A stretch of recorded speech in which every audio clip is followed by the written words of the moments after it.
Welcome to the bustling city of Colombo. We are right in the middle at SSC Grounds, Colombo for the 144th Battle of the Blues. Third and the final day. Royal College taking on the St. Thomas's for this legendary encounter here at the SSC. And joining me in the combox to give you a preview and also to try and chat about what is to be expected is none other than the legend himself, Mr. Haritha Pereira. Very good morning to you, and I hope you are excited for today's play. Yeah, good morning, Sudarshan. Good morning, everybody. Yes, it's going to be a full house. It's going to be a full match out in the middle, we hope, because this is the sort of situation where the best of the best comes out. The going gets tough and the tough gets going, and then you get the best performances. Oh, absolutely. And I think none of the fans who will be turning up here will be expecting anything less. What you want from a Royal Thomaian is a gripping encounter. What you want from a Royal Thomaian is for the two teams to battle it out in the middle. And today being the final day of the competition, there is a very, very possible chance that we will be heading for a result. And if a team wants to change that, they will have to either play very, very badly, or they will have to put out their grit to make sure that they avoid a result being brought out. So that's the Right Honourable D.S. Naik Challenge Shield is the most important for both Royal and St. Thomas's. Royal want to win it, St. Thomas's want to retain it. Well, Royalists were put into bat. They opted to bat, not enforcing follow-on after the Thomaians were bundled out cheaply and putting up, going on a brisk run-scoring spree and getting 168 runs in 26 overs. Yet again, those two remarkable men, Dasis Mantanaika and Romero Pereira, making sure that Royal are in the driving seat. But the news coming up is the fact that Royal have declared overnight and will be making sure that they get the best of what the SSC Surfers has to offer today early in the morning. As for the bowlers from the Thomaians, it's not there for very pretty viewing. Akash Fernando, the lone warrior, putting up 4 wickets over the 9 overs he bowled at a slightly higher economy of 6.56. But other than that, not much to sing about. Royal again were down, 2 wickets down for 13 and 3 wickets down for 85, and then came Dasis Mantanaika's flurry. This young man is playing in his final battle at the Blues, and he was going to make it count. He was going to make it memorable and write his name in gold lettering in the annals of the Battle of the Blues history. Match summary so far: Thomaians won the toss and put Royal to bat first. 326 for 8 declared. Dasis Mantanaika 137, Ramiro Pereira 128, with Akash picking up 4 and Kamidu Dias picking up 3 wickets. Thomaians in their reply was cheaply bundled out for 153 runs. Senad Bulankolome looked good for his stay of 40. Mahit Pereira with a brisk 30, but Bulan and Sinita Ramanayaka 3 for 26 and 2 for 9. Impressive. There were 2 others who took a couple of wickets each, Ranuka Malaviarachi and Sandesh Ramanayaka. Yes. And Royal College in their reply yesterday, they had a session to try and capitalize, they did. 168 for 4, making sure that they are in the lead by 341 runs. Dasis Mantanaika 57 and Ramiro were stranded at 46 runs. And again, Akash Fernando putting his hand up, picking up 4 there wickets. were 2 good half-century partnerships. At 13 for 2, they look a little bit vulnerable, but 72 runs between Uvindu Veerasekara and Dasis Mantanaika. And then Ramiro Pereira, very unfortunate not to get to that half-century, together with Sanvidu Malaviarachi getting a 50 partnership going. Here's how Dasis Mantanaika and Ramiro Pereira yet again made sure Royal, they wanted to make sure that their first innings heroics were on spot in the second innings as well. They were going to make sure that their first innings heroics was going to give Royal the best opportunity to try and clinch this one. Yeah, there was also Vindu Veerasekara. He cleaned up the best spinner for St. Thomas's. Bowled just 1 over 15 runs. He was a little bit undone by the quickies, but when the spinners came on, he was there to deliver. Well, like we've been speaking about best batting doubles, take a look at that. Dasis Manchanaika, 137 and 57, 194 aggregate. What a game that he is having. And of course, unfortunate friend River Pereira, who could have been there, but individual milestones are always second to what is at hand. The Right Honorable D.S. Senanayake Memorial Shield is what the teams are after, and they will make sure that they try and get that. Yeah, there are 3 players who have scored over 200 runs. The most memorable is Sumitra Varnakulasuriya. On debut, he made the highest score in the series. That is past. What is important is the 95 overs that takes place today. Royal want to finish it off, not using all that. St. Thomas's want to use all that and stay there if they can. And it's going to be an enthralling battle. This is what the Royal Tournament is all about. Yes, we talk about the past, we talk about the history, and here's a man, not to sound like a broken record, but he is a man who has written his name in gold lettering in the annals of cricketing at Royal College. Dasis Manchanaika, batting records at the Battle of the Blues, first Royal captain to score a big match century since 1996, sixth Royal captain to score a century since the start of the big match in 1879. Just 6 captains have managed to do that. 28th Royal century in the big match series, and first Royal captain to score a century and a half century in the same match.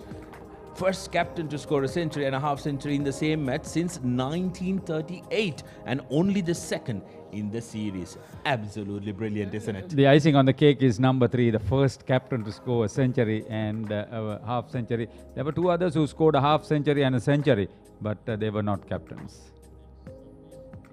Yes, what we'll do now is, despite we singing praises of heroics of these 2 batsmen, Royal wouldn't be in this position if not for their bowlers. What we're going to do is we're going to cross over where Damit is talking to Bulan and Sandesh Ramanayake. Royal College are dominating this 144th Battle of the Blues because of their bowling, batting and fielding, and especially their fast bowlers did a great job yesterday, picking up 7 wickets. I have 2 fast bowlers with me from the Royal camp, Sandesh Ramanayake, who picked up 2 wickets, and Bulan Veeratunga, who picked up 3 wickets. Sandesh, how did you like bowling on this SSC surface yesterday? Yeah, there was a good carry in the pitch. Our main plan was to bowl in good line and lengths, and mostly play the batsman. That's it. And you picked up 3 wickets, and some of the deliveries had a lot of shape and a lot of bounce also, especially that first wicket. How did you like bowling on this surface? Yeah, it was a good wicket to bowl, so we enjoyed it, the fast bowlers. We just stick to our plans, our basics. We just bowl to line and lengths, and we are happy about our result. Sandesh, you're coming from a great family of fast bowlers. How's the support coming from your father and your brothers? The support was good. Our family has good experience in fast bowling.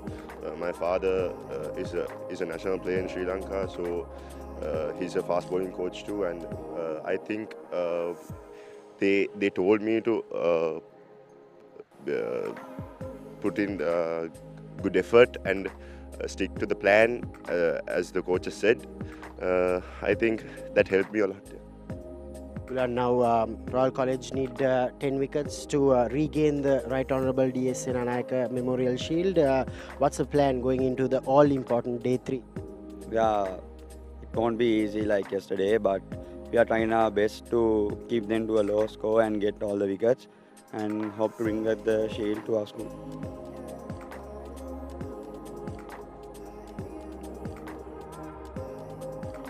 Well, not mincing words, those two young men, and Sandesh Ramanayaka. Boy, he's a big lad, isn't he? Haritha, Damit spoke about how they have a very, very proud fast bowling family. When you come from a family like that, yes, you have all the support you need, but there is immense amount of pressure that you have to succumb to coming in, having to make sure that you keep your family flag flying high. Yeah, that is one story. But the bigger one that I appreciate is that this big lad is fielding at first slip and he held on to two good catches. Normally you would imagine that somebody taking that over your shoulder. He takes it at chest level. You know what I get? Absolutely, yes. And bowling was a very interesting factor of yesterday's proceedings.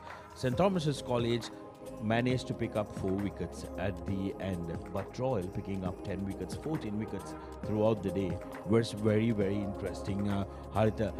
So despite this surface being very good for batting, if you are disciplined, if you are willing to bend your back and bowl, there is something on the surface.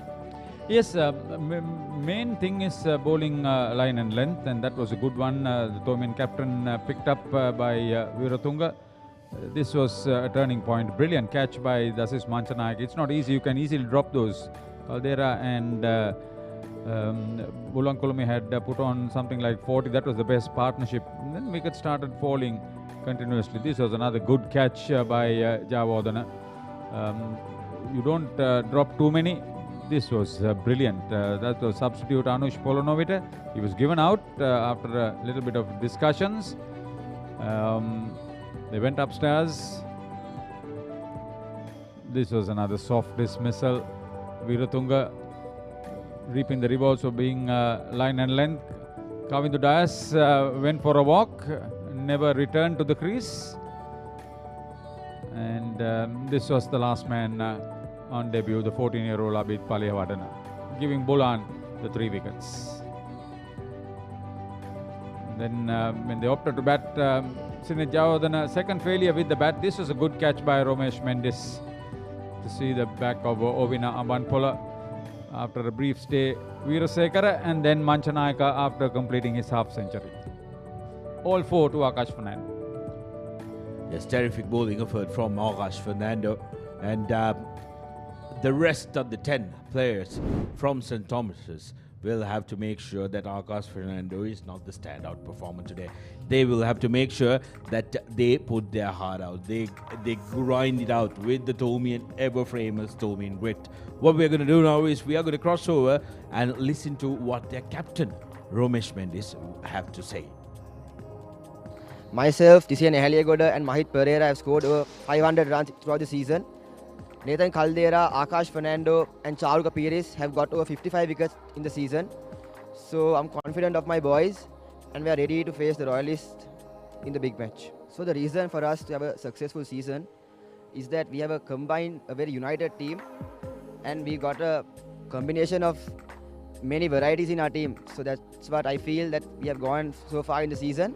Mahit Pereira, Senesh Shettyarachi and Charuka Pires, who got 50s in the big match and the one-day encounter last year.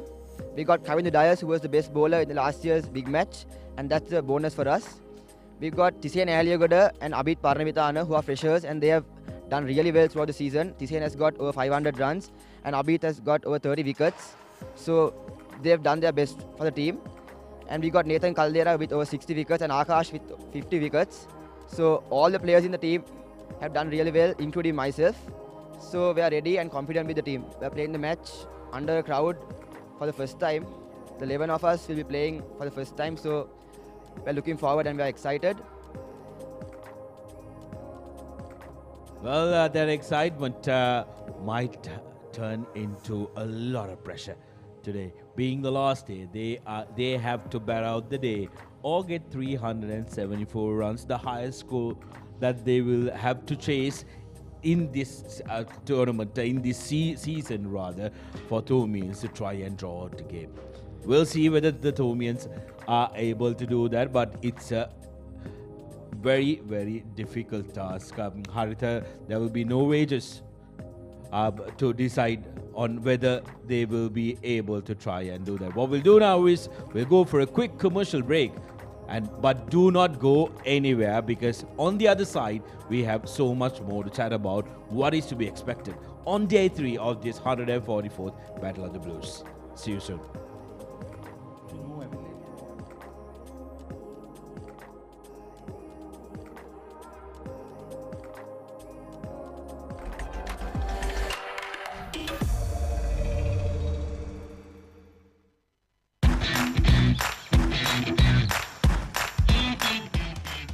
Heels Crest and I made a sausages. The bite that bites back. රුපියල් 60 මැලිබන් සේවරි පොඩ්ඩෝ එක match එකට set වෙන්න. අතේ ඇති මුදලට ඇංක Newdale yoghurt. Yoghurt එකක් විතරක්ම නෙවෙයි. DR20 ප්‍රොබයොටික් සමග දෙගුණයක යහගුණෙන් ඔබේ පෝෂණයටත් වැළක්. ඇංක Newdale yoghurt.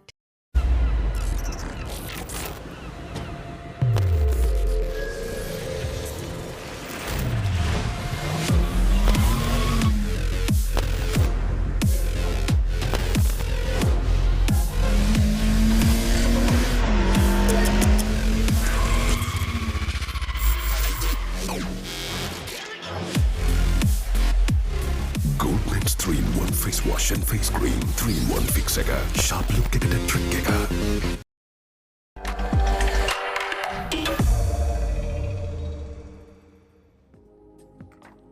Welcome back. After that short commercial break, we were chatting about what is to be expected in what promises to be an enthralling and then thrilling third day of the 144th Battle of the Blues. 374 runs to chase, 10 wickets in hand. St. Thomas's will have to survive.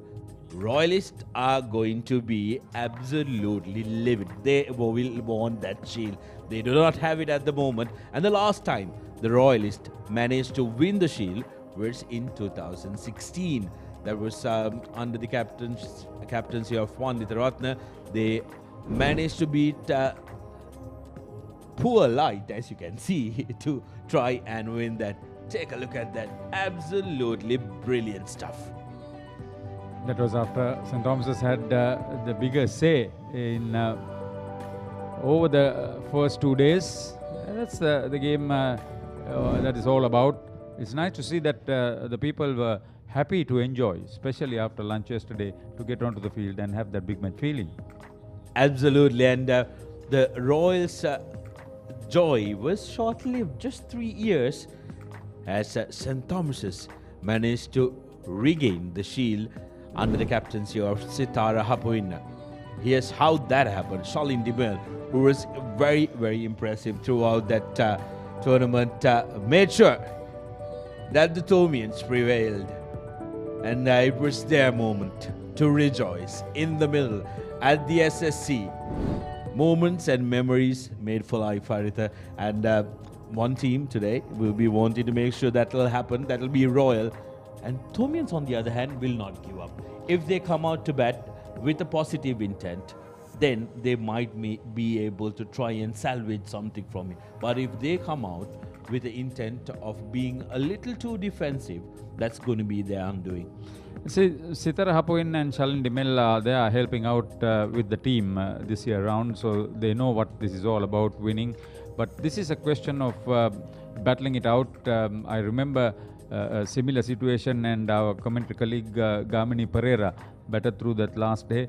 I'm not saying it's that it's not going to be easy getting something close to 350 on this last day against this Royal attack. The good thing about the new ball attack with Royal is not only they are tall, but they are very good at that.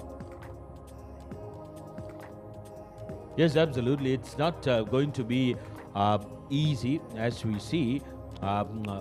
It is going to be very, very challenging. 374 runs is absolutely no joke, Harita. Especially given the fact that Royal are going to come into the last day with that psychological advantage of having played very well at the big match, whereas comparatively to the two teams, Royal were the fancy team coming into the big match. But as we all know, the Battle of the Blues is a different beast. It's a different game. It's how you manage the crowd. It's how you manage the expectations and the pressures of the game.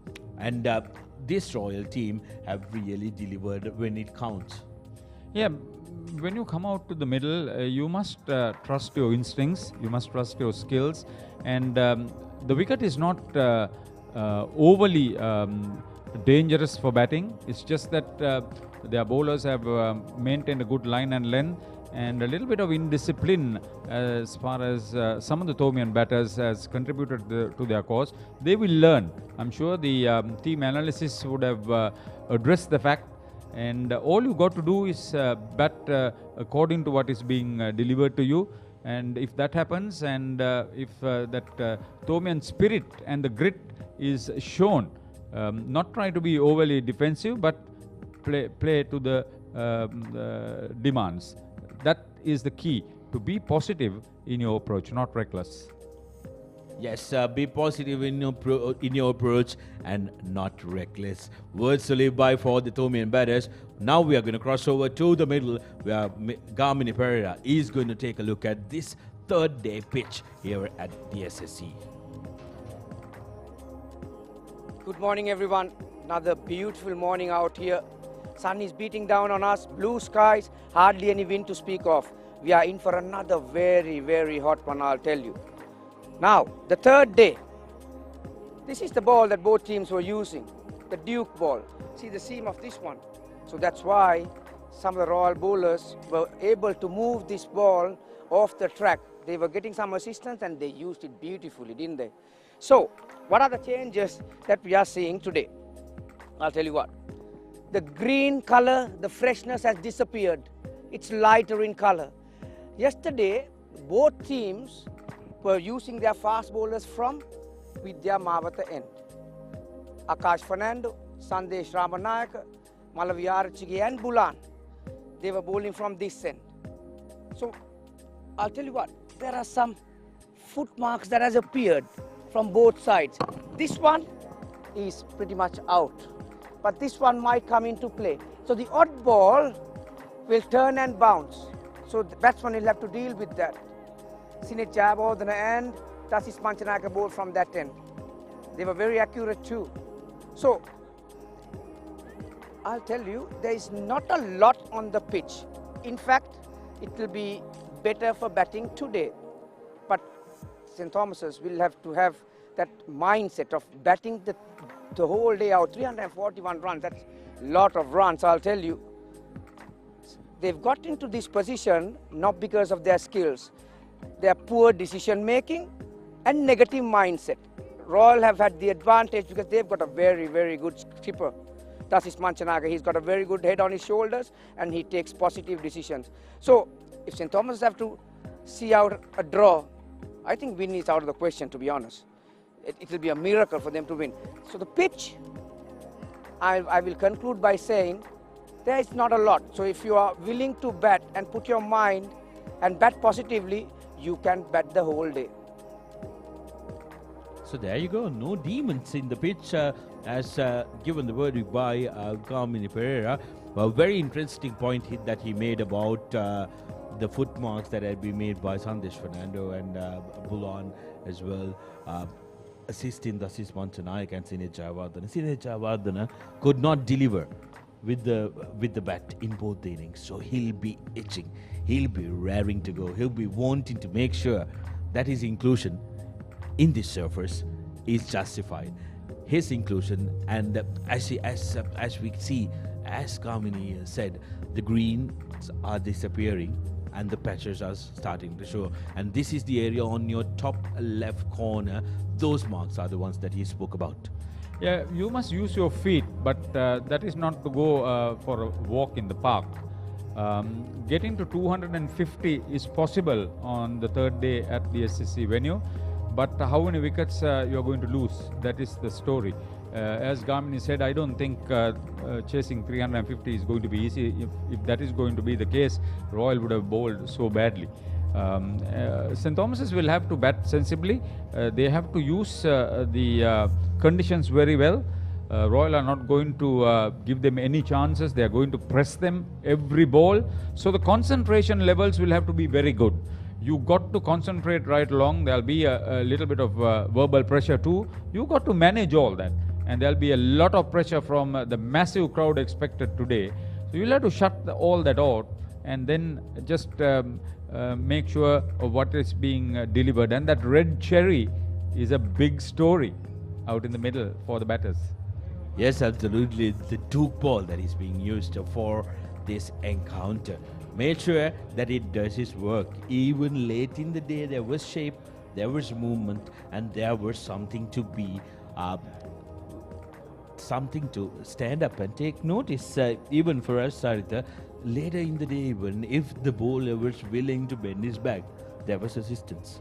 Yeah, I'm sure the positive approach of Dasis Manchanayaka, batting, bowling and fielding, that has been the case for him. See, he started this big match story with a half century. He's ended it with a half century. In between, he's got a century. He's made all sorts of records, partnership records, batting records and whatnot. The record to be put in perspective would be winning that shield. So the most important one, winning captain of the Right Honourable D.S. Senanayake Memorial Shield. Exactly, and he enjoys. At the toss, he told me, I'm going to enjoy, and it was a good toss to lose. And he's that sort of character. There may be a few decisions that may probably not go his way, but he will be positive to make some good decisions, and 10 good decisions will bring 10 good wickets.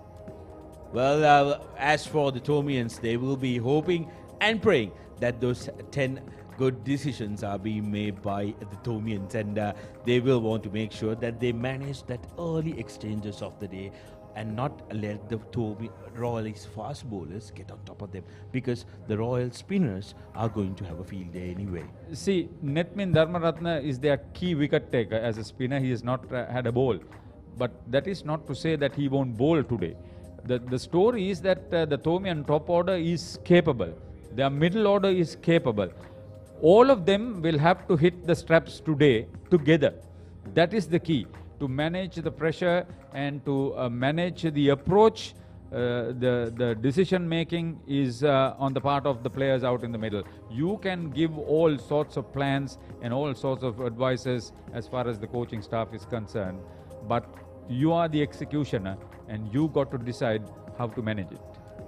Yes, very, very interesting thoughts coming out from Harit. And like you mentioned, the Tomian middle order, Tomian top order are capable and are able to bat those long innings. Mahit Pereira got a double century this season. Nathan Caldera, who is one of their standout bowlers, with the century. He is with the century. He's a very good bat. And if they put their head down and want to make sure that they don't disappoint their Tomian fans and the Tomian family who come out to SSC, they will be able to try and capitalize and make sure that they will be putting out a good show here on the final day. Yeah, the school by the sea would always want to be there, not be all at sea during the 3 sessions of play. They want to be in a position of maintaining their composure and earning an honourable draw. That is the only positive aspect that I see out of this, because Royal will be gunning for all 10 wickets and for the shield itself. Well, there you go. That is it from us here at the Combox, bringing you the pre-game chat, and we are excited to see what will unravel in this final day of the 144th Battle of the Blues. We are going for a short commercial break, but do not go anywhere, because the action will unravel shortly and we will have some exciting cricket.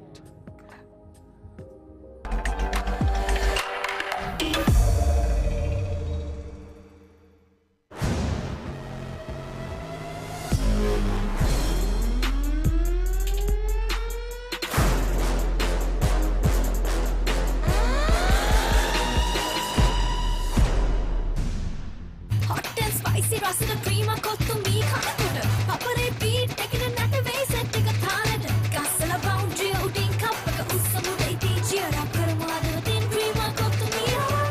much fun Prima කොත්තුමේ තියනකම්.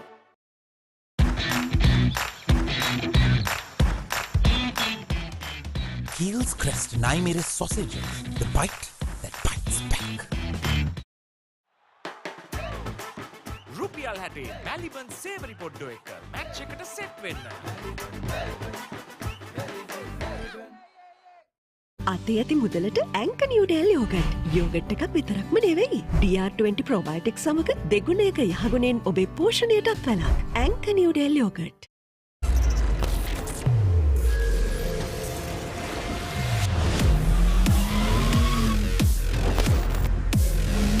Goldman's 3-in-1 face wash, face cream, 3-in-1 fix එක. Sharp look එකට trick එක.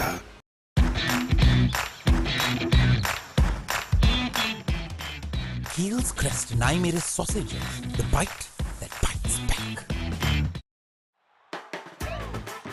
රුපියල් 60 මැලිබන් සේවරි පොඩ්ඩෝ එක match එකට set වෙන්න. අතේ ඇති මුදලට ඇංක නිව්ඩෙල් යෝගට්. යෝගට් එකක් විතරක්ම නෙවෙයි. DR20 ප්‍රොබයොටික් සමග දෙගුණයක යහගුණෙන් ඔබේ පෝෂණයටත් වලක්. ඇංක Newdale yoghurt.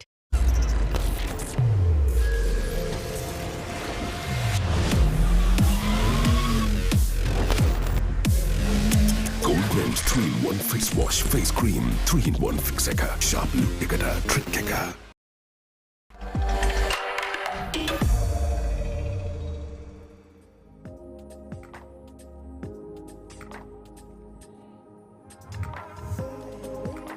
Very good morning to all of you. It's the all-important day 3 from the 144th Battle of the Blues, the second oldest uninterrupted cricket series in the world. Royal College, Colombo taking on St. Thomas's College, Mount Lavinia. We are coming to you live from SSC Grounds in Colombo.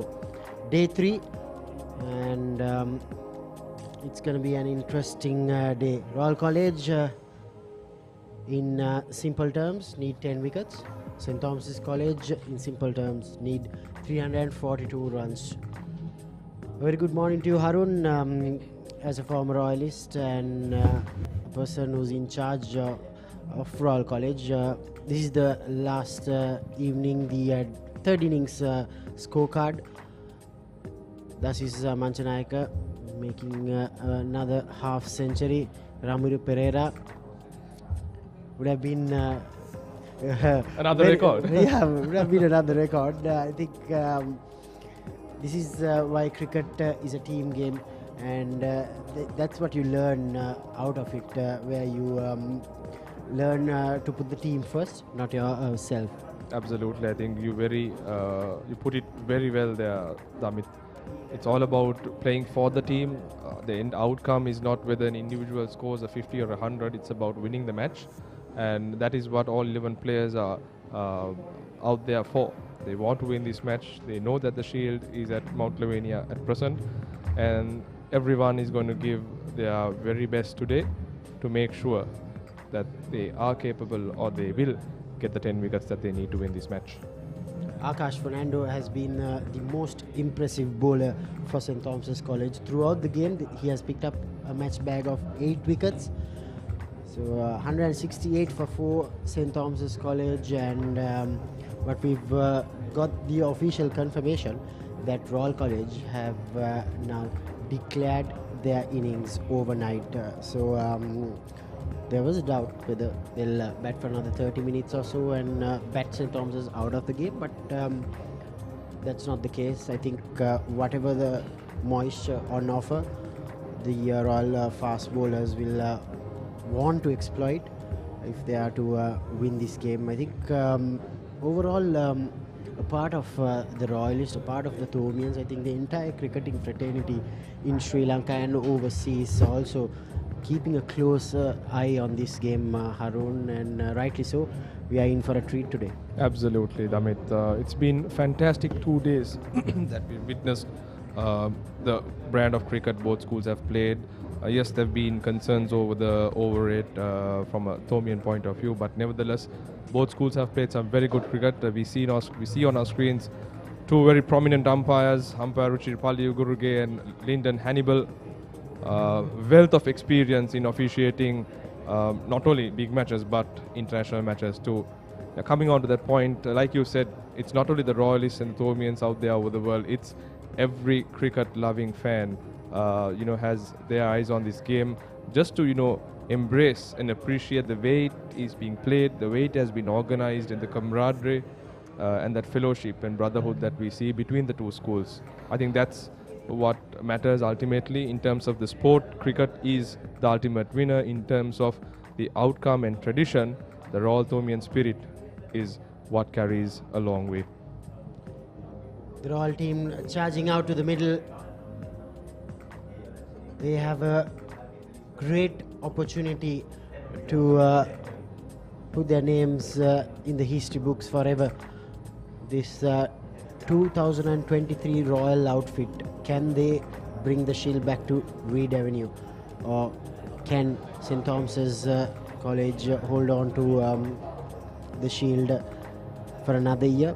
I think sometimes, Harun, as a neutral and as a massive cricket fan, with what we've seen over the past few months, especially with English cricket, that even Kumar also mentioned yesterday during his commentary stint, the revolution brought by Brendan McCullum and Ben Stokes. Do you think St. Thomas's would also want to make sure that there's a positive impact, that they'll want to somehow go for it? Most certainly. I think they should at any given point, they shouldn't think that they're going to bat the whole day trying to defend. They should look at playing with a very positive mindset. That's what we are seeing, especially in international cricket. Teams are chasing down big totals. The wicket too at SSC, you can't ask for anything better from a batting point of view. And look, if you take the first day, Royal being 80 for 3 at lunch, at the end of the day they were 320, 80 for 4 at lunch, beg your pardon. At the end of the day they managed to get 326 runs. Yeah, this is one guy the Thormian camp will be banking on to give that explosive start this in Aliagoda. His numbers 25 average, 25 plus, and this time around I think there's a batting lineup change. Dinesh Gunawardene is opening. Simply, I think they would have maybe given some sort of permission from coach Dinesh Kumarasinghe.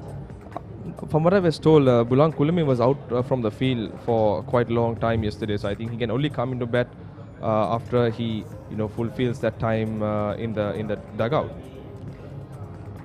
Good work in favour of St. Thomas's also. Dinesh Gunawardene over 400 runs this season.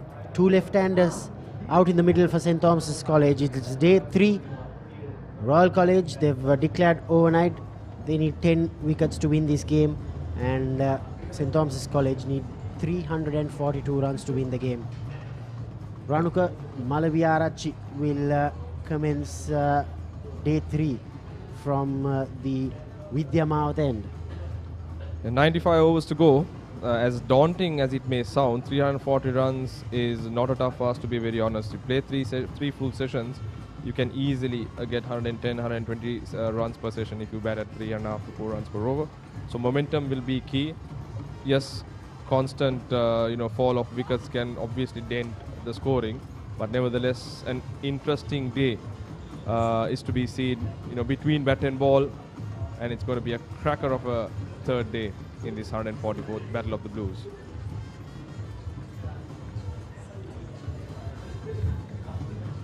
Malaviarachi had a decent season, playing his first big match. He's commencing day 3 now.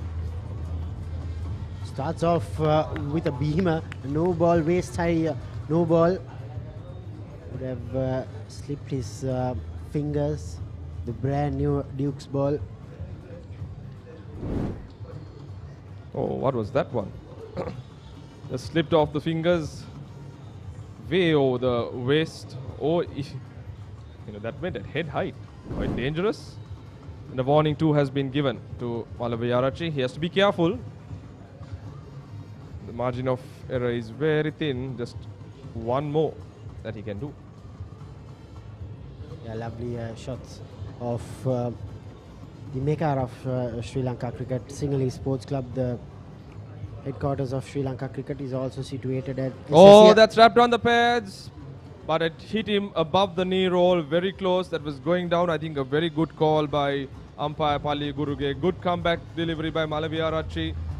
That pitch in line with the stumps, but off the pitch, yes, it went with the angle, hit him on the thigh pad, and that was clearly missing leg stump. I think that's the right length they should be operating on, Harun.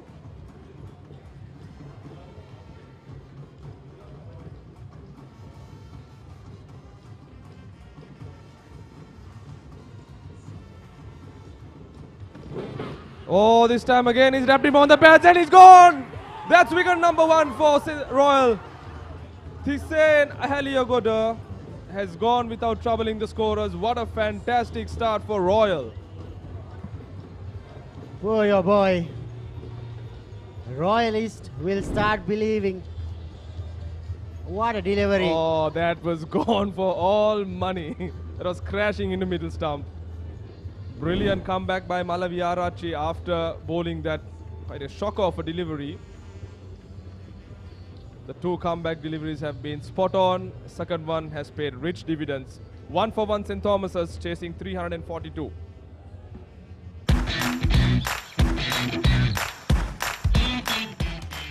Heels crest and I made a sausages. The bite that bites back.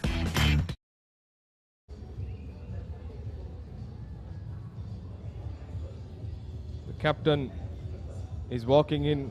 What pressure is he under? Damit, talk about it. A very daunting ask. I think this is another beauty of the Royal Tournament. I think I was having a chat with my counterpart Ashan Piris, and we were discussing, the amount of pressure that we absorb as school kids. It's not easy, these things you experience in general society, in corporate, in your family life, and you're being exposed to this kind of atmosphere, this environment.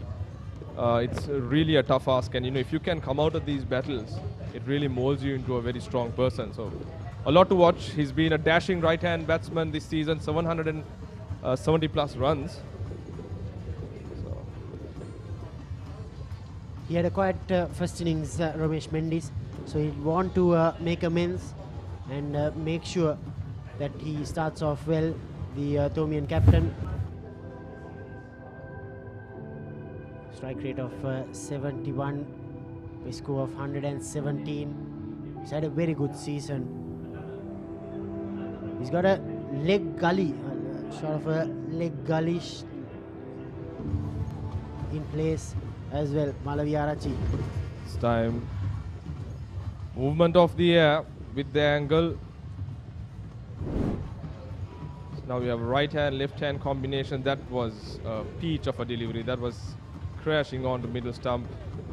Malaviarachi elated and over the moon. A wicket in his first over.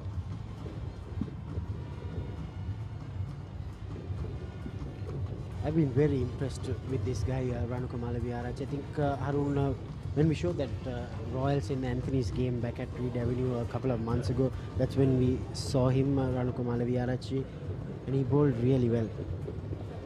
And so far he has done good for This Royal time College. Another loud appeal. This time probably going down the leg side. He's got that angle into the right hand as well. So he's got the ability to swing both ways. Yes, I think the natural ball of his goes into the right-handed batsman. He gets a lot of air movement. What's been crucial is he's also able to move the ball off the pitch, especially with that Duke's ball with the upright seam. When you hit the right areas, you get that new ball talking.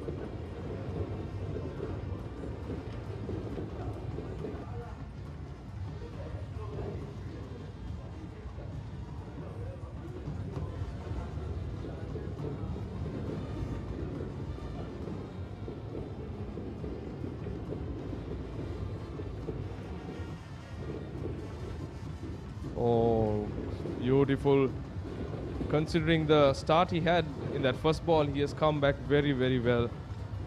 Malaviarachi, a lot is expected. He they say he's got raw pace.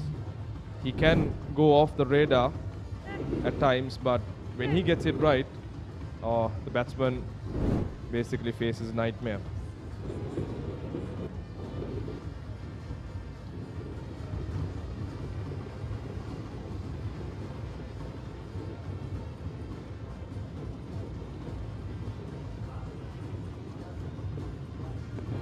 This time a good delivery, very similar to the one that wrapped Halligan on the pads, but Gunawardena making a good effort to get bat on ball.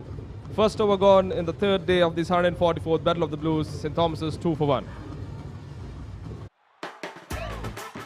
රුපියල් 60 මැලිබන් සේවරි පොඩ්ඩෝ එක match එකට set වෙන්න.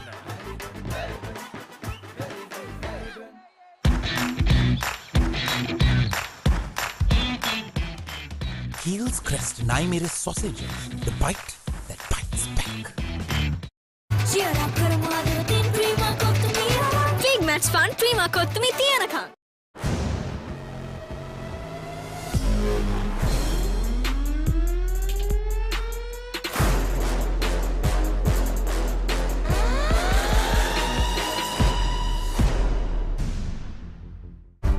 Anchor New Del Yogurt. Yogurt එකක් විතරක්ම නෙමෙයි. Bulan Veeratunga will share the new ball with Ranukamala Viyarachi, just as they did in the first innings.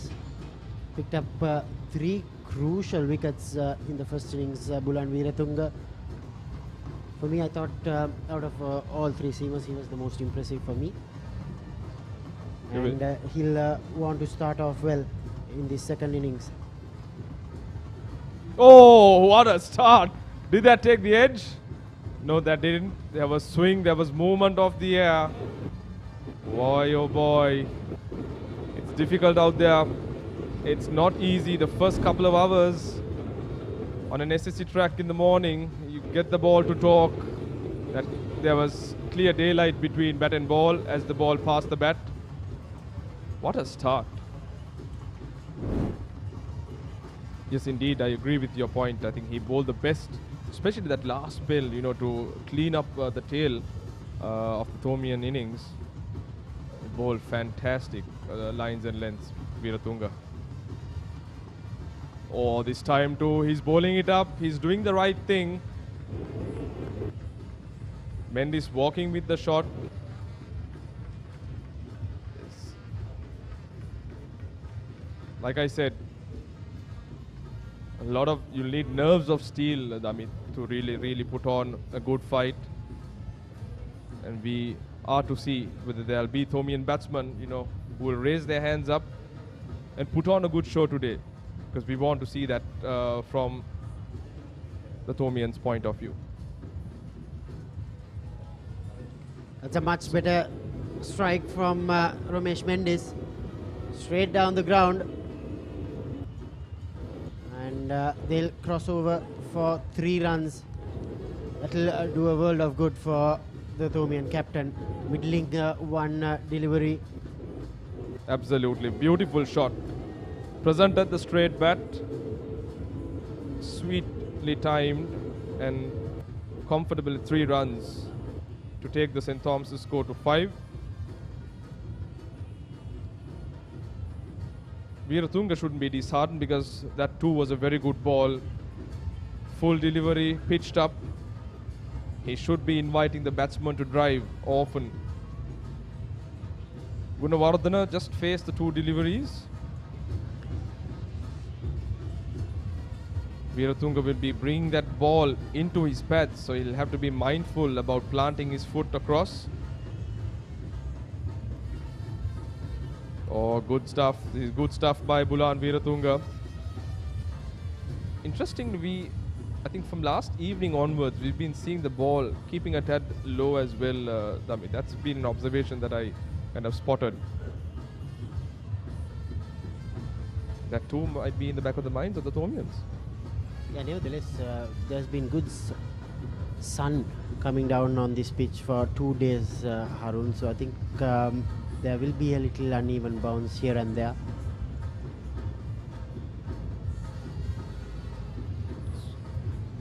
Well bowled and well left. Gunawardena reading the line, understanding that the ball is coming into him. I think Harun, credit must be given to the Royal bowling coach Vimukti Pereira, who's very young into the coaching setup, but he has played at SSC as a left-arm fast bowler, so he knows the correct lines and lanes to operate. He's got that experience. Oh, this time moving away. Good over by Veeratunga. 5 for 1 St. Thomas's after 2.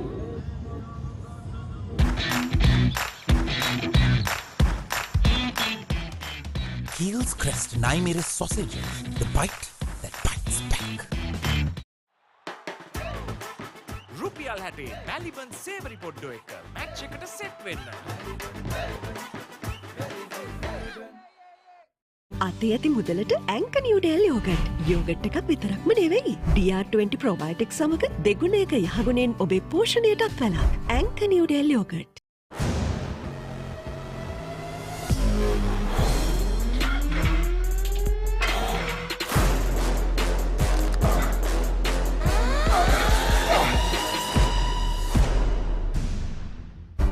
ඇංක Newdale yoghurt. Yoghurt එකක් විතරක්ම නෙවෙයි. Big match fun, prima kottumi tiena. Oh, took the inside edge. The batsman comfortably crossed over for a single. Good start by Malaviarachi.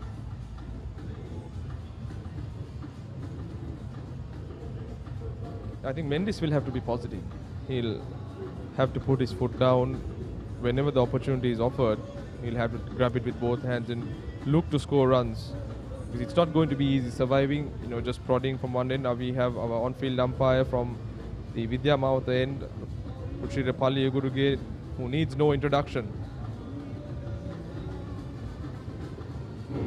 Oh, he's beaten. Yeah, he's getting that seam movement, Harun. Part of the swing he generates, I think the seam movement also, that's what's troubling the Thomian top order, Malaviarachi. Both the seamers have been able to get some swing and seam early on. This man, Pereira, expecting something out of him too, Damit. Wrist spinner. And the other on-field umpire, who is currently the leg umpire, Lyndon Hannibal, who also does not need any introduction. Very prominent, 2 prominent umpires who are in the international umpiring panel.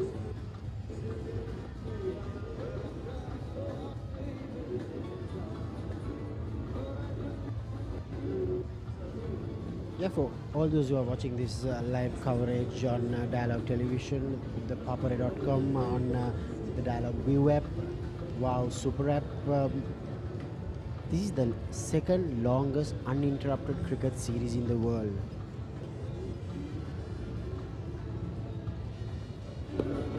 Was that off the bat? That did take a deflection. Yeah, the sound. What did the umpire give? Yes. Oh, half chance, gone begging for Royal. Yeah, it was a woody sound, but then the umpire signaled it leg byes.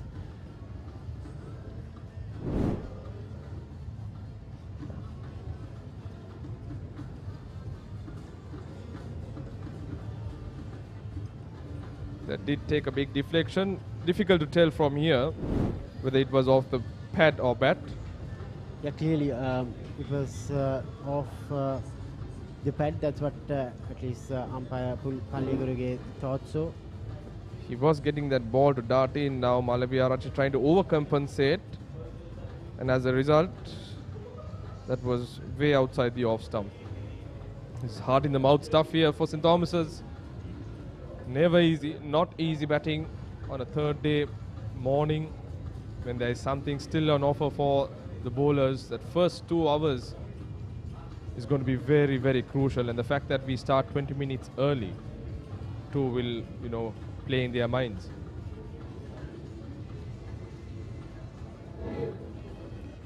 That's the end of the third over. St. Thomas's 7 for 1. අති ඇති මුදලට ඇංක Newdale yoghurt. Yoghurt එකක් විතරක්ම නෙවෙයි. DR20 ප්‍රොබයොටික් සමග දෙගුණයක යහගුණෙන් ඔබේ පෝෂණයටත් වැළක්. ඇංක Newdale yoghurt.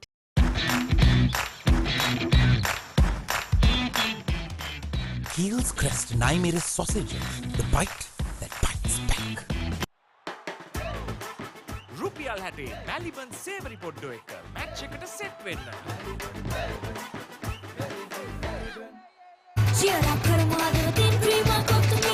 Big match fun Prima Kottu Mee තියනකම්. ඇංක නියුඩෙල් යෝගට්. යෝගට් එකක් විතරක්ම නෙවෙයි. Gulan Veeratunga will be bowling his second over on day 3. 3 slips and a gully in place. Yeah, they need to be cautious, St. Thomas's College. Just like you mentioned, Harun, that the 20 minutes starting off at 9:40. The TV umpire, Pragit Ramukwella, one of the best in the business. Another umpire who has done international cricket duties as well.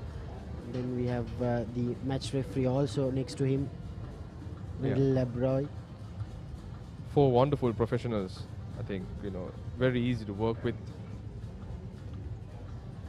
Oh, good ball, equally very well played by Gunwardana. He has a good defense, drops a very firm bat.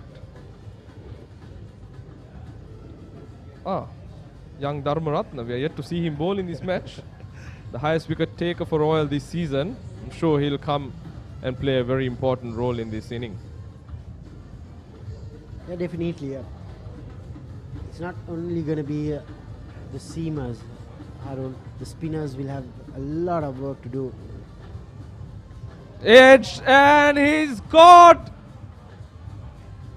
I think umpire Lyndon Hannibal signaled that it bounced in front of the fielder there. I think it's Polonovita.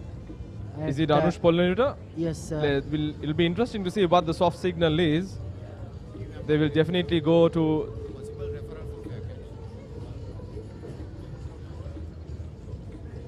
Yeah, they're still... they will definitely go upstairs. We just showed Pragit Rambukwella. Now he'll have work to do.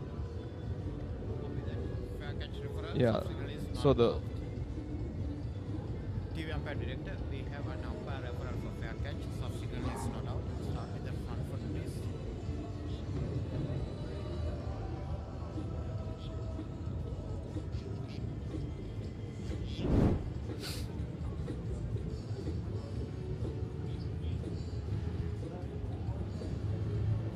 Fair delivery. Move on to the best angle of the catch, please.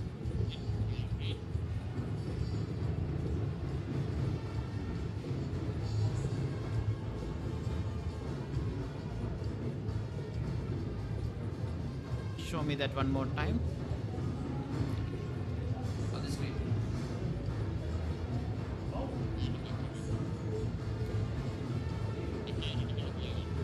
I need to look at the gathering of the ball.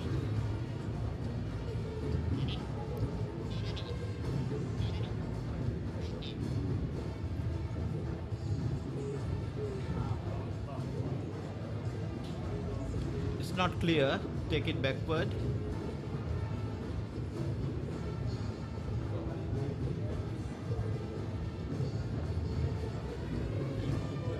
Show me front on angle, please.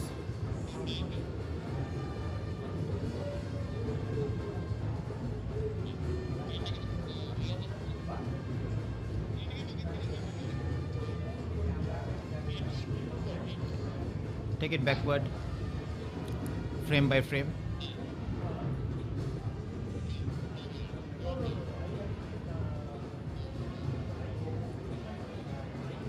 Yeah, rock and roll as he gathers the ball. Take it backward.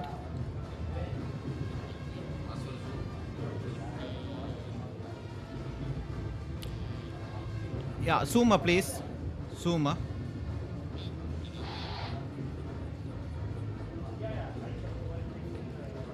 I'm satisfied. The ball is grounded before being collected by the fielder. My decision for the lights is not out. Focus the lights.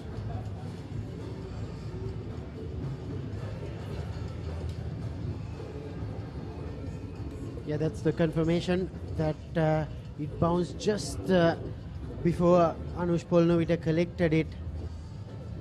Very good call, very good umpiring, both by umpire Hannibal and Pragit Rabukwala, looking at all evidences possible and confirming that that bounce in front. Good bowling, hard in the mouth stuff for Dinet Gunawardena, who lives to fight another day.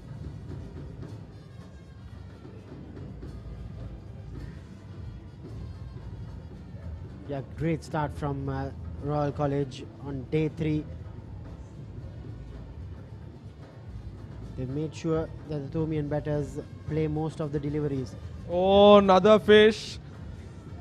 He was chasing that one. God, the Royal bowlers are all over the Thomian batsmen at this point, beating the bat often.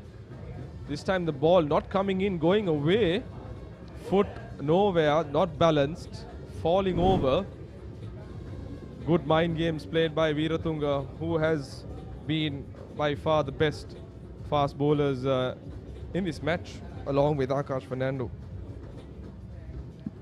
As soon as Gunawardena played it, Romesh Mendes went and spoke to him, and straight away he's changing his guard. I think he'll now try and bat on the off stump, so that he has an idea, but I don't see him batting on the off stump itself. Well left. That's a much better confident leave from Dinet Gunawardena. From the Thomian point of view, they cannot afford to lose another wicket this early in the first session. So a lot on stake for these two players, Gunawardena and Mendes. You see a sense of half-heartedness when they are committing to the stroke. I think that's been the problem for the Thomians. This time a short delivery, no harm done. 4 gone in this third day of the 144th Battle of the Blues, 7 for 1 St. Thomas's. රුපියල් 60 මැලිබන් සේවරි පොඩ්ඩෝ එක match එකට set වෙන්න.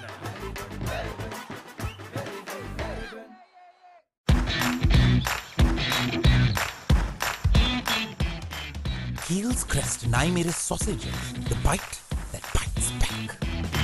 අතේ ඇති මුදලට ඇංක Newdale yoghurt. Yoghurt එකක් විතරක්ම නෙවෙයි. DR20 ප්‍රොබයොටික් සමග දෙගුණයක යහගුණෙන් ඔබේ පෝෂණයටත් වැළක්. ඇංක නිව්ඩෙල් යෝගට්.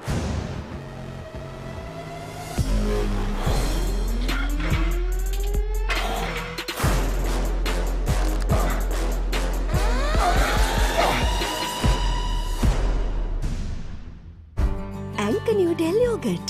යෝගට් එකක් විතරක්ම නෙවෙයි.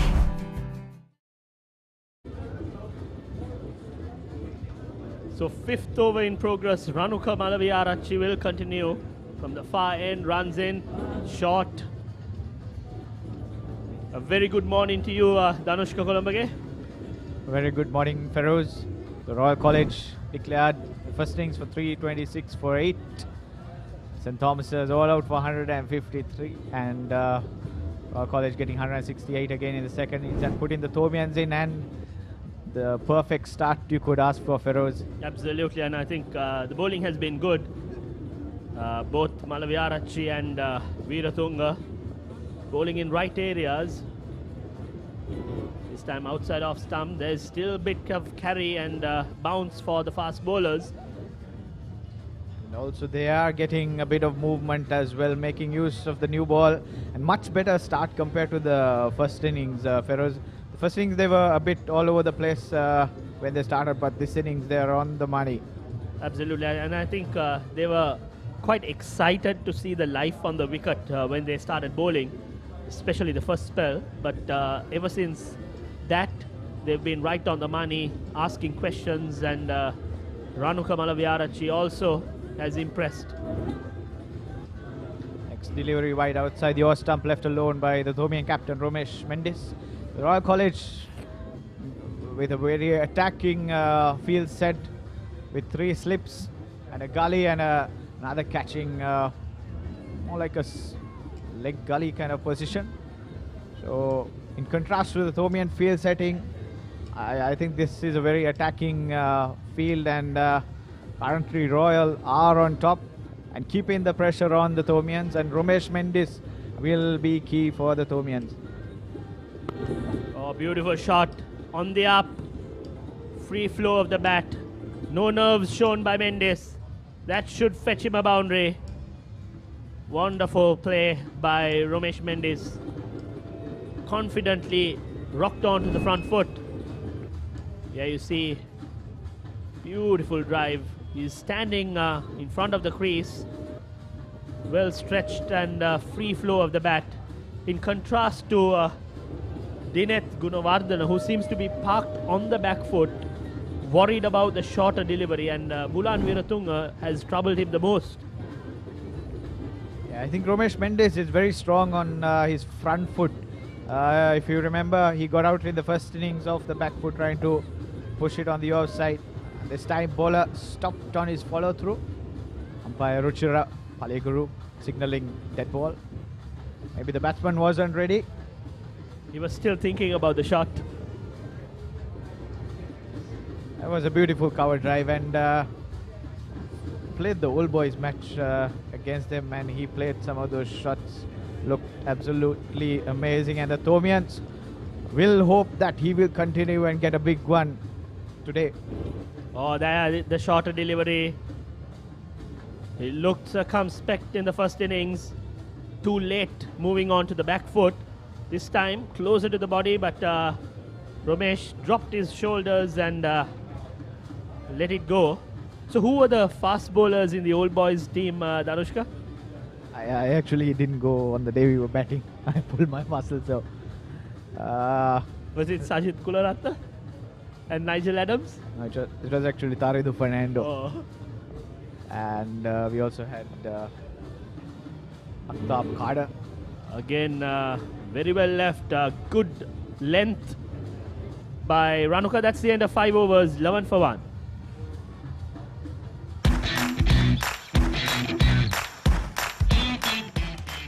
Heels crest nai mere sausages, the bite that bites back. රුපියල් 60 මැලිබන් සේවරි පොඩ්ඩෝ එක මැච් එකට සෙට් වෙන්න. ඇංක නිව්ඩෙල් යෝගට්. යෝගට් එකක් විතරක්ම නෙමෙයි. අතේ ඇති මුදලට ඇංක නිව්ඩෙල් යෝගට්. යෝගට් එකක් විතරක්ම නෙවෙයි. DR20 ප්‍රොබයොටික් සමග දෙගුණයක යහගුණෙන් ඔබේ පෝෂණයටත් වැලක්. ඇංක Newdale yoghurt. Big match fun prima Kottu Mee තියනකම්. ඇංක නිව්ඩෙල් යෝගට්. යෝගට් එකක් විතරක්ම නෙමෙයි.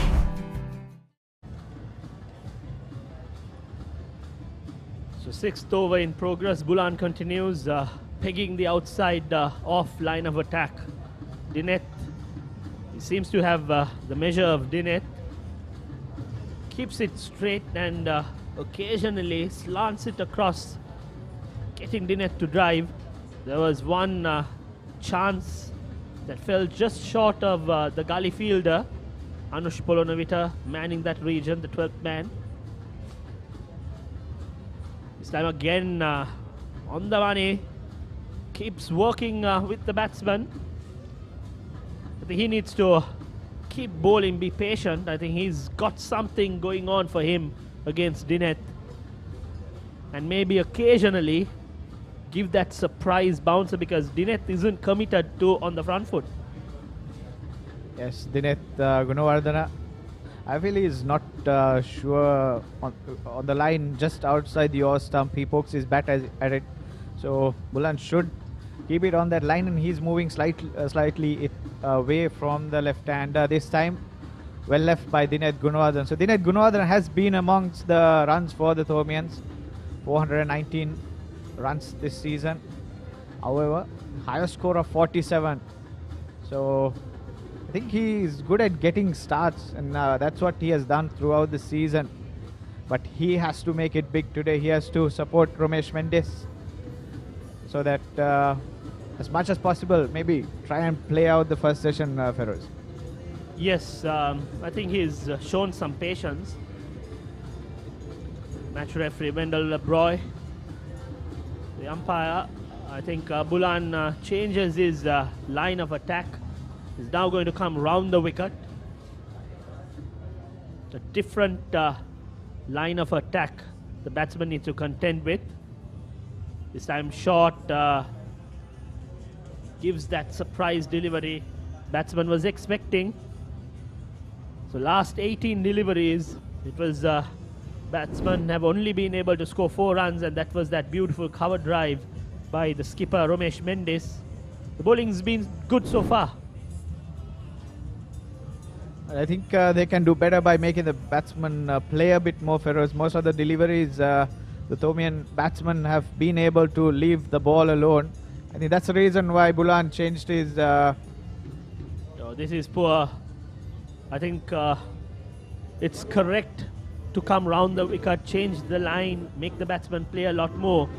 But the length he's bowling is little shorter to my liking. I expect him to come round the wicket and get the batsman playing on the front foot, because Dinette seems to be parked on the back foot, his feet's not moving, and he seems to be out of balance when he's driving the ball.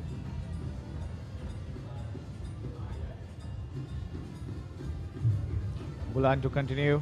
Next delivery, better line, and this time equally well played by Dinette. Plays it towards extra cover and easy single. And that's the end of the 6th over. St. Thomas's 12 for the loss of 1. රුපියල් 60 මැලිබන් සේවරි පොඩ්ඩෝ එක match එකට set වෙන්න.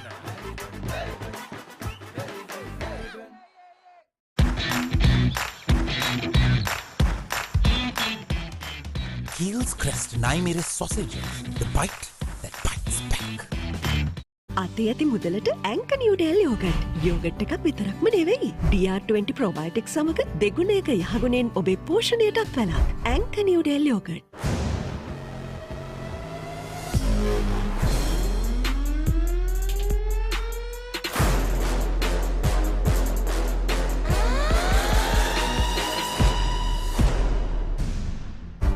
ඇංක Newdale yoghurt. Yoghurt එකක් විතරක්ම නෙවෙයි.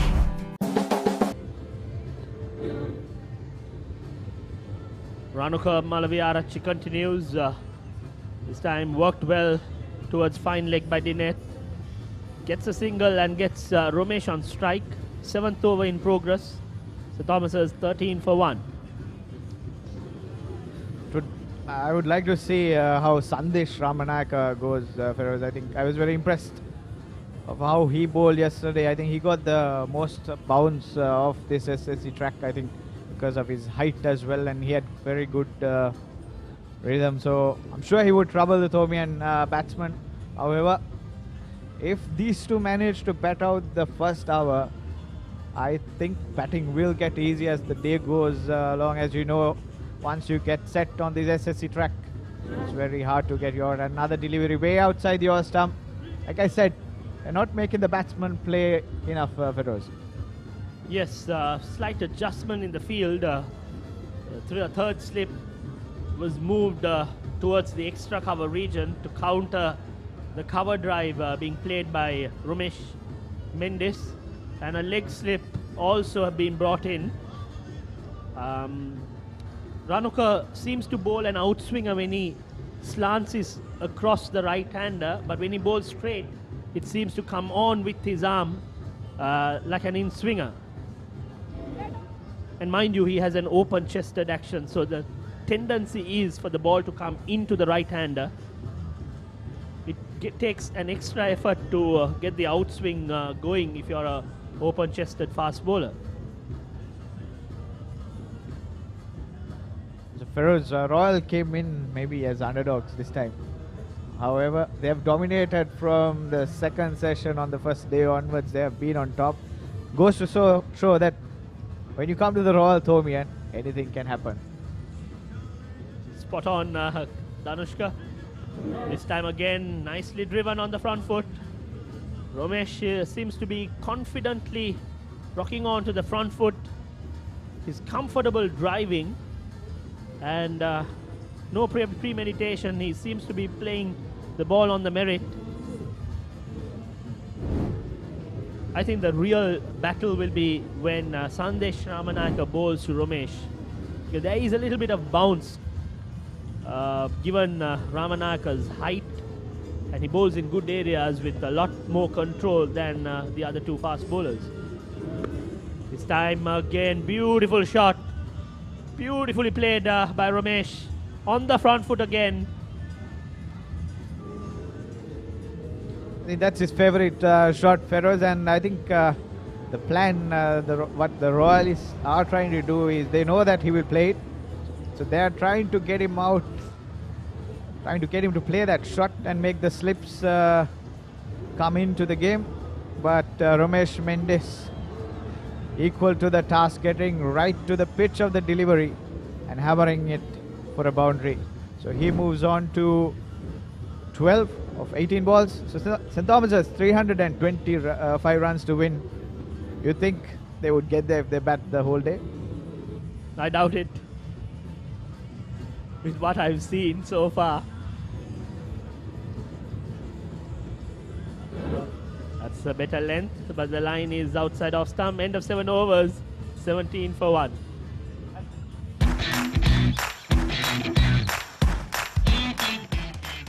Heels Crest and I made a sausages, the bite that bites back. රුපියල් 60 මැලිබන් සේවරි පොඩ්ඩෝ එක match එකට සෙට් වෙන්න. අතේ ඇති මුදලට ඇංක නිව්ඩෙල් යෝගට්. යෝගට් එකක් විතරක්ම නෙවෙයි. DR20 ප්‍රොබයොටික් සමග දෙගුණයක යහගුණෙන් ඔබේ පෝෂණයටත් වැළක්. ඇංක Newdale yoghurt. Big match fun Prima Kottu Mee තියනකම්.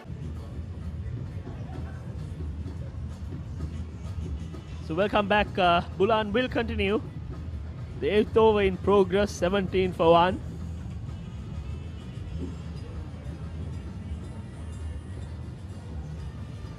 Three slips, gully. Better looking delivery. Well, having looked at Bulan bowling over the wicket and round the wicket, I think it serves him better coming over the wicket rather than coming round because Dineth is using the angle and striking the ball in the middle when he comes round the wicket.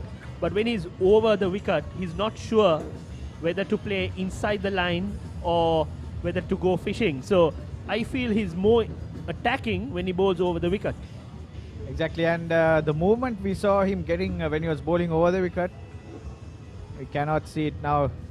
So Dineth Gunawardene finding it much easier to block it when he's coming around the wicket. And also I think the LBW decision also goes out of the way, because even if he hits the pads, the ball most probably will be going down the leg side. Whereas if he was bowling over the wicket, there's a chance of, if he moves the ball away from the left-hander, you get the slips in play.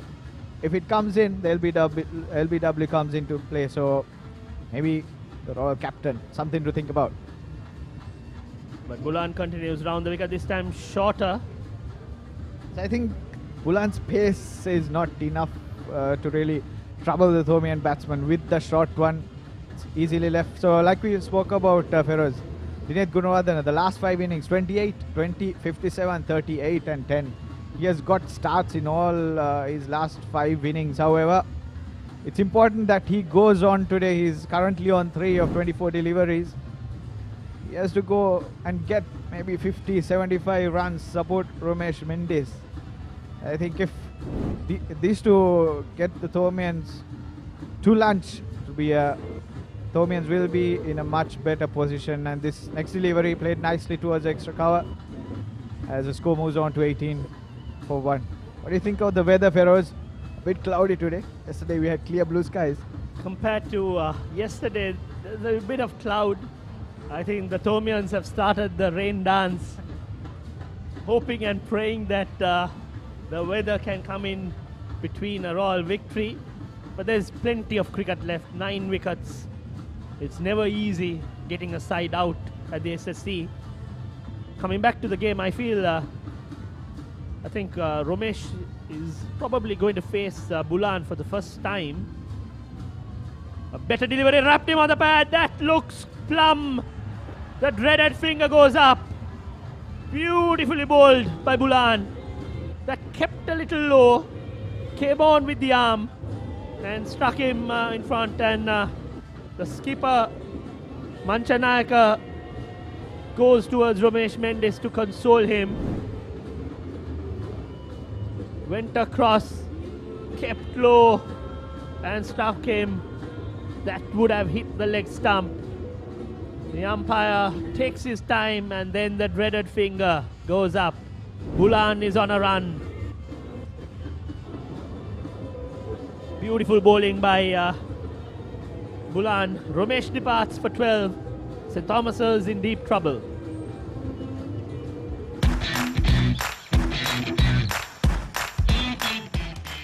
Heels Crest and I made a sausages. The bite that bites back. Anchor New Del Yogurt. Yogurt එකක් විතරක්ම නෙමෙයි.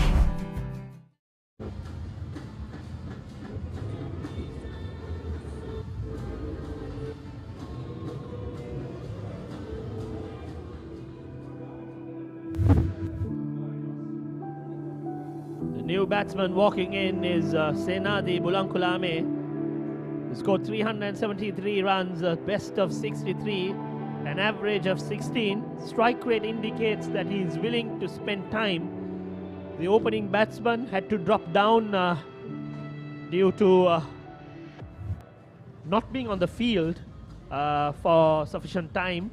So here he is walking in to face the two fast bowlers, bowling in good line and length.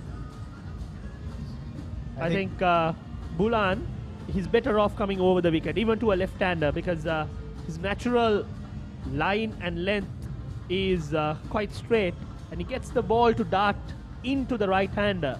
So he's better off coming straight. Bowls like Glenn McGrath to be, like a bit of Parviz Mahroof, runs in the right channels. The ball does a little bit, enough to take the edge. Oh, good start, good delivery. But Senadi Bulankulame is an opener, understands his game. End of 8 overs, 18 for 2. These days, everyone's into stock. No, not that kind of stock. Nope, that's livestock.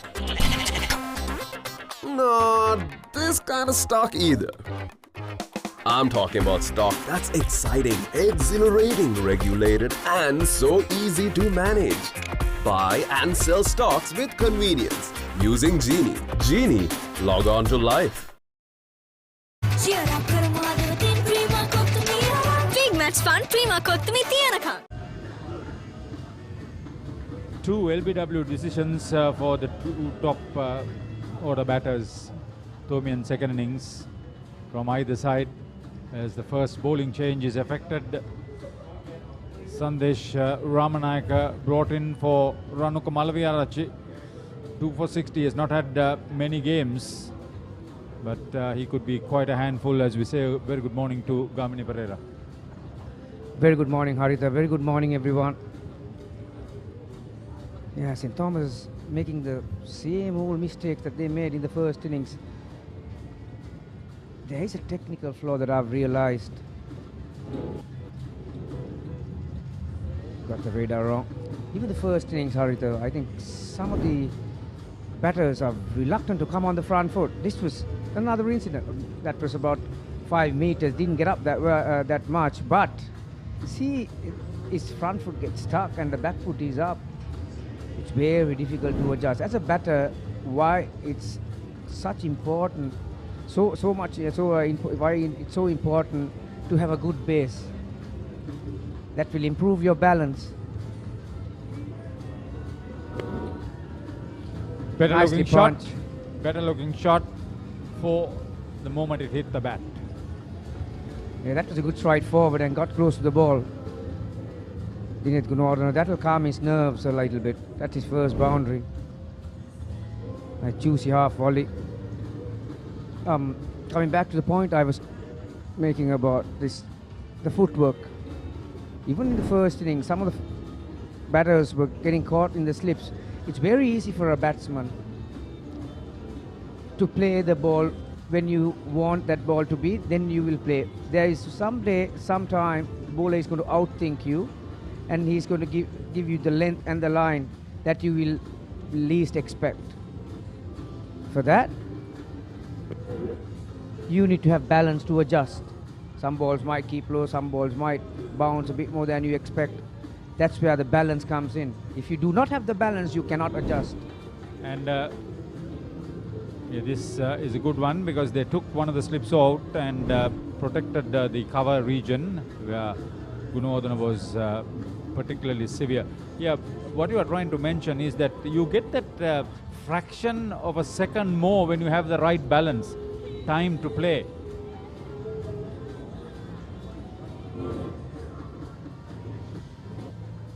Superb angle he's creating. Yeah, he bowled good channels, didn't he, in the first innings? Ramanayaka. Look out if he finds his timing and rhythm. Other factor is the point of release is around 7.5. Yeah, savoring too quickly. Gamini. Yeah. Range is so big, so good, so tasty. So the protection afforded there. Yeah, this is going to be a big tussle. St. Thomas's don't want to lose any more wickets going into lunch if they have any chance of surviving. Royal dictating terms after two very good batting performances over the first 2 days. This is a tale of a great survivor for the Thomians. Lost the line a little bit. The first over for Ramanayaka. End of 9. Thomas's 22 for 2 in their second innings.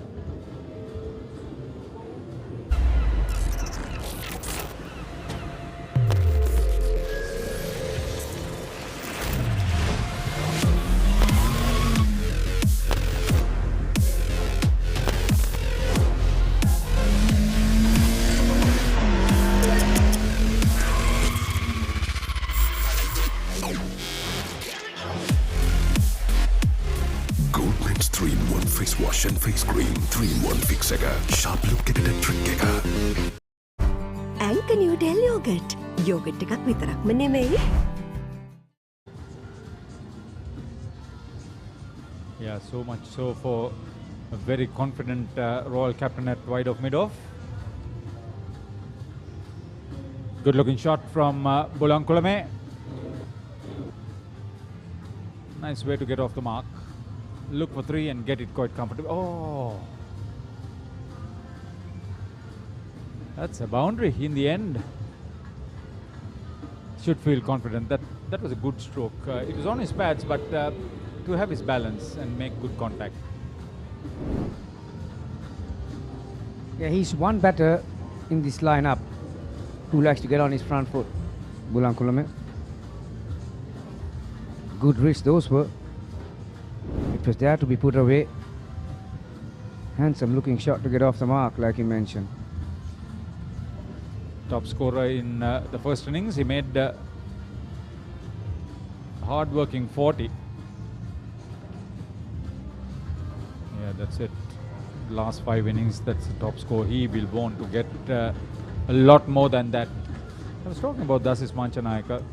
It was mentioned that he was the first Royal captain to score a century and a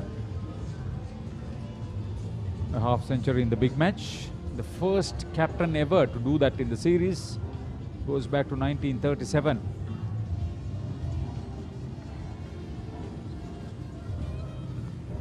Educated leave. Yeah, also that didn't have any carry, did it? And it just died on its way to the wicket keeper. It was well collected by the Royal keeper. You were paying a little bit more attention when you gave that indicator about what the pitch would be like? Yeah, even yesterday there was odd ball,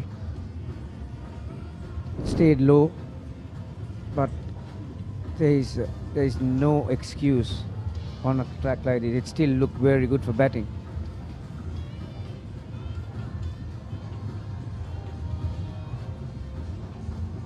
Yeah, W. Jayatillaka in 1937 as the Thomian captain scored a 62 in the first innings and 110 not out in the second innings. Mind you, it was the two-day game then.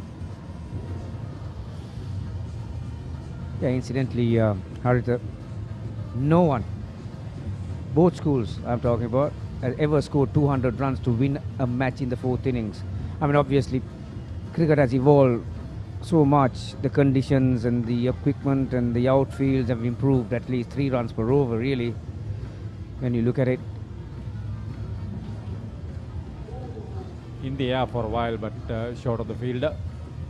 Yeah, so good old days, it was 200 was like a mentally it was like a ungettable total. But modern day conditions, 200 is nothing really, wouldn't it? If you take these wickets that are on offer these days, and the outfield, the equipment, the bats.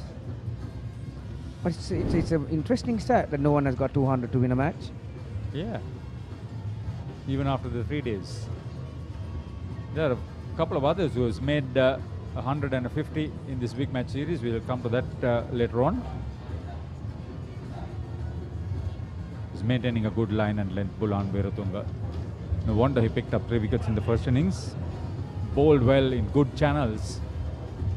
Enticed the shot outside off stump to get the outside edge. Yeah, even the first innings, Bulan, I think he enjoyed bowling to right-handers. At times against left-handers, he was overdoing at times, and his front shoulder was falling across. As a result, the release was going towards the leg side, but he definitely enjoyed bowling to the right-handers. He maintained good channels, that uncertain corridor, and he bowled at a nagging length where you're not sure whether to get on the front foot or back foot. That one was attempted short one. It didn't get up. See, this is why odd ball, it just keeps low. So Royal bowlers will be looking to aim at the stumps. That's every time. That's the end of the 10th. 26th for 2.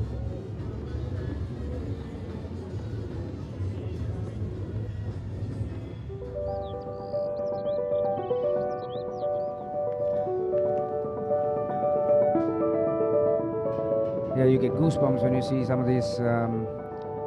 That's the College Hall. This is the year 12 entrance. That's the icon, the building at the front. Disque out, disque. Disque day, huh? Well, learn or depart. I've tried to ring that bell a few times. It's always a good time to go to the school in March. These prefects go to a lot of lengths to decorate the school with huge flags. And they didn't have your photograph, a big one in that College Hall after that game? No, I think the scholarship winners and the prizes that are on offer for educational purposes, yeah, those are the pictures that you see in the College Hall. I like the way he's shaping up Ramanayaka, not trying to be very fast. Just bowl in that channels, use his height to good effect. That's a good thing. Just get back to that 150 in the big match. 1984, Dhammika Bulankulme made 108 and 72. That's 150 in the second innings. He became the most popular schoolboy cricketer that year, scored over 1,000 runs. And his nephew gets a single. Yeah, both Dhammika and Nanura brothers scored hundreds in this series, haven't they? Yeah, so Senadi Bulankulama got big shoes to fill. And what a day if he can make it. Yeah, his other uncle Suresh, wicket keeper, opening bat. Yeah, Three he generations. played Suresh played in 89 and 90. I can remember here at SSC 1990, that was one of the most memorable matches that I've been involved. Actually, if I take the 4 all tournament that I've been as a player, I like the first one, that 1991 where Suresh, he gets across and plays across the line. He was lucky to get some bat on that one. Yeah, there was on the second day St. Thomas's for 40, I think 40 odd for none, with their ace gun batter Naresh Adhikaram. And Royal were doing all their tricks and planning the night before to get him out. And so 46 for none, St. Thomas were in front by not many, about 20. And on the second day, I was only 15 years old, and Mahesh Rodrigo, one of the legends from Royal College, who played rugby and cricket. Oh, inside edge, very expensive drive through the offside. Picks up a single. I said that you have to open the bowling with the leg spinner. So in the morning at 7:30, the coach comes and says that you're going to start bowling. Normally at SSC, you get the 2 paces starting in the first hour or so. And anyway, picked up a couple of wickets, and then Lukubala Surya came from the commentator's end now and took 5 for 2. Yeah, I remember that. 97 all out. St. Thomas's from 46 for none. Uday Vijay Sena was captaining Royal, and Naresh Adhikaram captaining St. Thomas's. Oh, what is he trying to do? Well, I'll tell you what, he was gone for all money. He was short by a yard. Bulankulame. What is Very he trying to do? lucky. What is he trying to do? In this over, he played an expensive off drive, got an inside edge. Now he wants to run. It was not his call. Yeah, Suresh Bulankulame. Take a look at this. He got a start and he was immediately sent back. That was the problem. Gunawardena took 2 steps up. Yeah, Ramanak actually had more time than he thought he would have. He wasn't balanced when he threw that ball in. Again, that ball staying low. End of 11. St. Thomas's 30 for 2, second innings.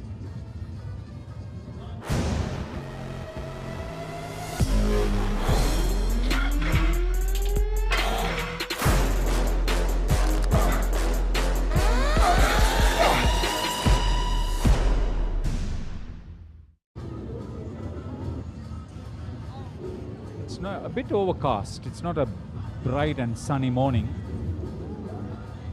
Last 10 encounters. 2 Royal victories. The last Athomian win. Big story that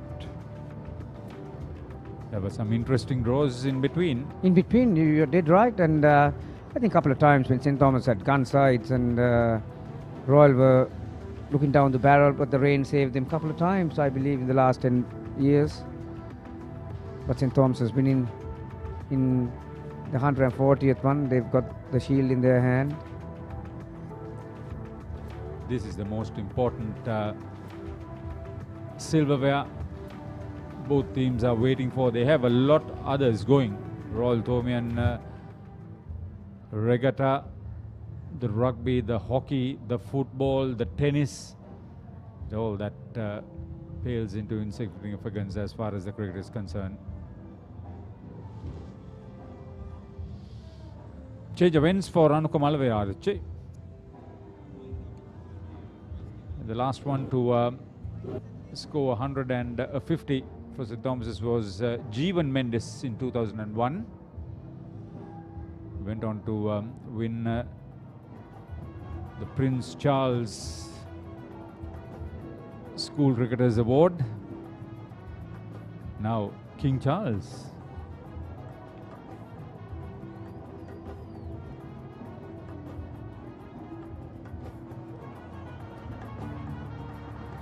Another loose shot. He's surviving, playing and missing. Yeah, normally he takes a bit of time to organise his innings, Senadi Ulankulme, but he's been a bit more aggressive. That was not a half volley by any means. Foot not right across, played away from his body. Lucky not to get a touch. There's 2 slips and a gully waiting. Anush Polonovita, as a close catcher, has made a big difference.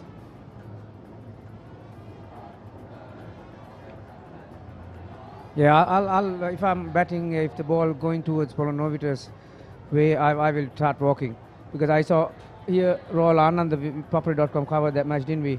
And he took 2 scintillating catches at slips, and that yesterday's grab was outstanding. I think that footage we'll be seeing many times more over the years.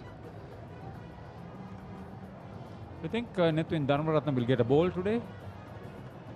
I think so, because like I mentioned, obviously the fast bowlers after yesterday's performance, they'll be feeling it a bit. Again, that was sucker ball. You know what? You know why I asked it? If that was the case, St. Thomas's would have bat longer than we probably thought. Yeah, I don't think the fast bowlers will be able to go on for longer spells because the workout that they had yesterday, and so Manchanayaka no doubt will be looking to rotate his bowlers. Jayawardena himself, Pereira and Dharmaratne, the spinners brigade, will come into play.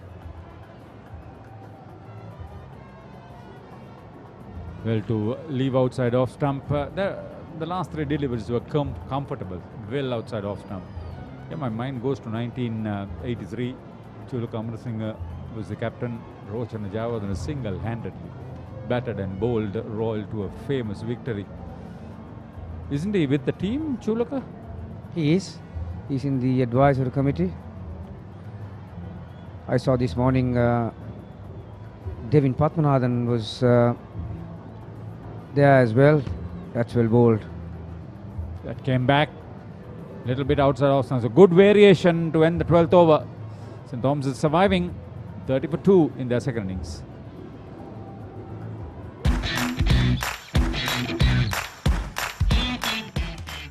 Heels Crest and I made a sausages.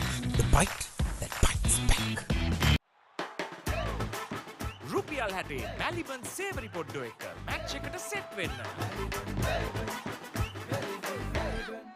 Hot and spicy රසට ක්‍රීම කොත්තු මී කනකොට පපරේ beat එකේ නැට වෙයි set එක තාලෙට ගස්සලා boundary උඩින් කප් එක උස්සමුදේ තීචියර කරමු අදවතින් ක්‍රීම කොත්තු මී big match fun ක්‍රීම Kottu Mee තියනකම්.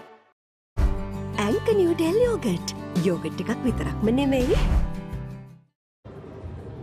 Well, St. Thomas has 30 for 2 in their second innings after 12 overs of play so far today.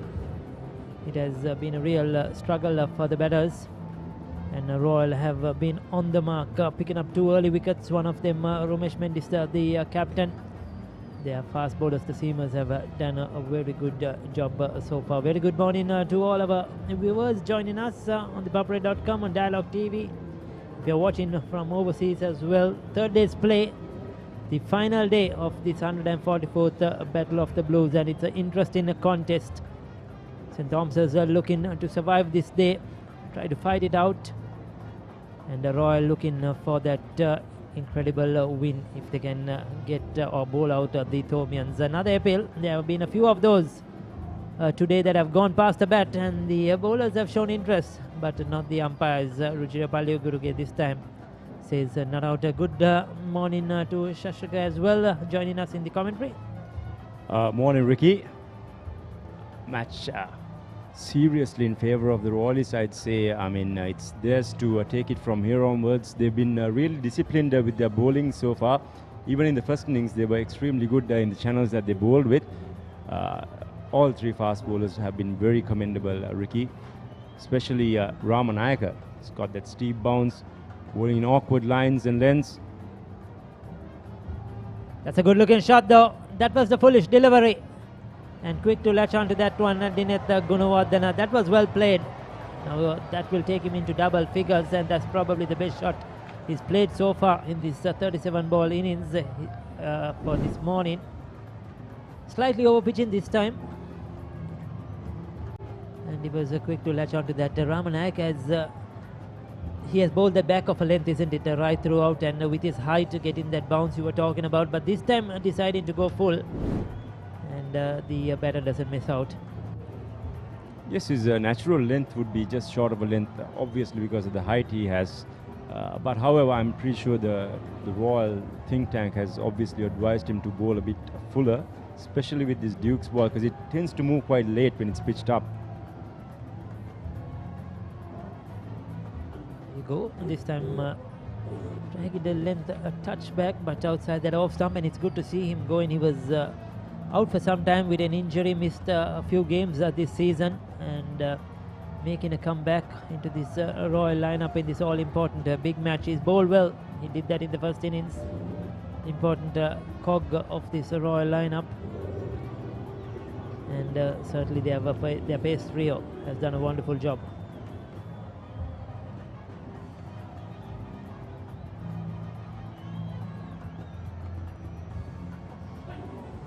Lucky.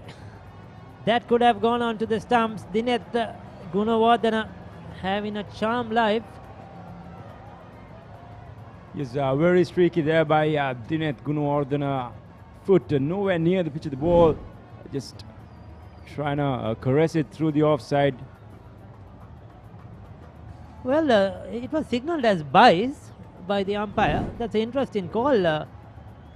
I thought that was a big inside edge, and I thought that almost went onto the stumps as well, but deciding to go as byes. I'm sure the replay would help us, Ricky. Now, obviously, that's something that umpire Ruchira won't have. Yes, definitely, and probably he's signalled what he thought he saw. But if that did hit the bat, that was significant. I mean, that was a lot of a movement into the left hander to miss the wicketkeeper as well. We'll come back to that. The 13 overs complete at 38 for 2.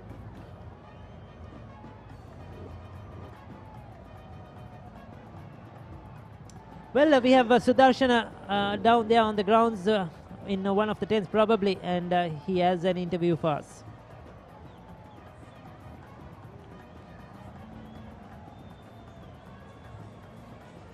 Well, just outside the boundary ropes, here we are in the Day 3 of the 144th Battle Blues. Next to me, it's Sajid Kalaratna. Now, Sajid, you've been a member of the 2005 DS Saranayaka Memorial Shield winning team from the Tomian outfit. Not a very good day for you guys. Yeah, definitely not a good day, but this is what Royal Tomian is, right? Tomians came in as the favorites, but however, I think Royal have performed very well. And see, we've just got 2.5 days of play, but I'm pretty sure Tomians will pull it off. Yes, very confident that the Tomians will pull it off, but a massive hurdle to pass for the Tomians. They are in, they need to try and get 300 plus runs in order to go past that. Currently, on the 13th over, 38 for 2 wickets. What does the Tomians need to do to try and get out of this mess now? Well, I mean, ideally we should be looking at over to over and then moving on from session to session, right? So 2 good partnerships, I think we're good. If they go on that negative mindset of saving the match, I don't think it will be good for us. But still, just go for that. I know it's 38 for 2 right now, but let's wait and see. Hopefully, if these 2 can stick on until lunch, that will be a good boost for us. But however, moving on, I think we've got 2 more days to play. I think Royal gave us. We initially had 4 sessions to bat, but somehow they made it 3. So if it's just 3 sessions to survive, I know it's not easy. I mean, it's easier said than done. You know, they're bowling pretty well, and the pressure can get to you. Just play it as a normal game. Take it as your first inning and just bat out. That's what I would do ideally. Even though if I wasn't a batsman, if I'm not a batsman or not, but I'm pretty sure people who have played with us, you know, yes, these are school kids who are handling so much of pressure. You know, 30,000 people. It's a lot to ask for from a school kid. But however, you know, this is what Royal Tomian is. Oz, ooze, and plenty happening in the middle. Almost a run out. So there is panic setting amongst the batsmen as well. But Sajid, now you've been a fast bowler, a pacey in the ranks. This SSC wicket offers just a little bit to the fast bowlers, and that's it. First hour, you might be able to try and get something off the surface, but then it turns into a batting paradise. What should the Royalists do right now to try and get the Thomian wickets? Well, I mean, this top is rather green than what we normally see. And fortunately, you know, you've got some good fast bowlers from the Royal camp. If they just stick to the basics and, you know, hit their line and lengths properly and, you know, make the batsman play, I'm pretty sure the ball will do the working. Well, we've spoken about the cricket, but Sajid is also a member of the Joint Match Organising Committee who shoulder a lot of responsibility in making sure this mega event goes through. Sajid, talk to us about the involvement of the Match Organising Committee and also how the two schools come together as a joint force to make sure this happens. And this particular event is a special one for you guys. After 3 long years, you've got the crowds back. Oh yeah, I mean, every year that we didn't have the crowds, you know, a lot of people have missed out quite a lot. But this year, even on the first day, we saw massive numbers coming in, and we are, you know, almost, I would say about 80% is filled up by now. We're looking at 11 o'clock. So by lunchtime, it should be 100% packed, and, you know, expecting 30,000 people. So it's actually, I mean, it's a great task of two schools coming together end of the day and doing it for schools. I mean, 144 years, it takes, you know, quite a bit of working together, and, you know, because we meet in September every year and try and plan this for March. So we give it our best, heart out to everyone who's part of the organizing. It's not an easy task, but somehow we managed to get it done. I mean, this is the biggest out of all the big matches, so that's why we call it Battle of the Blues.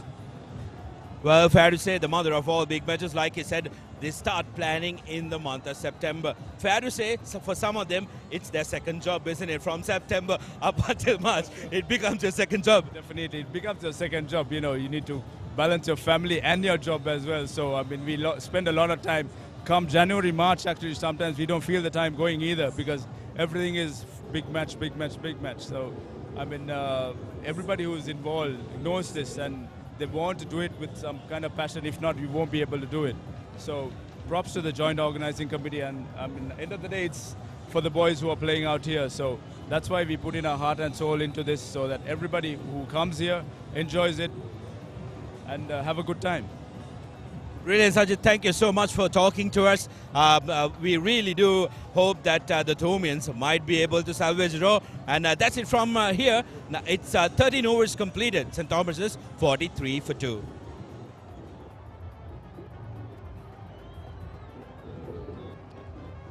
So 43 for 2 after 14 overs. And Sajid having a lot of confidence that the Thomians will survive this and put up a good performance in this final day, since that's the Thomian grit, Shashrika? Yes, spoke like a true Thomian. The Thomian grit is showing all over the words that he mentioned, but however, being realistic with the key batsman in Romesh Mendes in the shed already, that was a massive blow for the Thomians, Ricky. I felt the ball kept a little low as well, but this SSC track still seems to be a good deck to bat on. However, do we have the ammunition with the history that we had in the season? It's doubtful, but you never know. Yes, it's a big battle ahead. We have just completed the first hour or so of a play. The players will have a drinks break. The umpires as well, a well-deserved one, with the 43 on the board after 2 overs, 14 overs completed. And we'll have a short break as well, a commercial break, and be back as soon as the play commences. මේ අසනීපයක් වෙනවා කියන්නේ පවුල් පිටින්ම වැටෙනවානේ අඩියටම. වාහනයක් පාවිච්චි කරන එකත් ලේසි නෑ. ඇක්සිඩන්ට් එකක් කියන්නේ වැටෙනවා ෂුවර් අඩියටම. මේ පොරකමක් කියන්නේ බිස්නස් වැටෙනවා අඩියටම. මේක තමයි වෙලාව හොඳ රැකවරණයක් ළඟ තියාගන්න හයියට. 60 වසරක රැකවරණයේ විශ්වාසය ශ්‍රී ලංකා ඉන්ෂුරන්ස්. වැටුණත් අඩියටම අපි ගේනවා ඉහළටම. අයිනෝ පුතා, හැබැයි යා ගෙදර නිදියන්නෙම අමුතු තැනක. කාලගුණය කොහොමුණත් රයිනෝ නං වාහනට සේෆ් තමයි මුළු ගෙදරම. Rhino Cement Roofing Sheets. Then you know Rhino. I know. Get with the real Wasi life. Genie Debit MasterCard by Dialog Finance. Download Genie. Enjoy benefits. The real Wasi life with Genie Debit MasterCard.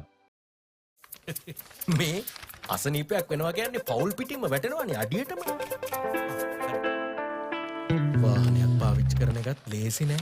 Accident එකක් කියන්නේ වැටෙනවා sure අඩියටම. මේ පොරකමක් කියන්නේ business වැටෙනවා අඩියටම. මේක තමයි වෙලාව හොඳ රැකවරණයක් ළඟ තියාගන්න හයියට. 60 වසරක රැකවරණයේ විශ්වාසය ශ්‍රී ලංකා ඉන්ෂුරන්ස්. වැටුණත් අඩියටම අපි ගේනවා ඉහළටම.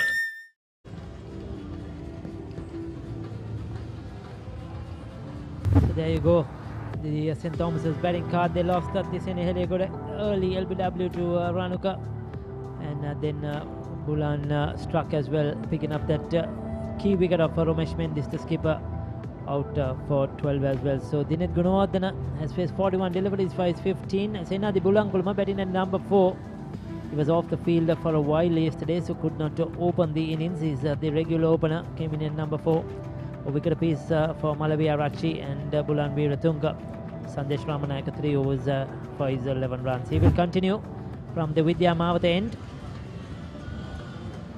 Once again trying to hit that good length, get that ball to move around. Generation of cricketers once again. The third of the brothers to play for Royal College in the last several years, Sandesh Ramanayaka. The two elder brothers now playing club cricket, domestic cricket. So cricket in their blood.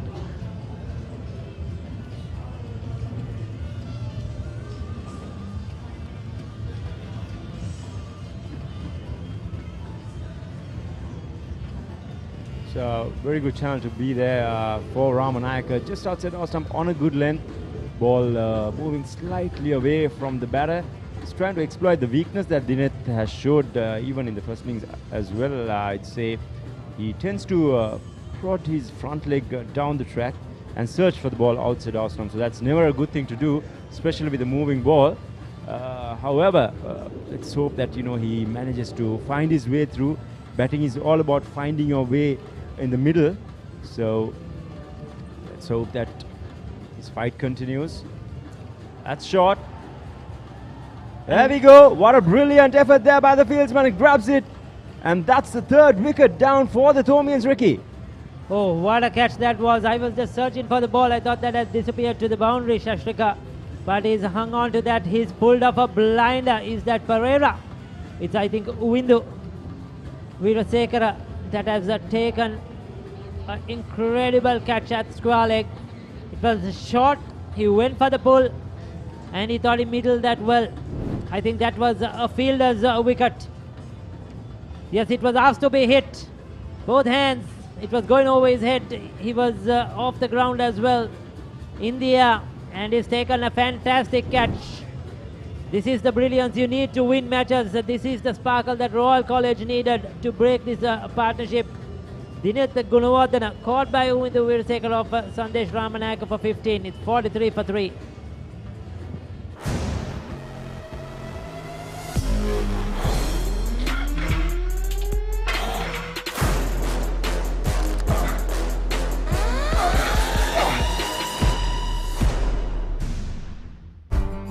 New Delhi yogurt.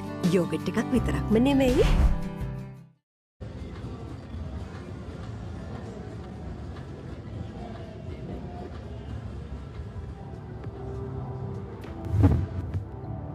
So the new batsman for the Thomians this time around as well is Nathan Caldera, who comes in at number 5. Loss of 3 wickets for St. Thomas's. He's done reasonably well during the season. More of a latter order batter, I'd say, during the season. However, the situation has been created for him. The platform is set, even though many believe that there are still better batters for the Thomians left in the camp. Yes, but there are more regular batters, I would call it, Shashtik. I think this is probably the highest Nathan Caldera has batted in the entire season at a number 5. He scored 100 here versus St. Joseph's. That was a superb innings. He's only 100 for the season, but I think he came in at number 6 in that game. And so he's batting higher up the order than Mahit Pereira and Sanesh Hettiarachchi as well, like he did in the first innings. So this is a big promotion, I would say, to Nathan Caldera. They are having that hoping and having that confidence that he could deliver what he did against St. Joseph's. Now I sincerely hope that Nathan does well. But why change this at a big match like the Battle of the Blues? Yes, interesting call. Certainly a very interesting call. We saw him in the first innings as well. Made 20 but could not carry on. And this is the determination. That is Mahit Pereira, who has batted at number 5 right throughout the season. But unfortunately, he has been kept back. And the coaching staff, the strategist, captain deciding that Nathan Caldera can do the job. And the school kids enjoying some milk, the Anchor products, the New Dale. Refreshing, certainly, if you have a cool one of those on a hot and humid day out here at the SSC. Plenty and more around the grounds.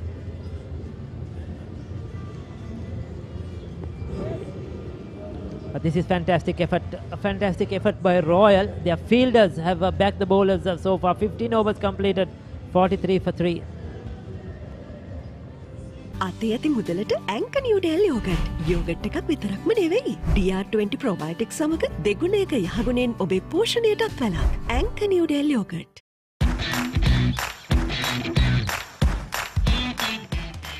Heels Crest Naimeris sausages. The bite that bites back.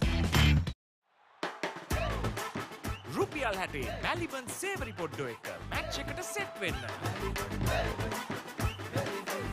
Cheer up කරමු අදවතින් Prima කොත්තුමී.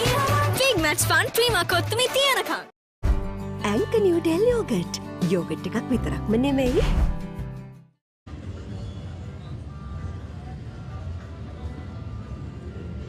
St. Thomas's need a big partnership. They definitely need these two to bet on until lunch. They cannot afford to lose another wicket. If they are 4 down at lunch, that would be a big problem. Yes, they have to score runs as well, but not losing their wicket is very, very crucial. And they're going to go for a spin for the first time today.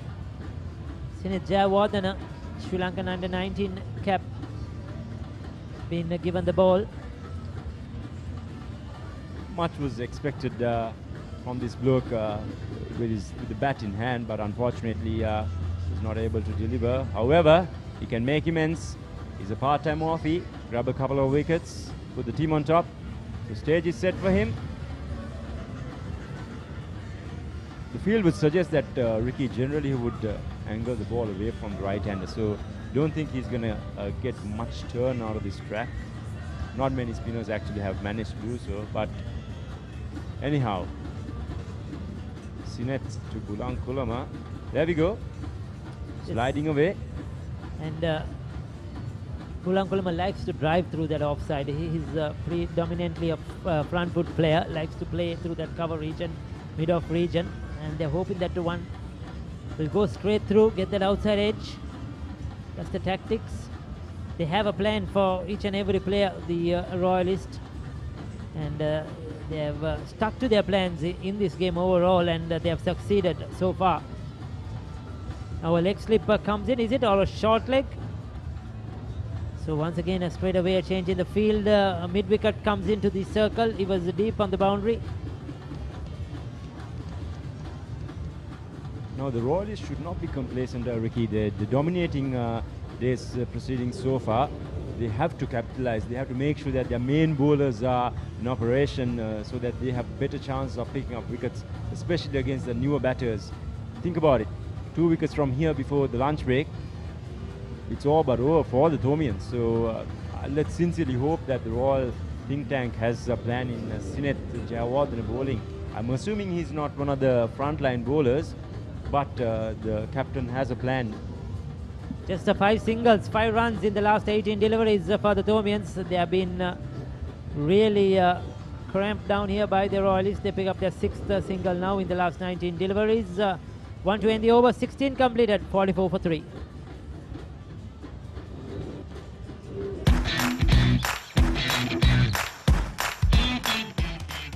Heels Crest Naimere sausages, the bite that bites back. Anchor Noodle Yogurt. Yogurt එකක් විතරක්ම නෙමෙයි.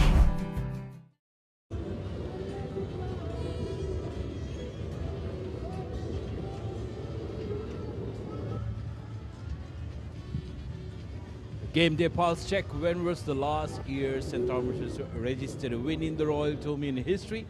You can cast your vote now on the Papare.com YouTube and Cricket Facebook page.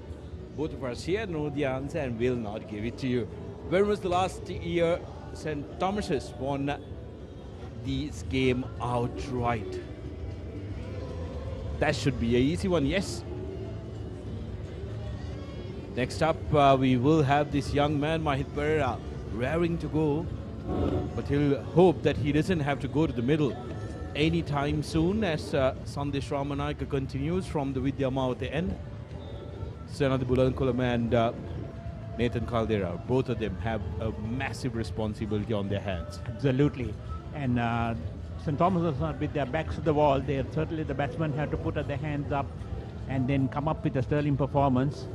Royal have done well to get 3 wickets in the morning session. As expected, they put St. Thomas's in. They declared overnight. And 342 to get is a big score.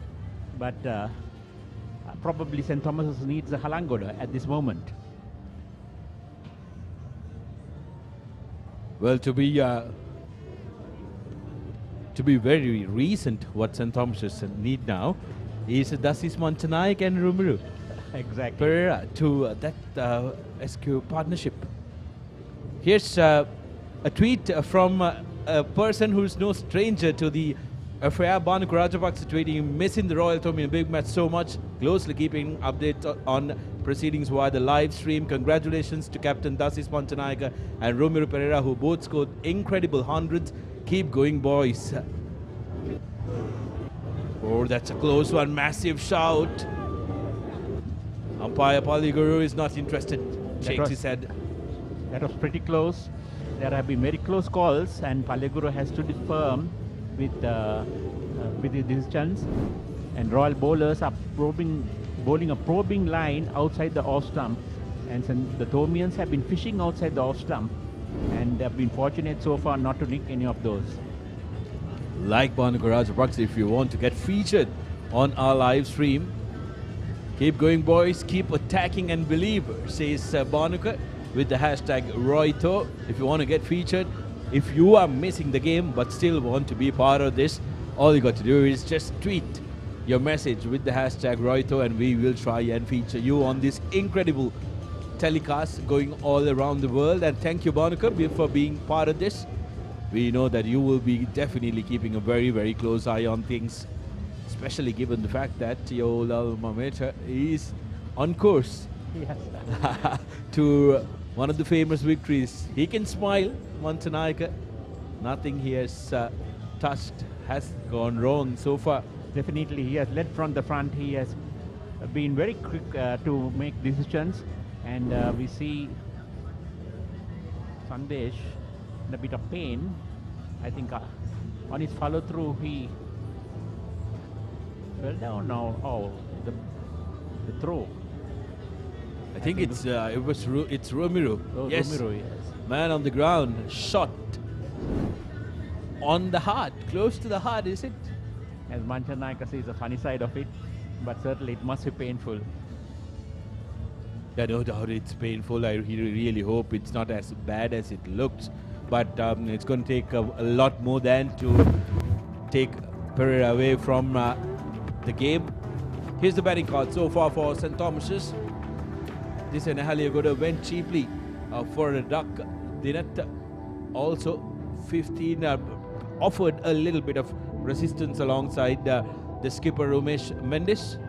But now it's up to Senadi Bulankulam and Nathal Kandera, who are in the middle, to try and build up a partnership, which will be very, very important. But on the other hand, the Royal bowlers have done brilliantly. The 4 fast bowlers for, 3 fast bowlers for Royal College who have worked in tandem to make sure that they put pressure on the Tomians, have managed to grab a wicket each. And Sinet Jayawardena being brought into the attack as well.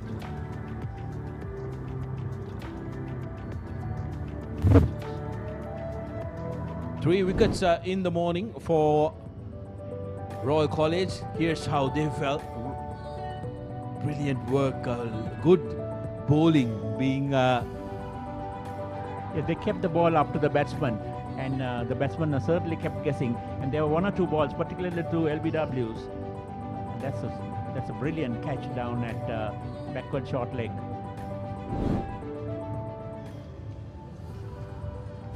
While we wait for the resumption of the play, this is what happened. St. Thomas's won the toss and invited Royal to bat first, and bat they did. 326 for 8 after being in a difficult position for 63 for 4. Thus is Manchanayake, massive 100, 137. First Royal skipper to score 100 after 26 years. Tomians in their reply went cheap. 153 all-outs, and Adi Bulankulama, the only batsman who offered some resistance. And then Royal, yesterday in the final session, managed to put up a top score of 168 for 4 in quick fashion. Tomians currently 45 for 3, need 297 runs to win. Yeah, certainly Royal drove home the advantage yesterday, and I think Manchanayake became the first skipper on Royal batsman to score century and a half century in the same game. So that's a record for him, and he has led from the front, and he certainly has shifted the bowlers around, putting a lot of pressure, and it's nice to see the way he has led this side in addition to his own batting performance. Yes, absolutely spot on. I think not stopping from his batting performance, the bowling changes that he did, the field settings that he's been doing while the Tomians have been batting has been very impressive, because he's been with that attacking mindset. He wants to enjoy the game, like he told Haritha at the toss. He said, I want to enjoy the game, and enjoying he's doing for sure. He's smiling away out there, and he knows what he's doing. And as you said, his field setting also has been spot on. So has his been bowling changes, and Royal have done well to bowl as so many overs given that they had 3 fast bowlers. Yes, absolutely right. The over hit has been very good as they complete the 17th over. St. Thomas's 46 for 3. What's the best ceiling sheet, Mr. Basunda? That's the Ino ceiling, the Rhino ceiling, a wood pattern finish. I know. You can color it your way. The plain ceiling. The roofing's Rhino. The ceiling's Rhino. Incredible strength. I know. Durability, that's high. I know. Cost effective too. I know. It's the best choice always. Over half a century of trust, now in a new formula. Rhino Roofing and Ceiling Sheets. I know. Rhino. Anchor New Delhi Yogurt. Yogurt එකක් විතරක්ම නෙමෙයි.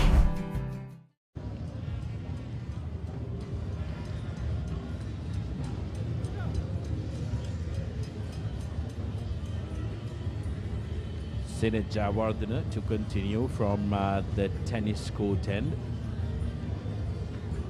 So another milestone probably coming up, and that may, if he does achieve it, be a series record. Manchanayake as skipper, not only getting 150, but also leading the side to victory, can certainly be a series record. So it's Sinet to continue from the pavilion end. Punched on the back foot by Nathan. No harm done. Manchanayake applying a lot of pressure around the Tomian batsman.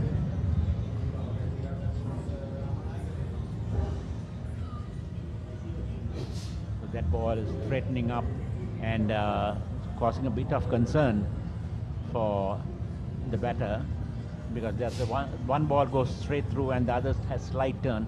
The ball not really turning much as at like last afternoon as yet. Early in the morning, when Carmen Pereira looked at the surface, he did say about, he did mention about a couple of foot marks in that area that can cause trouble. So if Sinet can land it on them, that can for sure make the batsman struggle. Caldera not usually batting this high in the order. He bats below Mahit Pereira.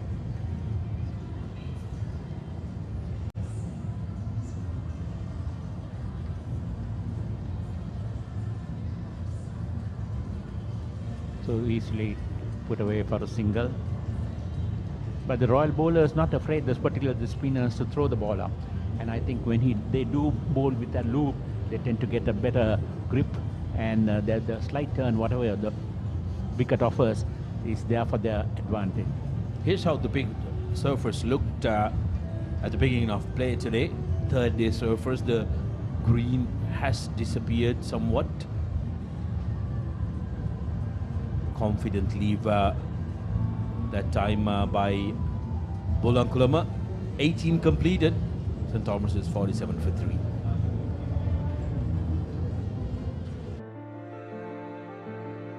Protect your child's education even in your absence. School Fee Protector from Sri Lanka Insurance makes sure your child's education continues uninterrupted by paying their school fees in case of an untimely demise or total permanent disability of the parent. Go ahead, ensure your child gets the future they deserve with School Fee Protector from Sri Lanka Insurance. Sri Lanka Insurance, like a father, like a mother. Beautiful pictures of the SSC 144th Battle of the Blues. The Dialog pledge so very close to that 1,944,000 currently. And at the way this game is going, we are surely going to go past that 1 million. A very worthy course where 4 very deserving schools will be picked by the 2 teams, and they will receive sporting equipment. Bowling change coming in from the Royalist,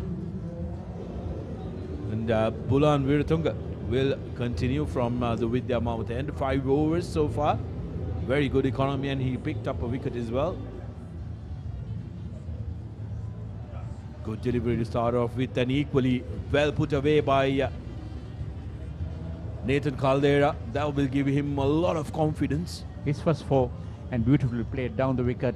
He played down the line, and it was beautifully placed between mid-on and the bowler for a useful 4. So these 2 batters, a lot of batting is yet to come, but of course a lot rests on these 2 batters for St. Thomas's. A long innings is necessary, and obviously all Thomian supporters will be looking to these 2 and the rest to follow to bat prop. They will obviously have to bat the whole day if they are to save this game.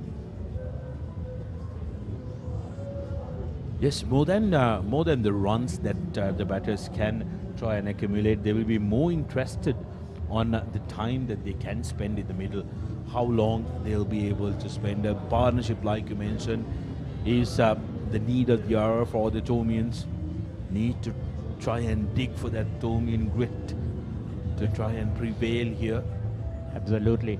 And there's about 75 overs for the day left, and that's a long way to go with 2 more sessions to come. I'm not sure whether we'll hold good, but still for all, St. Thomas's has to bat deep. Left that time, but there was some movement for Bulan. Need to be careful, Nathan. Nathan Caldera, an all-rounder. Bulan, that particular ball, he was able to bring it back into the batsman, and he has this ability to move the ball both in and out of the right hander, and that's causing a bit of concern for the 2 batters out there at the moment.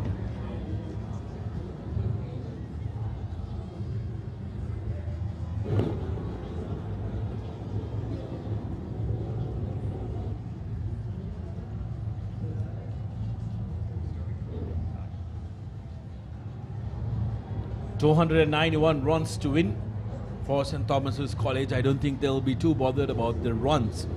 They'll be bothered about wanting to try and bat out as many overs as they possibly can and hope for maybe some rain intervention.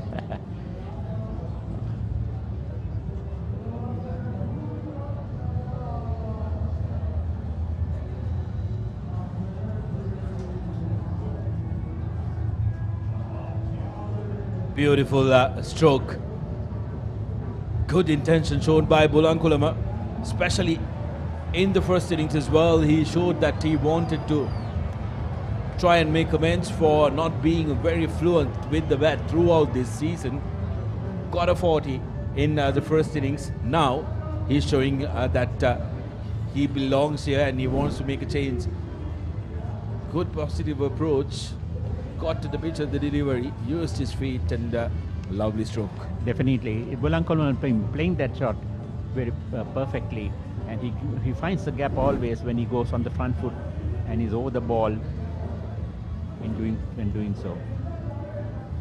Good comeback by Viratunga, and equally well defended by Bulankulama. That's at the end of the 19th over.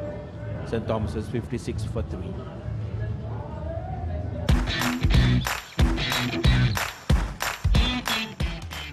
Heels crest and I made a sausage. The bite that bites back.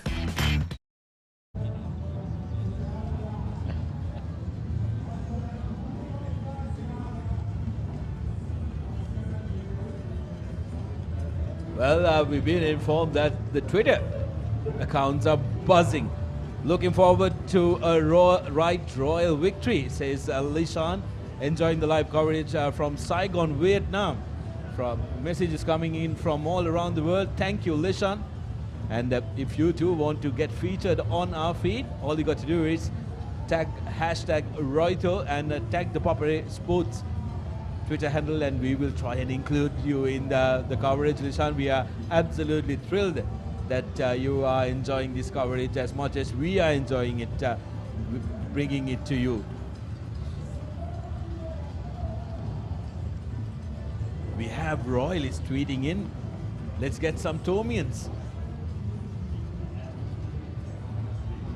That's beautiful, driven to extra cover but straight to the fielder. So yes, St. Thomas's will not only want to bat long but bat deep, and they certainly will have to, all batters will have to rally around and then make sure they bat the full 75-80 overs left for the day.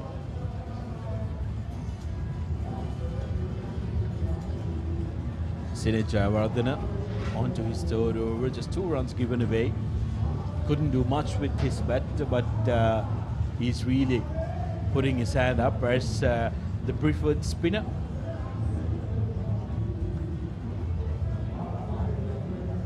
He's bowling a fair line and length and not afraid to toss the ball up, and Royal are attacking the Tomian batters, but Tomians at the moment are up to the task. They are picking the right ball to pierce the fielders and keep the scoreboard ticking. That's very important, because if they get bogged down, then the chances of the Royal bowlers dominating is greater. With the use of Jayawardena, Royalists are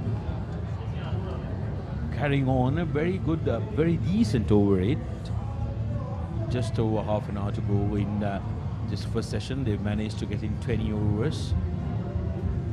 There are no threats on the track, and although batting last, they always say that it's not easy on any track, but this SSC wicket is always full of runs, and St. Thomas's must take courage in the fact that at the moment there is nothing on the track that will worry them.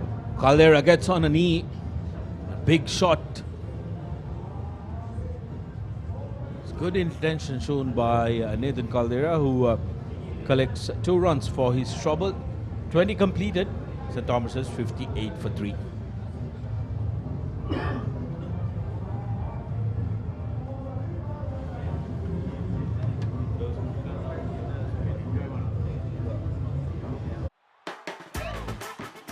රුපියල් 60 මැලිබන් සේවරි පොඩ්ඩෝ එක match එකට set වෙන්න.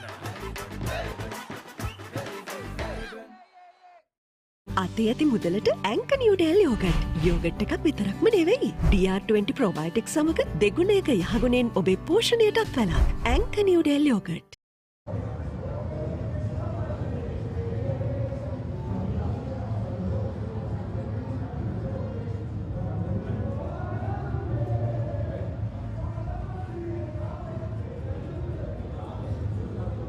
A good change, the skipper Manchanayaka bringing himself on. He will bowl to Senadi Bulankolame. 20 overs bowled, 58 for 3. A very good morning to you, Shaminda. Good morning, Feroz. Good morning to all our viewers across the world as well. Tuning in to www.thepapare.com, or if you're tuning in through Dialog TV, we are also available on the Dialog Viu app. So anywhere you are, you can catch the live action from the SSC. A good game of cricket from both sides on offer. Oh, tossed up. Beats Senadi. Just speaking about the bowling change, Feroz, you were just talking about it just before we got on the mic. That spinners operating from both ends would definitely help Royal College bring out a chance out of thin air. Yes, with just 30 minutes left before lunch, I'd like to see the spinners bowl in tandem. Dasis Manchanayaka has taken 27 wickets, best of 5 for 10. A couple of wickets in this inning and it would be a dream game for Manchanayaka as a skipper. Just a slip and a short leg. I think he's found the line and length immediately in the first over. That came on with the arm, but equally well played. The sweeper will come across, just a single. The last over we saw Nathan get on his knees and heave a ball over mid on. So it's good to see them play some shots as well, playing a bit positive rather than what we'd expect the Thomians to usually do. Again on the back foot, plays it on the offside for easy single. It brings us to the end of the 21st. St. Thomas's College, I beg your pardon, 60 for the loss of 3.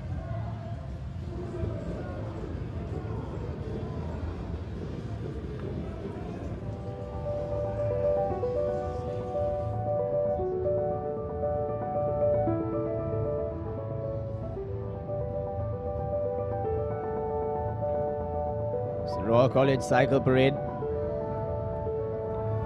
happening after a good 3 years. Rich tradition. It was a shorter route this time. It wasn't the usual route. Few of the schools of the fairer sex would have been a little upset that we didn't visit their school. But good for the boys to have some fun, be a part of the Royal College tradition and what goes around the cricket as well. Another good change. The leading wicket taker for Royal during the season, Nethwin. He didn't get to bowl in the first innings, being brought into the attack. And with Nathan on strike, I'm sure he will try to impose himself. The fresher, Nethwin Dharmaratna, has been amongst the wicket. He's got 32 wickets, 31.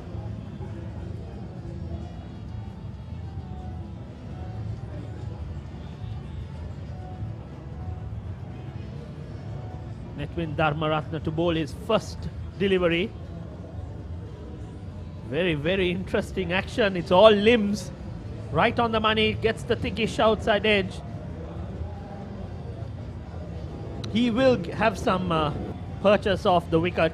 It's still on the slower side, and but you've also noticed a bit of uneven bounce where the fast bowlers were bowling. The odd one will jump, and Nethwin with his action, high arm action, there you see, it's all limbs running in. Extremely lively action. Again, very well bowled, a loud appeal, went on with the arm. Good start for Nethwin.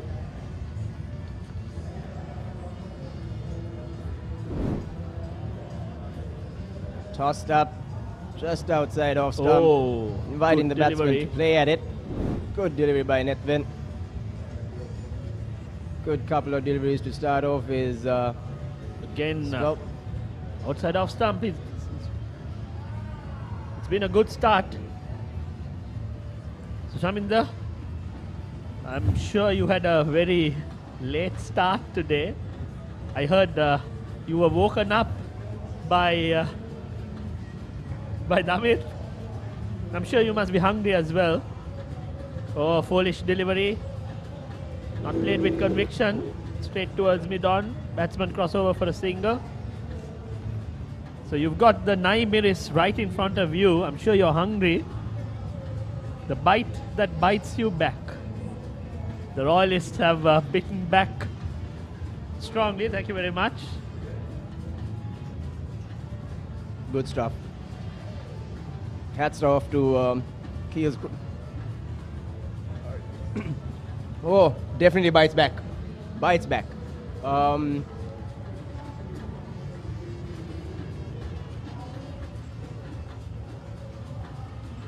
Senadi drives very well tossed up by Netvin.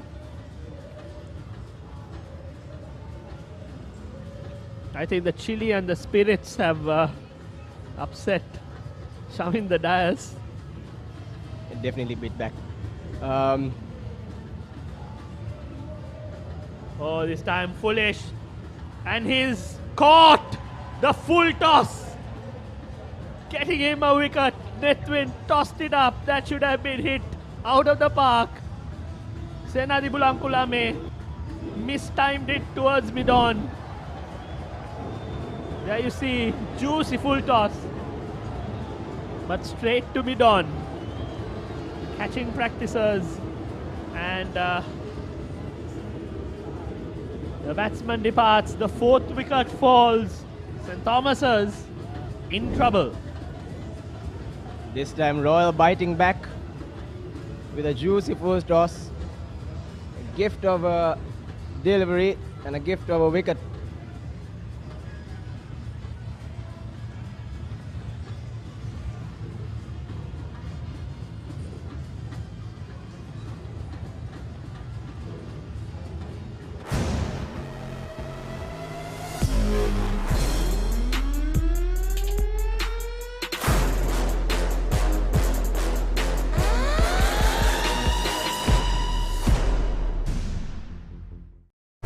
Anchor yogurt. Yogurt එකක් විතරක්ම නෙමෙයි.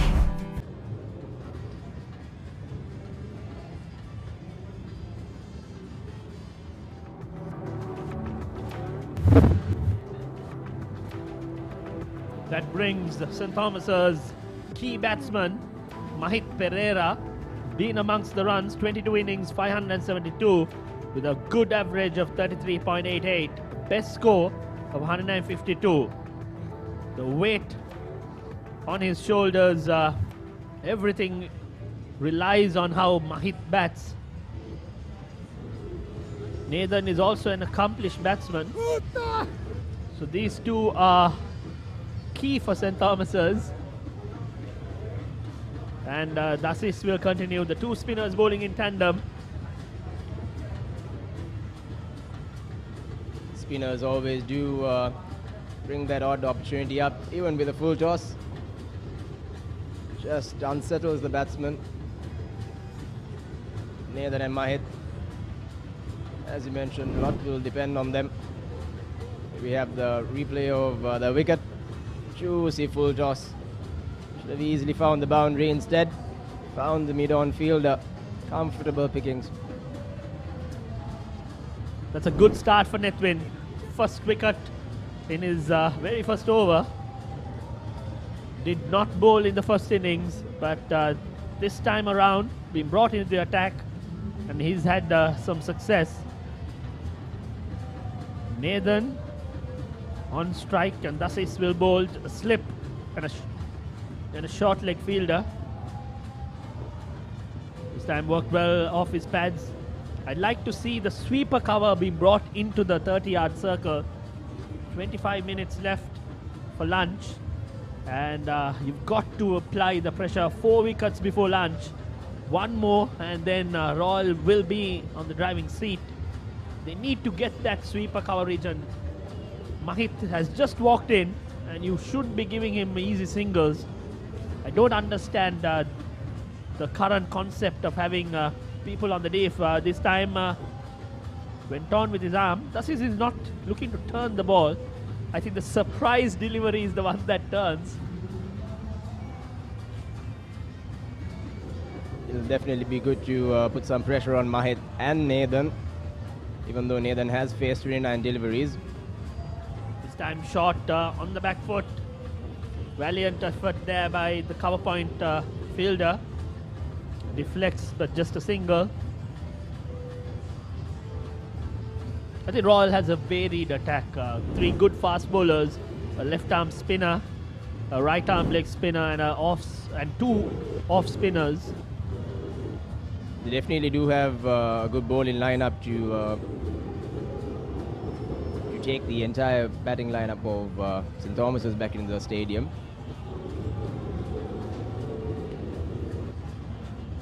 It's a matter of showing good temperament, good patience. Well fielded there.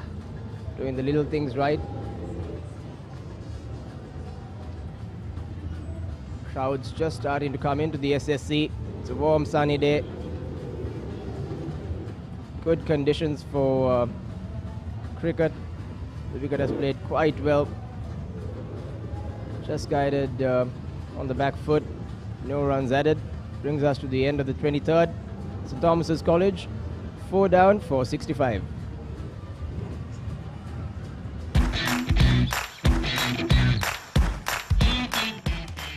Heels Crest Naimeris sausages, the bite that bites back.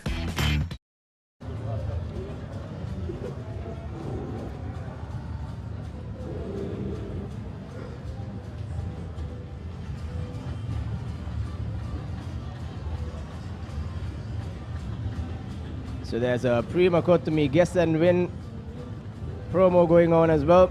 You can log on to the Papare.com Facebook page and take part in the fun activity that's taking outside the field. It's a nice way of getting everyone engaged. So Nethwin will continue his second over, bowling to Mahit, key batsman. On the shorter side, equally well played, beautifully played. That should fetch him a boundary. He's a well-accomplished batsman, Mahit. A fantastic sportsman. This time on the shorter side, rocked onto the back foot. Had ample time. That's a good shot. And that immediately brings about a change in the field, a change of line of attack as well. Nethwin opted to come round the wicket, bringing that short leg into play. Not afraid to toss it up.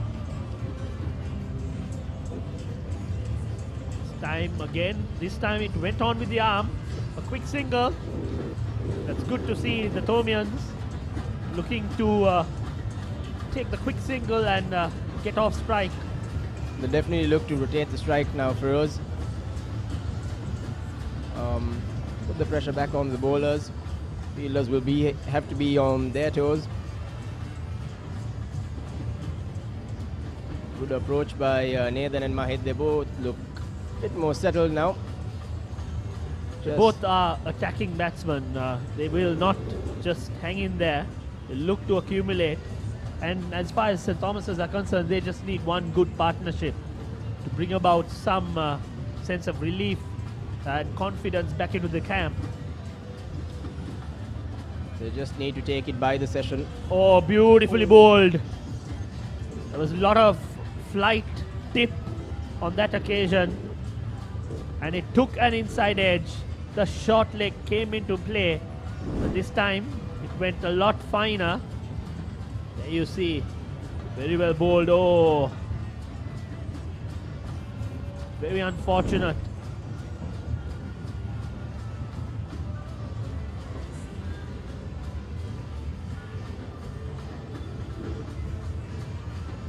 time again, but Mahit has enough time, enough class in him to move on to the back foot. I think with Netwing coming round the wicket, I think the short leg fielder can get a lot finer as well.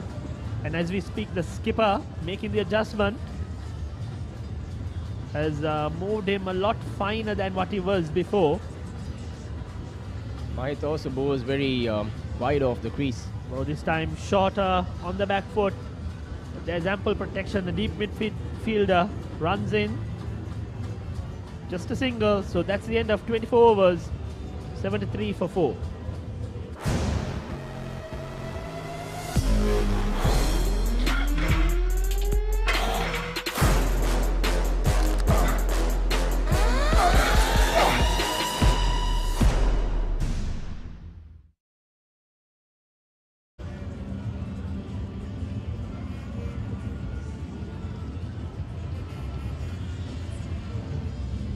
Bit of history. In 2013, Shamika Karunaratne took a match bag of 9 wickets to bowl the Tomians out. It was a memorable victory. It's been 10 years since then. It's been quite some time, but it was an amazing game. Royal College had only around 2.5 days of cricket due to bad weather. Tomians would hope and pray for something alike this year. But so far, weather has been good. As Manchanayaka comes in to bowl, shies at the wicket as well. That's better. I think Manchanayaka doesn't impart that much of spin. It's got to be a lot straighter and a lot fuller. Get the occasional delivery to spin. A slip, a short leg.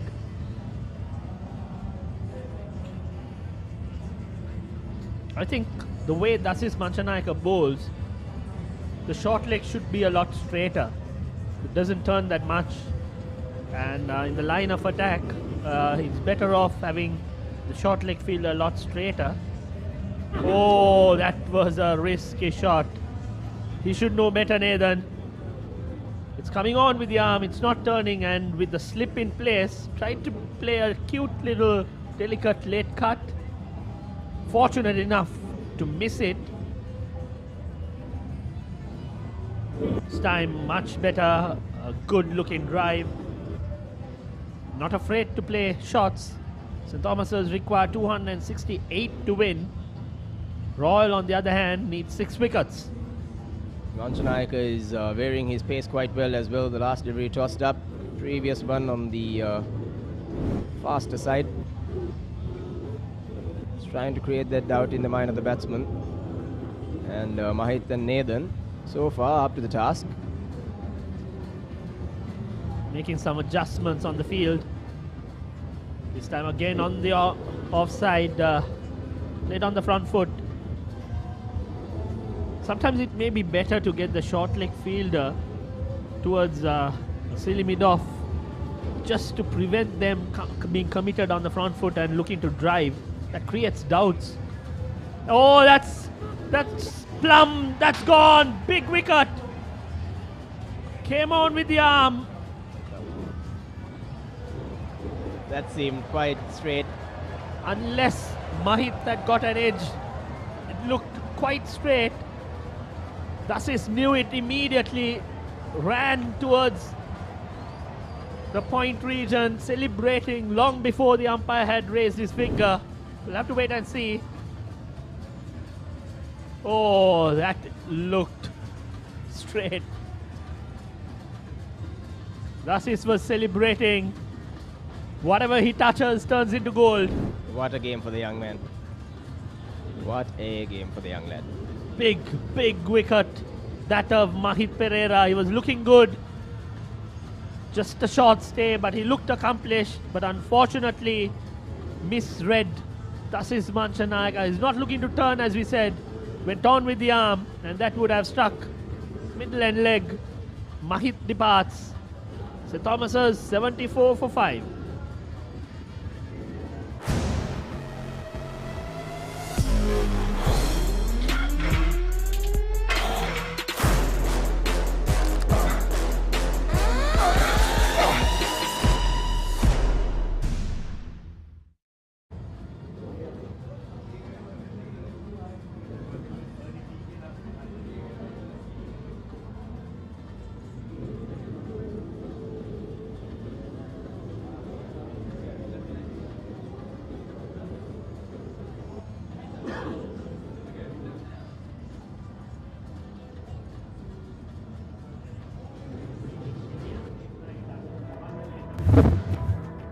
Sinesh Shettyarachi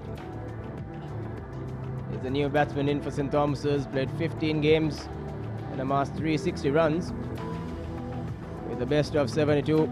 He'll need much more than that today, or at least to stay at the wicket. Be a good show of class, a good stage. St. Thomas's will need a really good batting effort from now on. He too is an attacking batsman, Senesh. Left-hander. So that brings a left hand and a right hand combination into the middle. We will have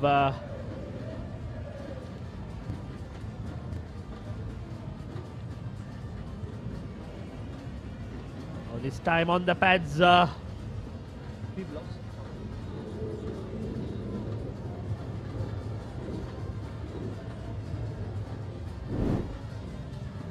There you see. Oh, that looked straight. The only question was the bounce, but you have to keep in mind that Manchanayaka is a short bowler as well, and we haven't seen him get that much of bounce. Nevertheless, it was straight, missed it completely, and that was all. That was curtains for Mahit Pereira. Brings Senesh on strike, the right arm off spinner bowling Nithwin.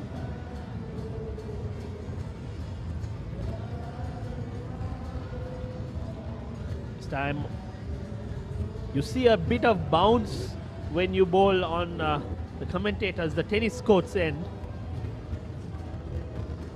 We saw one last evening as well. Senesh was adjudged caught at slips. This time on the shorter side, but just a single. Senesh is off the mark. 76 for 5. I'm not sure if the viewers at home can hear it in the background, but the Tomians have already started singing this college song. I think they've conceded defeat. Well, it's to bring in the Tomian grit. I think the Tomians need all the luck, but this game isn't over yet. Oh, this time he's bowled him. That delivery kept low. The uneven bounce coming into play. There was one that bounced. This one kept very low. And that's the big wicket of Caldera, the experienced campaigner. Well, the batsman's asked to wait. There's a front foot check taking place.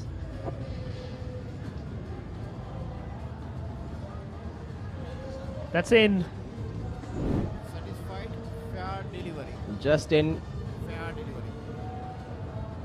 So the umpire says fair delivery. Caldera has to go. He departs for 18. St. Thomas 76 for 6. There you see the delivery was short, kept low and steeked in between his legs.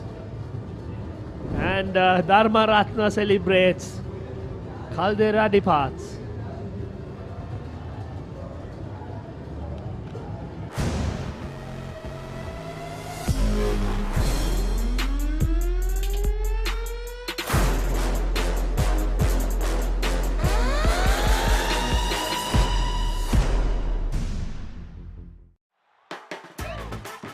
රුපියල් 60 මැලිබන් සේවරි පොඩ්ඩෝ එක match එකට set වෙන්න.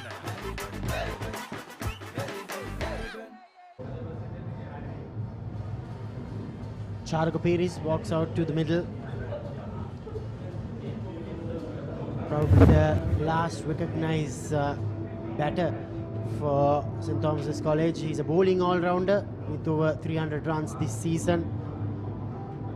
Charuka and Senesh now will have to bat out of their skins, Gamini, to save this game. You know how to save a game, so let's start off with that from the Tomian point of view. Now it's a massive task. They're looking down the barrel, aren't they? They're reeling at 76 for 6. Pretty much all their top order batters are back in the pavilion, so it's not easy for the late order batters to survive this long. Damit, you have to have one of the top order batters batting right throughout the day, even if the tail enders needs to make a contribution. They're all completely on top of this game. Netwin Dharmaratne didn't bowl at all in the first innings. Here's his second wicket. Nathan Caldera didn't adjust to the low bounce. That's a full toss. Put away easily from Charuka. He gets off the mark. Good bit of work from Malavi Arachi to keep it for a single. End of 26. St. Thomas's 77 for 6.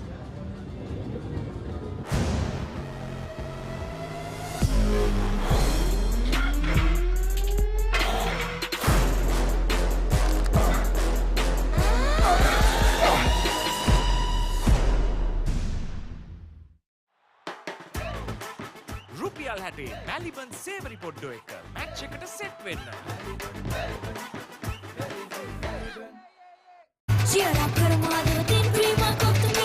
Big match fun Prima Kottu Mee තියනකම්. Anchor Newdale yoghurt. Yoghurt එකක් විතරක්ම නෙමෙයි.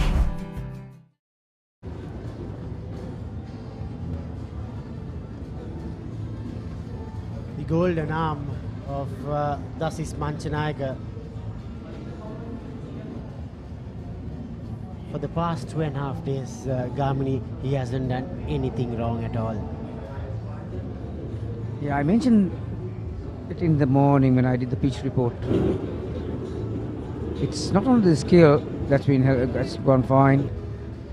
At least a couple here. Oh, and it's a 4. Just shows how fast this outfield is. Yep. Back on Manchanayaka. There are some dim faces there in the dugout, and yeah, I think more than the skill, Manchanayaka, he always trusts his skill, but he's got a very good head and a very smart mind. It's difficult to have all those attributes at this level, but he seems like he has played school cricket for donkey's years, and he preempts, he reads the game pretty well. He reaches. See, when it comes to red ball cricket, you have to outthink your opponent long way out. He's got uncanny ability to find something out of nothing. Whether it's the ball in hand or bat in hand, it does not matter.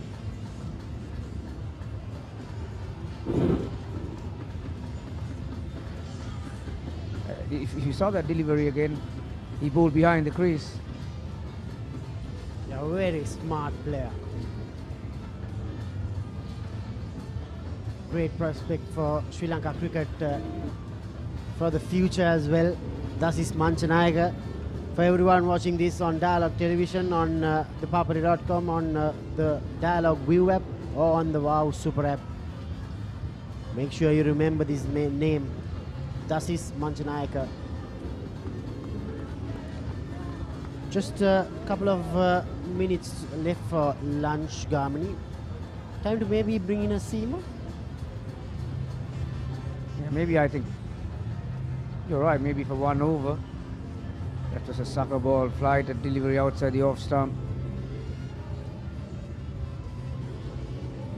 That's the end of the 27th over. 81 for 6.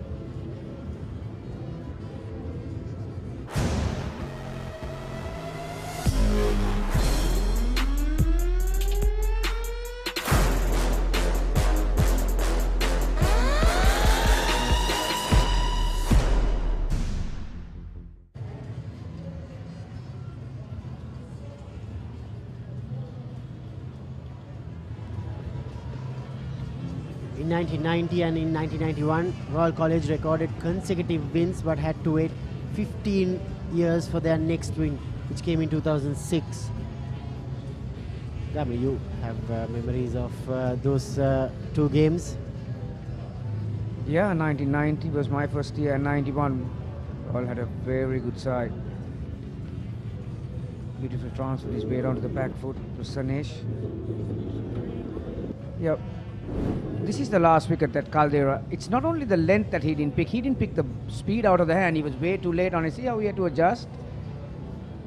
It didn't get up, that's fine, but he did not pick the ball, the speed out of the ball, speed out of the hand.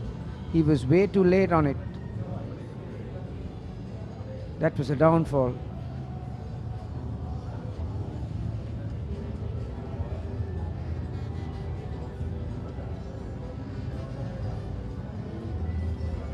Oh, There's been a spin and there's been a bounce. This is the lovely bowling from Netpin Dharmaratne. Yeah, it's a dangerous. If you see, Pires came in after Caldera's wicket. If you had seen that wicket, he would never do that, go on the back foot. There it is. Pitched outside the leg stump, umpire Hannibal says. It's hitting the stumps. That was very close, Gamini. That was very, very close. And like I mentioned, he's living dangerously. He's getting on the back foot, and at some point, some deliveries are keeping low. Very lucky.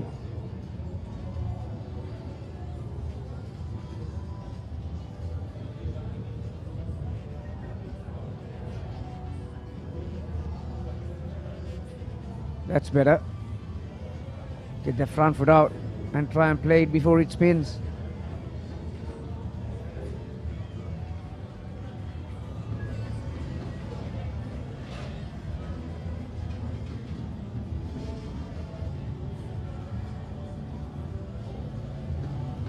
This little spell from Dharmaratne completely changed the complexion of the game in this session, Gamini. Yeah, it's amazing. He was his release point was a bit higher to me in his first over, but as you grab the first wicket, it gives you immense confidence, and he has got his speed right, he's got his radar right, the trajectory is pretty good. 82 for 6.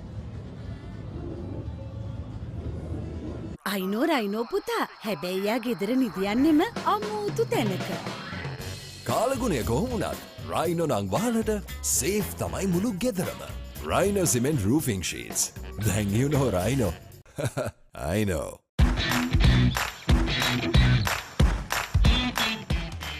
Heels Crest Naimiri sausages. The bite that bites. රුපියල් 60 මැලිබන් සේවරි පොඩ්ඩෝ එක match එකට set වෙන්න. cheer up කරමු අදවතින් ක්‍රීමා කොත්තුමී big match fun ක්‍රීමා කොත්තුමී තියනකම්.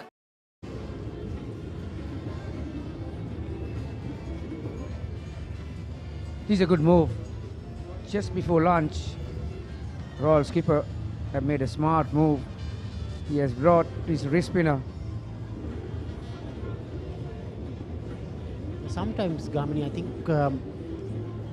generally some teams tend to bring in the seamers. Here's Ramir Pera's record, 30 wickets, best of 7 for 50. He won't need to pick up 7 wickets, just 4 more. Sometimes teams tend to bring in a seamer or 2 seamers for the last 10 to 20 minutes. Or sometimes you can start off the next session with a fresh pair of seamers who've had a very good long rest. Oh, that's a lovely delivery. Yeah, the other thing is, in general, sometimes the wrist spinners take a bit more time, but Ramir Pera is a very handy customer to have in your side. And see, batters are having the lunch break in their mind, so they're not going to go for big ones, are they? And lovely fly. Short leg in play here.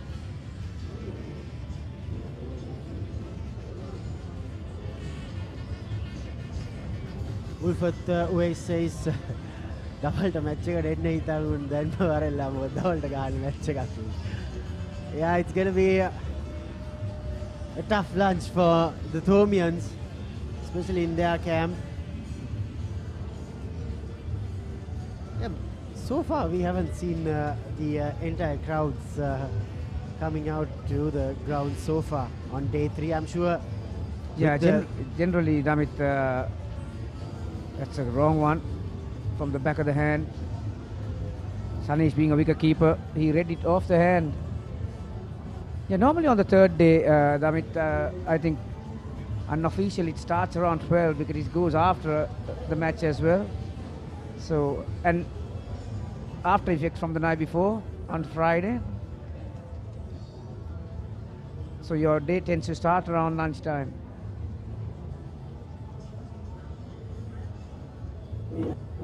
Another wrong one, loud appeal. That's probably lunch here at SSC Grounds.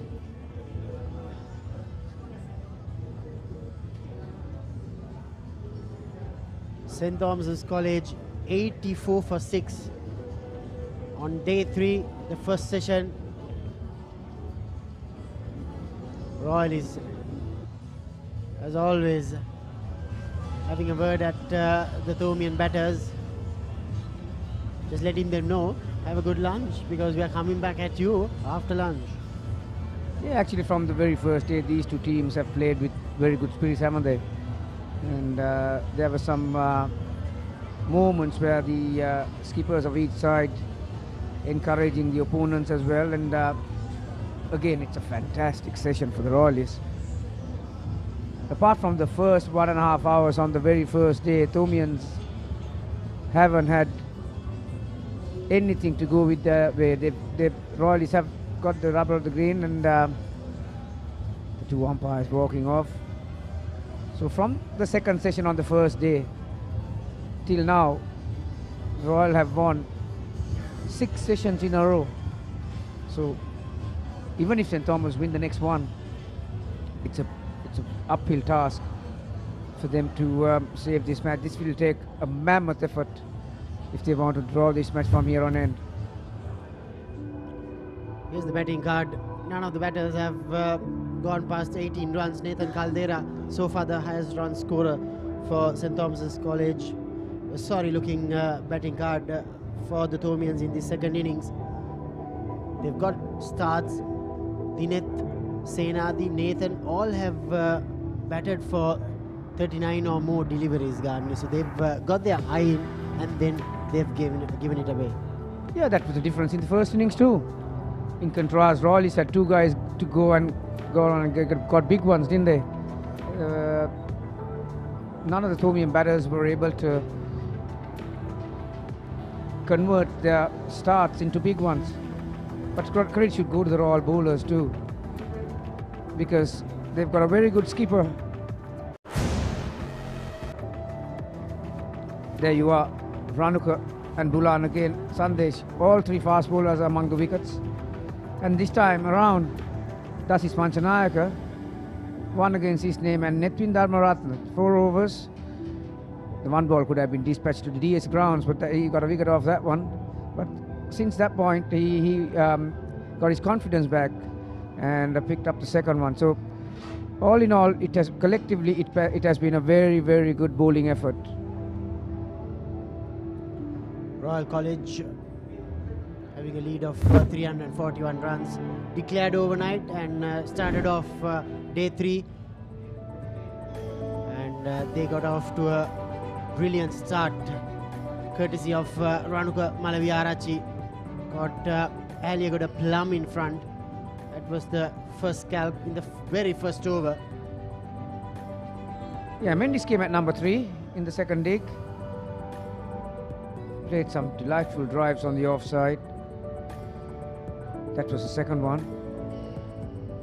But good credit for the Royal bowlers. They trust that was the dismissal of Mendes. Stuck on the crease again.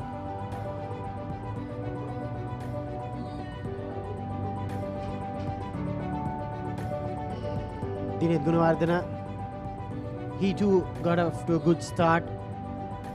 Played some good strokes, but then brilliant take from Uvindu Weerasekara at square leg. Brought the end of Gunawardena. Yeah, there was a little partnership for that third wicket, wasn't it, up until that brilliant grab from Weerasekara at square leg. Ulan Kulame played some delightful shots on the offside. He looks a fantastic player on the front foot. And then this happened. That should have been ended up at DS College Grounds. It's funny sometimes the way Thai full tossers contribute to wickets. I've seen that happen before. And this was plumb in front as well. Played for the spin. Mahit Pereira. And beaten for speed. And the bounce. Kept very low. Caldera went. That was the last boundary of the session.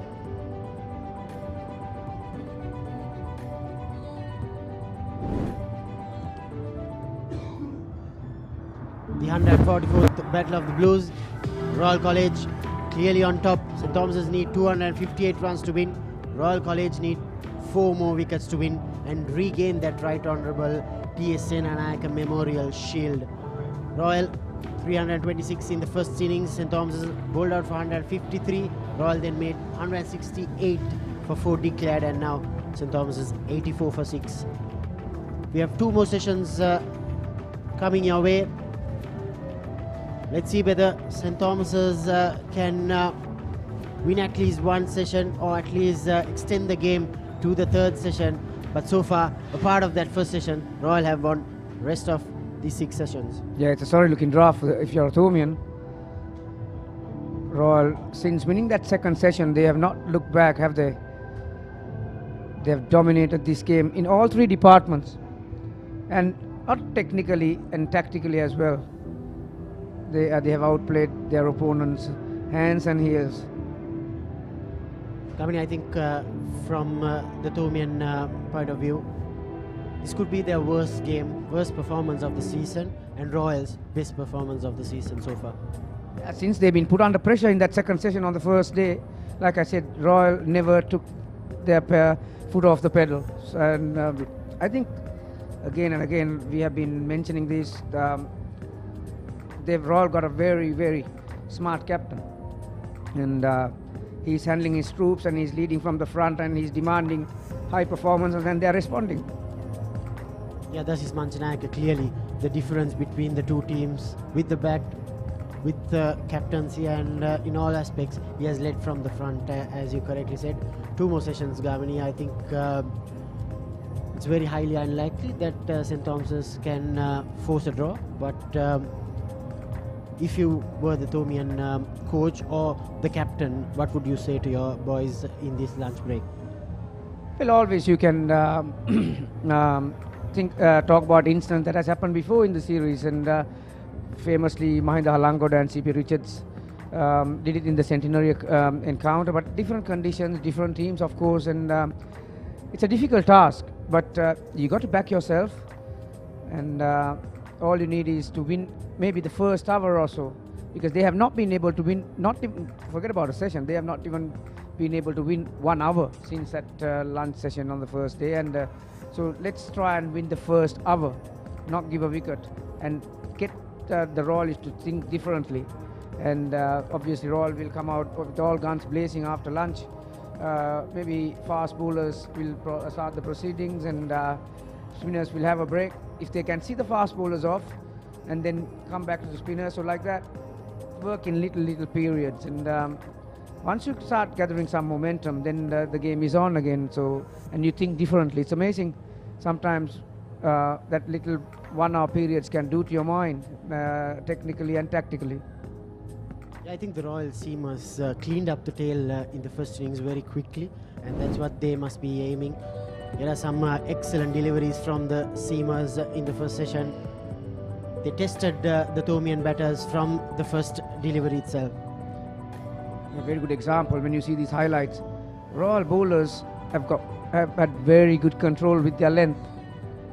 Even if they got driven, they were not afraid to push the ball up, and they rely on the natural variations and on that Duke ball, because it's got a big seam, and if you have the skill to represent that seam, you're going to get some natural movement off the track. And Royal, it's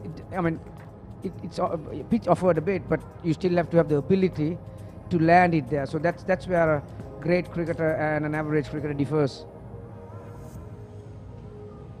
Of course, Gamini. So in 2013, Royal won the encounter.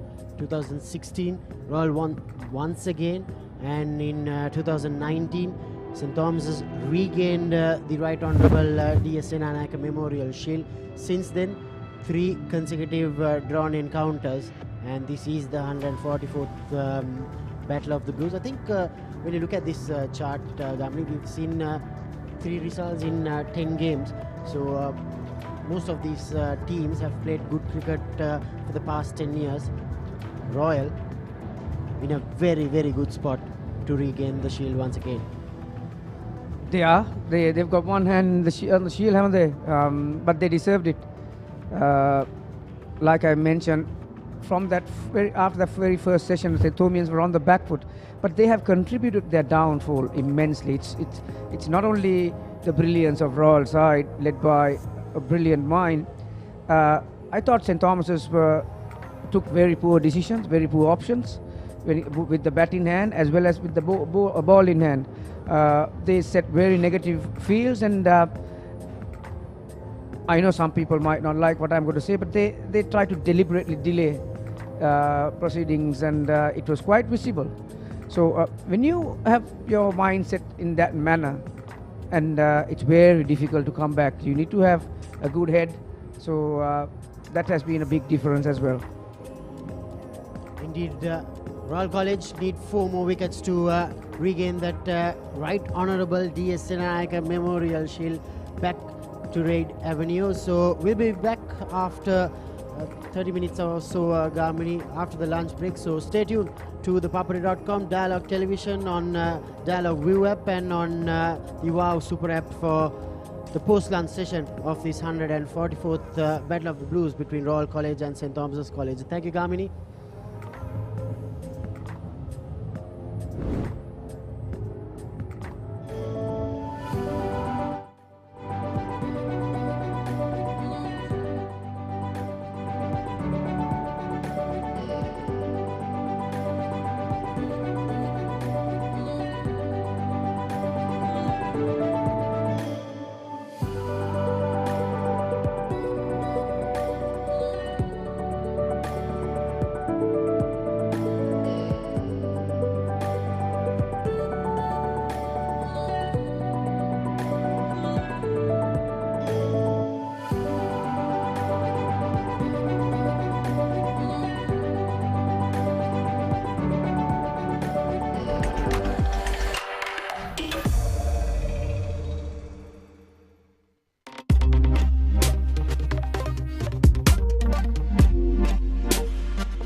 All ready for the toss.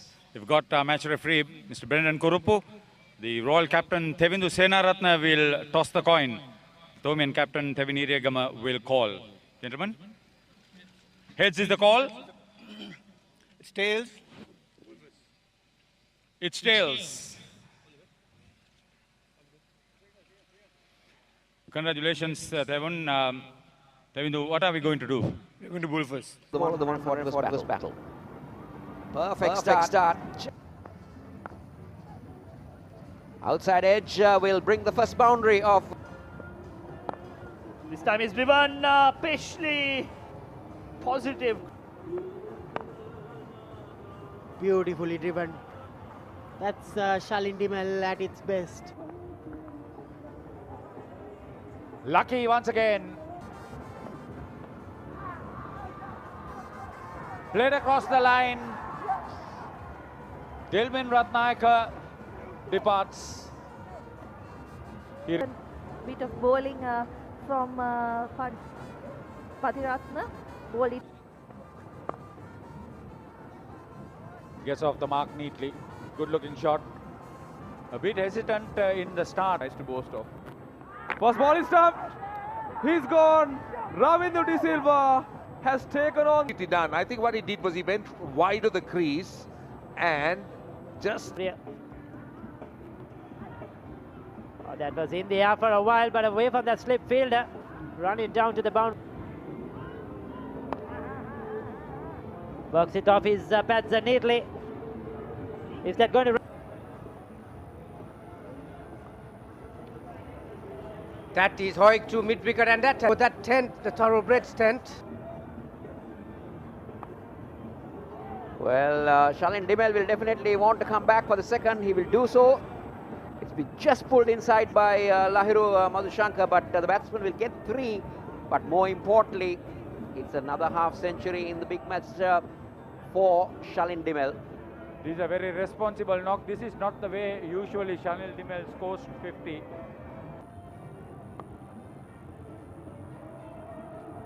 Now Shalin Dimel is looking for the loop. And the Royalists haven't managed to bowl to a particular line and length consistently, and as we speak... from both sides of the teams. Beautiful. Oh, that was close. Was placed, but he could hold on to it. This time comes down the track. What a big hit towards the group of 2000. And the skipper continues, but Fernando has neatly driven him past extra cover. And then either they are going to bowl outside or stump, or that is gone. That is a beautiful catch down at square leg. Well, you talked about a partnership breaker in the captain, and he's just done that. But Shalin Dimel, I thought Shalin Dimel, that was short. It was there for the taking, but it was done with minimum effort by Shalin Dimel. I thought he was not aware of that field. That is bowled him. There we go. 1 brings 2. The second wicket in 2 consecutive. Where the batsman had crossed over while that catch was taken. Now he... That's exactly what he wanted, but Ryan has been too good because he's found the gap. Stand full toss and hit over mid-on. But Royals, most of Royals' victory, and the next ball is not... But in display. Oh, that's beautifully cut away. That's running down to the boundary, and that's... feature them in our live streaming. Oh, brilliant hit.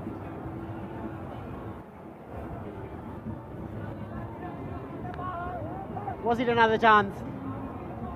That was going very quickly, but swept away fine, beautiful batting. Given, das ist Manchanayaga, does the trick for Royal College. Balasurya. He hurt his hamstring. It's taken on the fold, driven past the extra cover fielder, handsman. That time taken on the fold, slashes it outside the off stump, goes down to the third man boundary. Will that have the legs to beat the fielder? But it's a... I wonder if he's a Sri Lankan or a... Well, is that a wicket there? Yes, he's Lahiru Madhushankar strikes finally. Royal captain scooped it up straight to the fielder. Beautifully driven there. Gavin Boteju, he has...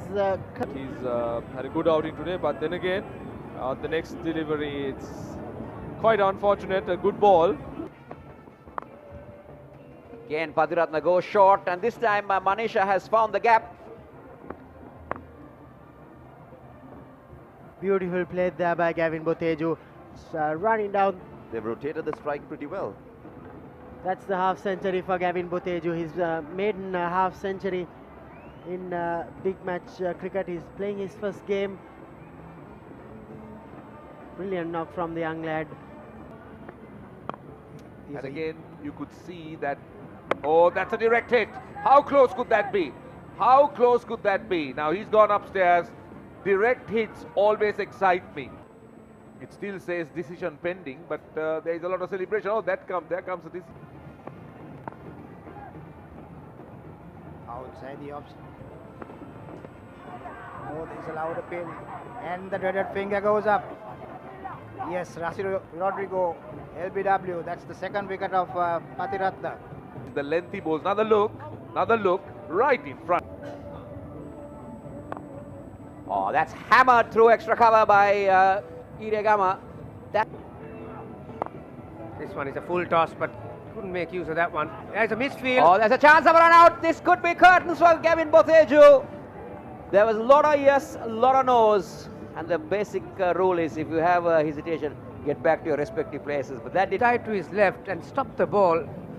There was a misfield. He didn't feel it cleanly, but Iriyagama was just coming down to the other end, and Botheju was just watching at the ball. Yeah, like you said, it's yes, sorry. As we speak about good ground field to the field again. Here comes Iriyagama. He's showing it with the team. Oh, this is very neatly driven back past the bowler. There's no pressure. And short and wide. If you bowl there, he's going to hit that all day. His fitness level. Neatly played away by Iriyagama.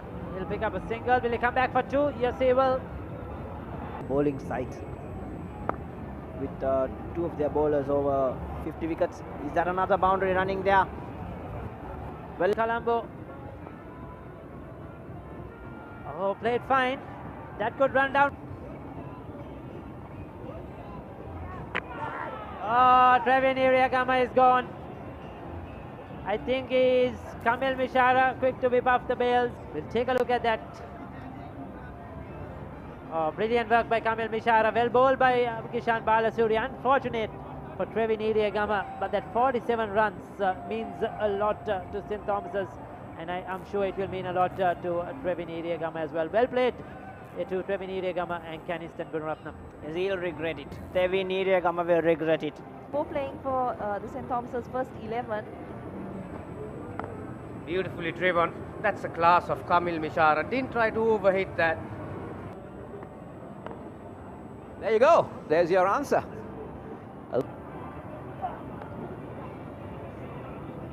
Yes, you're on point there. Oh, that's a boundary. Most deadliest bowlers. Outside edge, driven beautifully. Beautiful batting from Kaushan Kulasurya. And that's very neatly put away by Kaushan. Will it have the legs to... Now the ball, you have Munasinghe tossing the ball up. Oh, and he's hit straight to slip. And that's the first wicket for St. Thomas's. At the last time's 140th encounter, that time it was too close to cut. And Shalin Dimel from half of the table, we saw a lot of three-figure partnerships. This time he's smashed that over extra cover. Coming to Madara Singh. By any chance, if the Royal innings doesn't come to an end as we speak, Kamil Mishara is caught at slip by that man, Shalin Dimel. He's an excellent slip fielder. We saw how many balls he would brace in this innings. That's a genuine turner. That's beautiful. That is beautiful. This is what Royal will have to get. As this ball is played over mid-off beautifully by Kavindu Madara. See from the opening batsman, Kamil Mishara. Big appeal, and that's given out. Well, you have done the magic, Kestel, for St. Thomas's. You have picked up a wicket. And there was what day it is. That was a beautiful first delivery. Look at that, leaving the... Oh, outside edge. runs per over. Well, that's a crack into that close of play tomorrow. Whacked it, and that's it. And Vikramasinghe departs just as we speak of. Dhanushka, you are elated in the com box. 20 feet inside the boundary, and Kanistan pitched it short. Vikramasinghe goes for the pull, but straight. Shot. Beautifully played through the covers. That would be the first boundary. Gully short leg.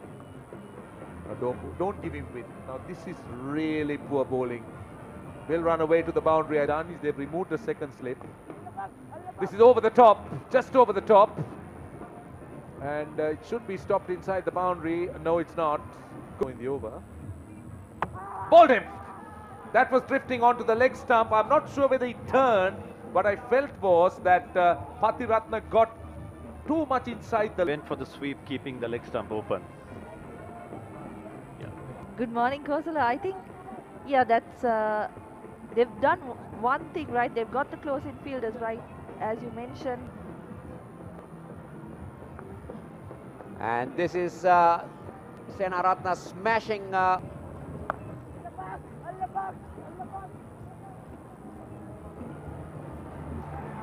There you go. The long on has worked. But for one thing, a moment I thought that, but Devindu Senaratna down to a very good catch. Lucky he was a tall lad. He didn't get underneath that one. That is the reason, Estelle. And I thought Yasuru almost made a mistake. Out of the 6 wickets to fall, 5 have been for some poor shot selection. He's just hit on the offside, a bit of a slight misfield in the process. Will that run down to the... Him this field, but he brilliantly played. Beautiful shot. The 15-year-old not showing. Now that was there an inside edge? Oh, given! My goodness, that's a big wicket. That is a huge wicket. Umpire Vimalasiri took his time, but I like the way this knows that he was the man. Another look. Oh, he's gone. He's dead. He's dead.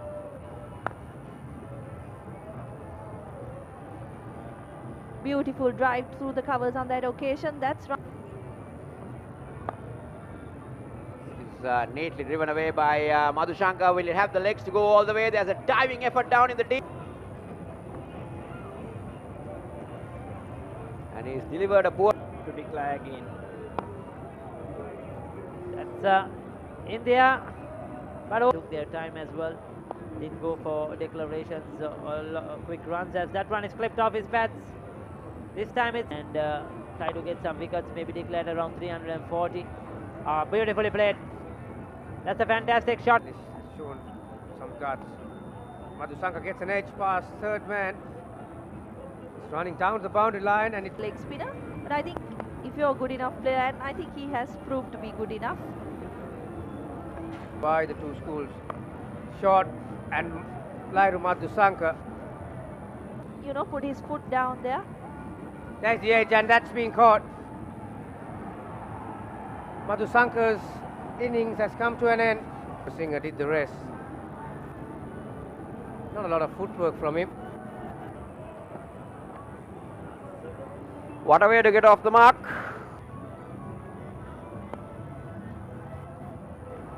And Kassis has... Oh, great start. What a shot. Picked it. They want to make things happen. Unfortunately, it's come 2 days late. That's a beautiful shot. Beautiful shot. Steps out Ratnaka. That time he clears it over mid-on. That's a 6. Oh, that's a 21. Mishara bowls. And that's another touch taken. Yes, Shalin Dimel in this Tomian second innings. The bat turned on his hand.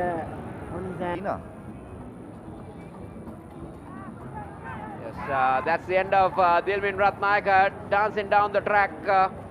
Now, I just can't understand get a cameo or something. That's what Kishan tossing that delivery up, coming down the track, and Madara Singh whipping 100 runs here. There is an appeal, and up comes umpire Vimalasiri's finger. Ravindu indicating to something, but he will... Let's take a look at that one. Oh, that's gone. There again, he was trying to bowl too fast, and this time Kevin Botheju has squared. But it drives handsomely on the offside. It's a long chase for the fielder at extra cover. He won't get that. And this time it's punched away on the offside by... Wickets early on and build a bit of a pressure, adding to it. Long chase for the Royal captain. I don't think he'll win that. To make it, but... What happened at 95? Brilliant shot. Given a little bit air, and this time Ryan Fernando finds the gap down to the long. That is bad shot, and Ryan Fernando. Them are role models. Really look forward. At this time, it's dropped. Oh, he's taken on the rebound. Ryan Fernando looking to go over the top. Trying to go over mid-off. Just could not find the middle of the bat. Found the bottom of the bat. He dropped it, but he caught it on the second attempt. Tanka. This time driven beautifully. What a shot. He was Ishan bowls. Umayanga comes down the track. Wide swing. That's up in the air. He's gone. That is the fourth wicket. Ishan's fourth. Umayanga Suarez didn't look comfortable. Yes, closer to the wicket, and that ball stopped on him. He wasn't up to the mark. The deep mid-wicket was in place. Ricky, I mean, he waits for the loose deliveries, and oh! That should have been taken, isn't it? Short and wide, Boteju's eyes as well. Logged into the Papare.com. That's beautifully played once again through that coverage, and this will be for Shalin Dimel flipping the coin. And Ahan Wickramasinghe has won the toss and he's opting to bowl first.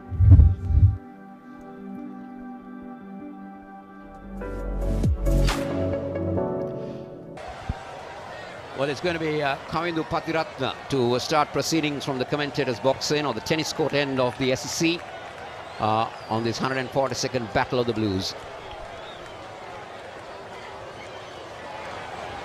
Starts off with a good shape.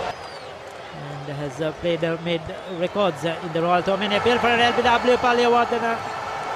Well, umpire Pragit Ramukwella, who is now at the bowling end, with Lyndon Hannibal at square leg, the other two officiating umpires in today's game.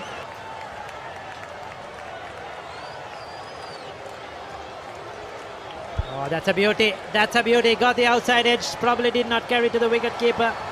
They'll come back for two. But well bowled. This is Sonal Amarasekara. 3 for 21 is best. Only 8 wickets so far from the 5 matches.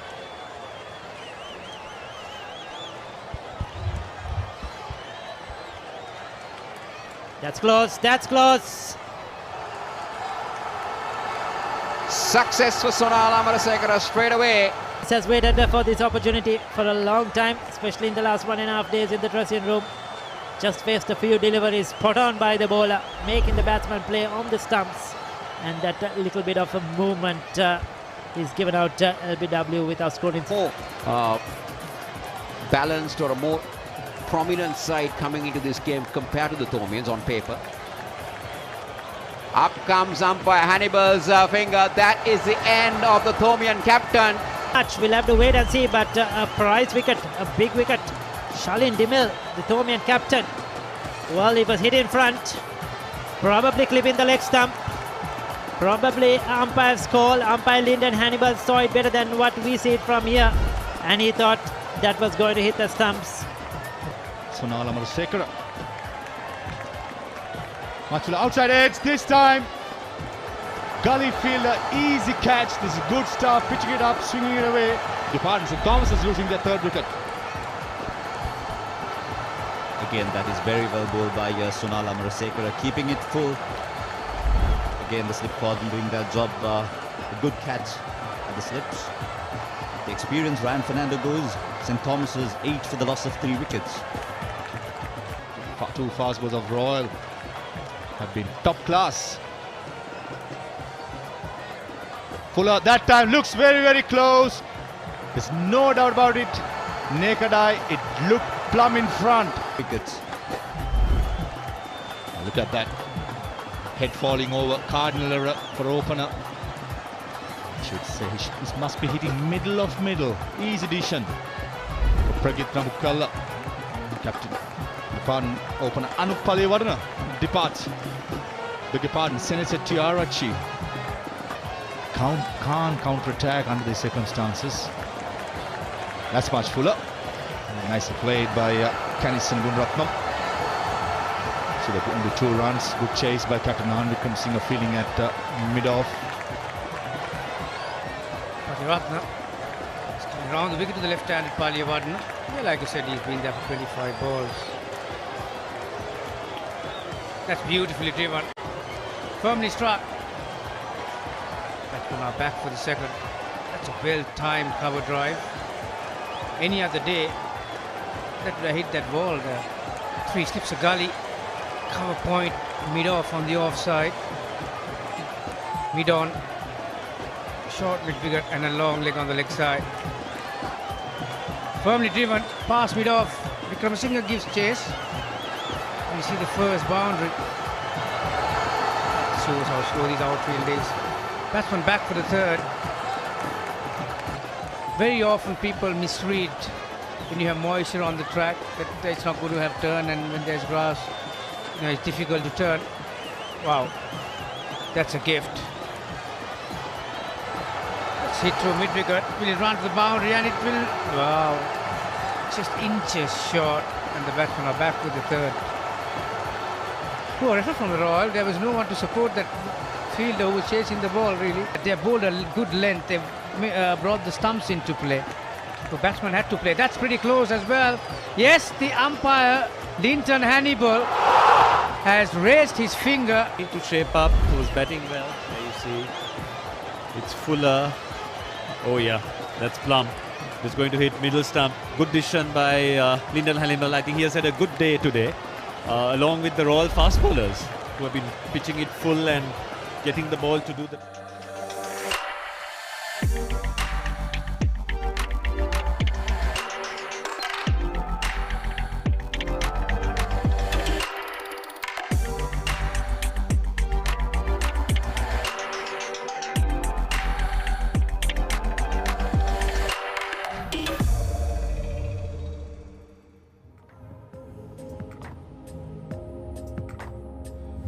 Welcome to the second session of play on the third and last day of this 144th Battle of the Blues between Royal and St Thomas's at the SSC Grounds.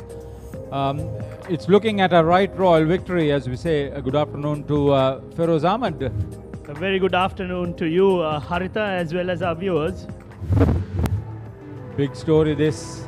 St Thomas's in their second innings, mammoth victory target of 342, impossible one at the start of play.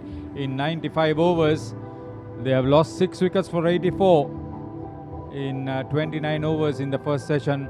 They lost 6 wickets for 58 runs in the second session yesterday in the first innings, and the second time in the match they have lost 6 wickets in a session. Yes, I think 6 wickets in a session is actually a crime. Especially yesterday, they should have or could have shown some more application. The last 5 wickets fell at a rate, and today too the bowling has been good, but there have been some loose shots played as well. But you can't take away the credit from the Royal bowling. There you see Ranuka Malaviarachchi got the first wicket, 6 overs for 17.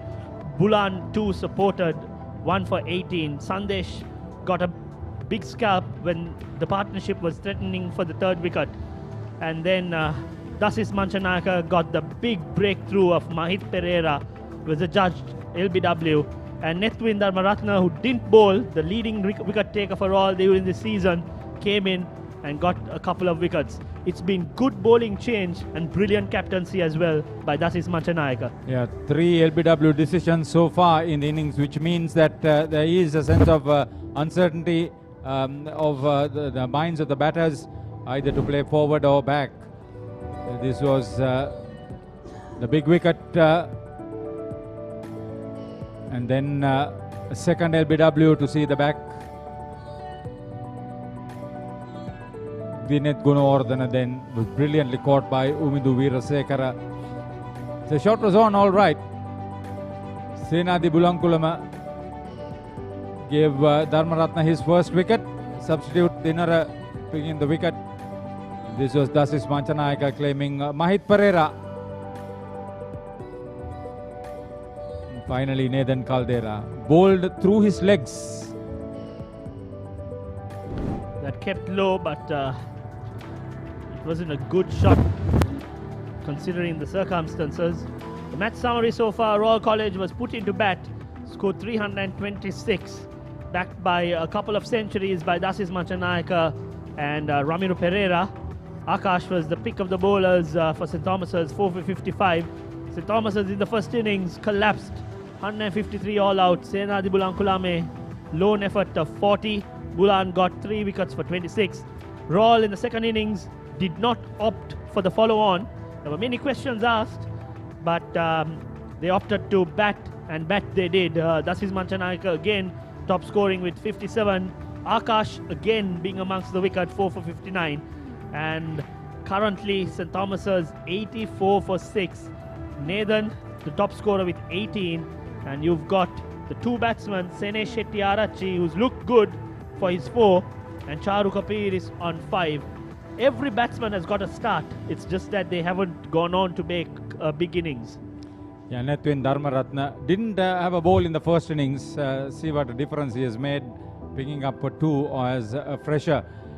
St. Thomas's will be hoping that they got somebody in the caliber of a Dulip Mendis or Damita Pereira or Ajit Jasekara, or in later years Nizam Mazair, Ashan Piris, or somebody like Fahim Salim, who played a defiant knock to stave off defeat. Somebody like that to come and play an innings of that nature. It didn't happen. It didn't. But you've got Sene Shetty-Arachi. Charu Kapir has a good, solid defense. Both of them got half centuries in the last big match. Right. But that's 1 year ahead, back. That's right. But Sanesh seems to be confident. He likes to play his shots. And so far, he hasn't just opted to shut himself down and play the forward defense. He's always looked to score runs. And with some cloud cover, I think I'm the only one who's a bit worried about the cloud cover. It's still bright and shiny out here at the SSC.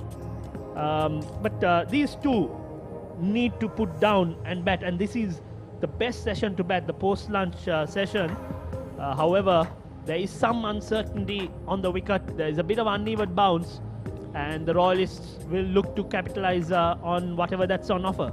During the break, the energizers would have been given to the Royalists by way of words, by way of strategy. They have done magnificent. It has been superb, positive captaincy that he has enjoyed this game. Manchanayake has rubbed it off on the rest of his team. That has been the difference. That has been absolutely the difference. I think coming into the game, I was also having many thoughts. I was worried, I was nervous, but Manchanayake took it upon himself, led from the front, and he's showing that to be a good captain, you don't need to be tall, big, fearful, a strong character. You can be short, stout, with a cheerful smile and still lead from the front. If you are strong in your mind, that is what is important. If you have a clear vision of what you want to do, and he had a clear vision of what he wanted to do. Yes, through the years he didn't have the full side playing together, so there were some decisions and results that didn't favor Royal. But coming into this game, finally they had the full side going. Just imagine Dan Podivela being left out. Yes, that was quite a decision that they took. I think Podivela was one of their sort of premier fast bowlers as well. He has a lot of pace, might have exploited the condition, but nevertheless, I think the 11 who played have done their part, and at the end of the day, you're looking at 84 for 6. What more do you want? Brilliant stuff. Sene Shetty-Arachi on 4. It is last year. He would want to do well. So is it with Charu Kapiris playing his last big match. Netwin Dharmaratna, what a big difference. 4 overs, 2 for 15. Brilliant stuff. And the difference in the break is that Royal is starting off with a silly mid-off and a short leg fielder with 2 slips. So very attacking field to the right-handed Charuka. Play will commence. Post-lunch session, Netwin runs in again, right on the money, tossed up, enticing the batsman. Wonderful attacking field, just a deep mid-wicket on the leg side, and they've got rid of the sweeper cover.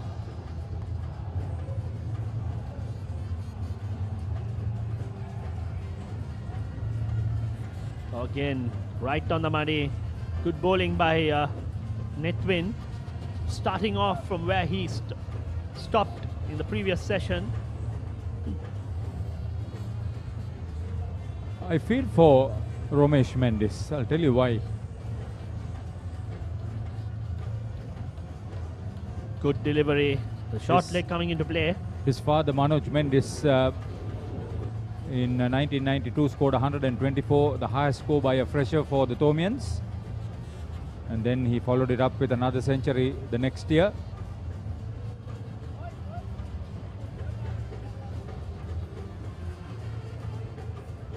And his uncle, Dulip Mendis, scored 103 in 1971, and the series top score for the Tomians, 184 in 1972 as captain.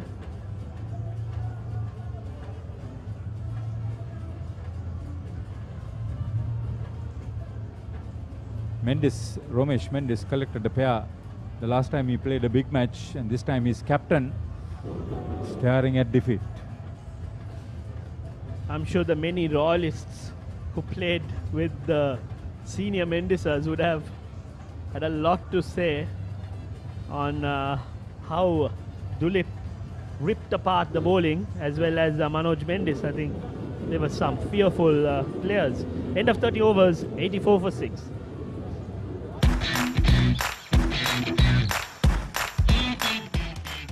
Heels Crest Naimiri sausages, the bite that bites back.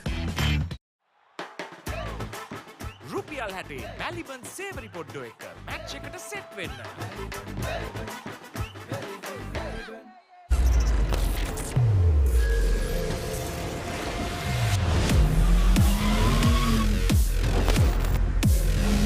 Gold Grams 3-in-1 face wash, face cream, 3-in-1 fix එක, sharp look එකට trick එක.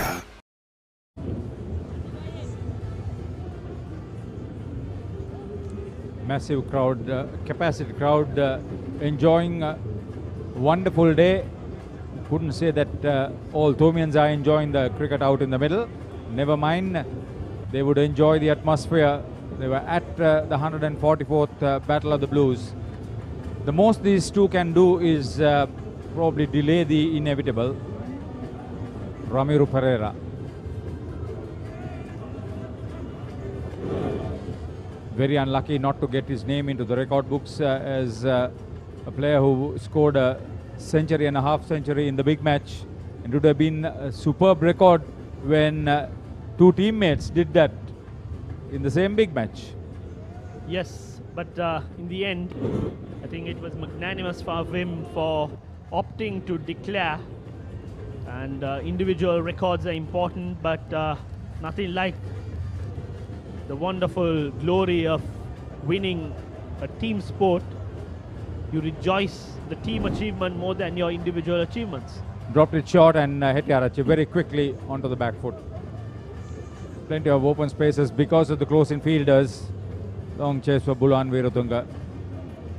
He was not going to get anywhere close to it.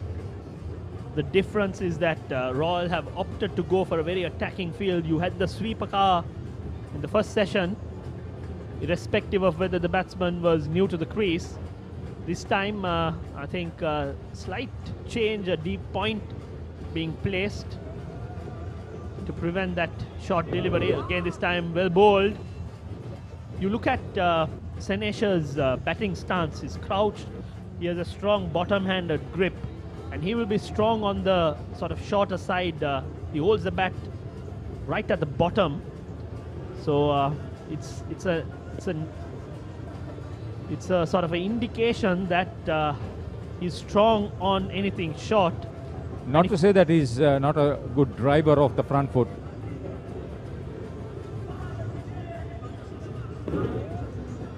Holding his bat like an axe. Yeah. So if you're a bowler, you'd probably look at the grip, the batting stance, and you'd want to get him on the front foot, get him driving. The odd one can stop on you, but this time very well bowled. The wrong one took a thickish outside edge. Just a single. End of 31 overs, 89 for 5.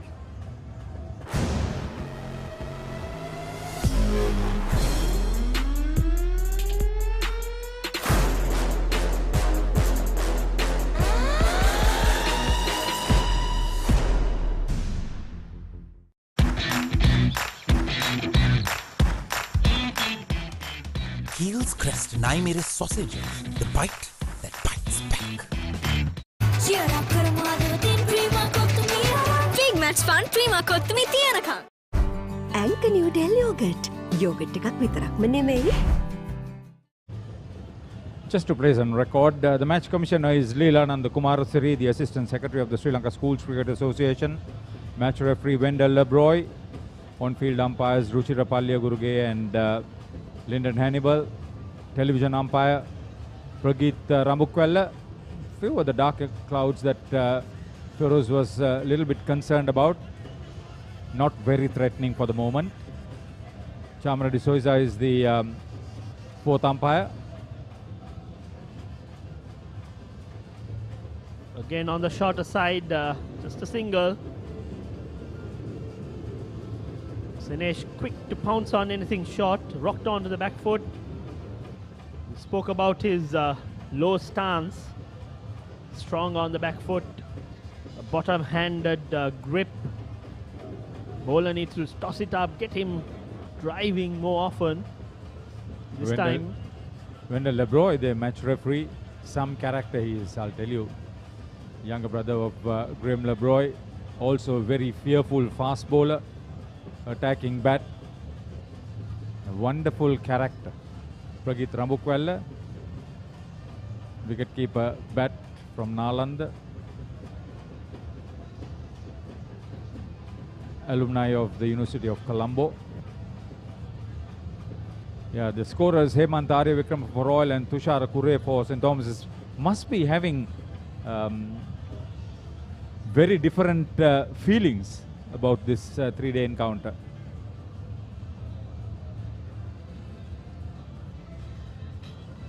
Kure also a very colourful character with international experience in his job.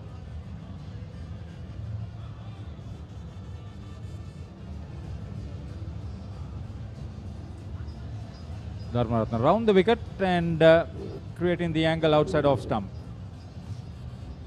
Interesting field, a slip, a gully, a silly mid-off, a short leg, a mid-on, deep mid-wicket, extra cover, mid-off, manning the field. Manchanayaka at short extra. I like the way he's positioned himself. He could talk to everybody. He's held a good catch in the first innings in that position. And there was a partnership being built up.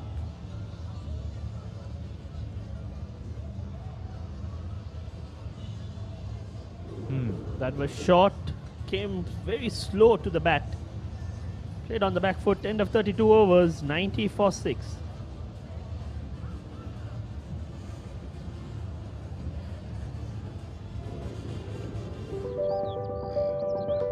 School by the sea in Mount Lavinia. Wonderful surroundings. Take a look at the picket fences and the basketball courts. Yeah, the Royal Thomond basketball match is also a big one. The colonial buildings, it's heritage, very much in focus during the Second World War because of the planes crashing. The only ground where you could get the sea and in between that the railway line. Some new buildings, very well maintained. Credit to the authorities for maintaining that very good, lush outfield. One of the best cricketing facilities, if not the sporting facilities in the country.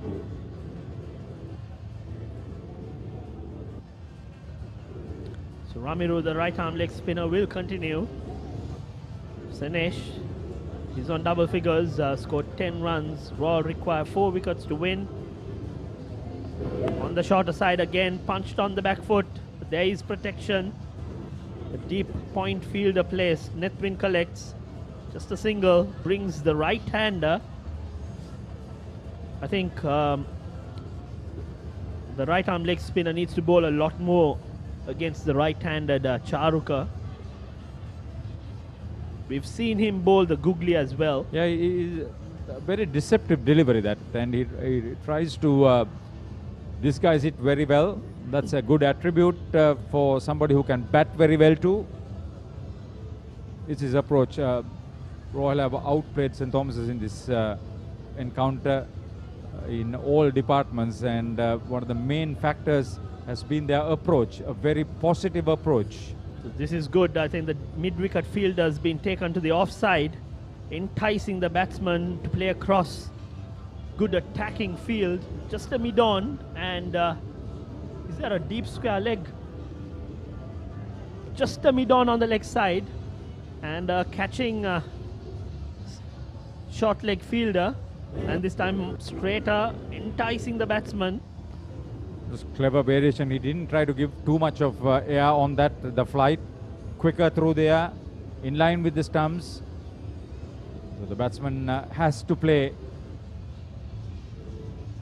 On the shorter side, played very well. Beautiful shot by Charuka. Nothing premeditated, waited for the delivery, rocked on the back foot, pierced the offside field. This is given. The leg spinner will go for runs, but he will buy you some wickets as well. He will keep you entertained. Again, quicker through there. This time he was half expecting it. Very well played. Good balance of the back foot. Didn't try to overhit, just placed it. Good timing. Charuka Peris. He can bat, mind you.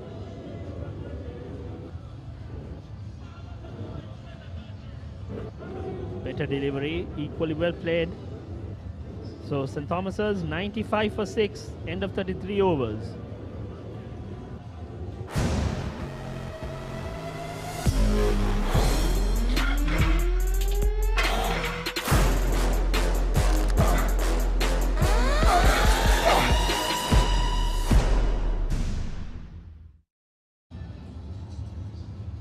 If this pair is still batting and St. Thomas's better their first innings total of 153, there will be some interesting moments coming in. Who should be named player of the match? Cast your vote now on the Papare YouTube and Cricket Facebook. The game day pulse check. Be involved, be informed. We appreciate your participation. Thank you very much. You want to answer that on air? The man of the match? Yeah. Well, let's keep it a surprise. I don't think it's a surprise anymore. Again, good delivery, well bowled, outside off stump.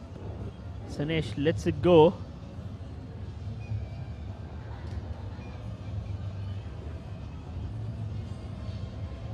Yeah, the best fielder, best bowler and best batter together with the player of the match will receive individual awards at the presentation ceremony.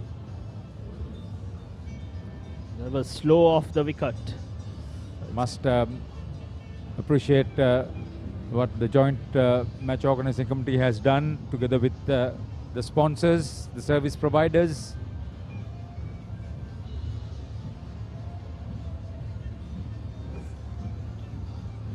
For that time, there was a little bit of bounce. The previous delivery, the ball didn't come on to the bat, and the non-striker gave some advice on that occasion on the shorter side, but there was a little bit more bounce.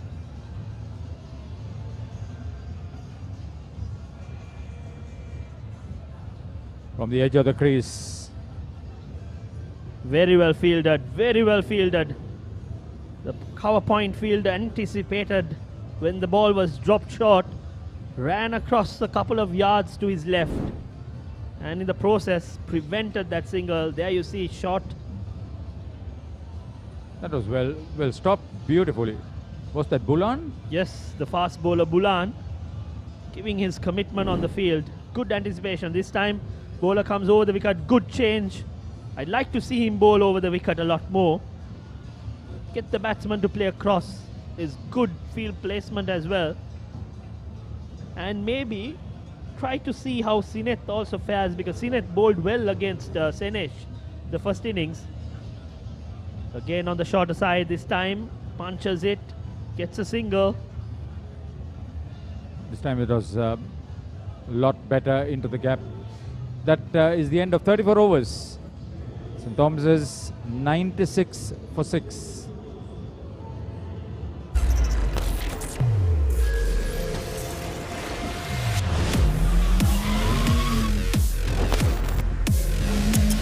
Bench 3-in-1 face wash, face cream, 3-in-1 fixeka, sharp look ekata, trick keka. I'm sure the Tomin camp will be very distraught. Head coach Dinesh Kumarasinghe, assistant coach Lasit Randuno, assisted by NIC and master in charge Devshri Bodhya Baduge, prefect of games Arunashant Samarasinghe. Reverend Mark Bilimoria must be a very concerned one. Bulan Virutunga introduced into the attack. Good bowling change once again, one would think. Yes, I think the skipper Manchanayaka hasn't been afraid to change and rotate his bowlers. But having said that, I'd also like to see spinners bowl a lot longer spells, especially the right arm leg spinner. The leg spinner takes a while to get accustomed to, but having said that, I think Manchanayaka has realized that this partnership shouldn't be a love to build, shouldn't get themselves into a comfortable position, ringing in the changes. Good to see him being very proactive. There are times where we've stood here and kind of criticized the field placements, the bowling changes, but on this particular big match, I think the Royal captaincy has been spot on. Yeah, this 7th wicket stand is now worth 20 runs, and even that is premium as it were. Previous best 3rd wicket stand realized 25 runs.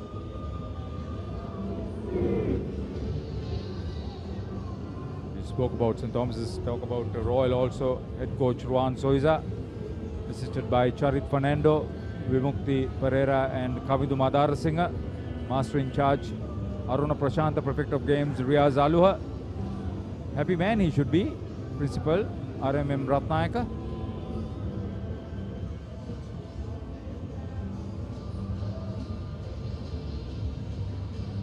Couple of slips and a wide gully.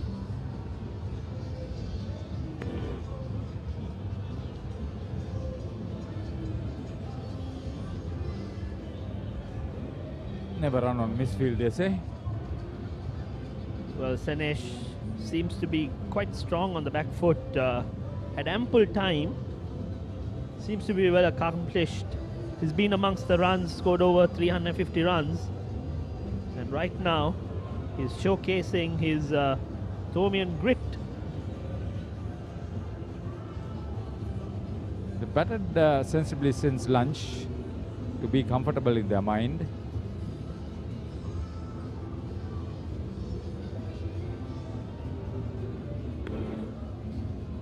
Mahesh Bopage and Aravind Kamal Seri, ground staff, together with them, done a wonderful job once again. A very good facility overlooked by Samantha Dodangmala in the absence of ground secretary Mahinda Halangoda, who's away in New Zealand with the national team.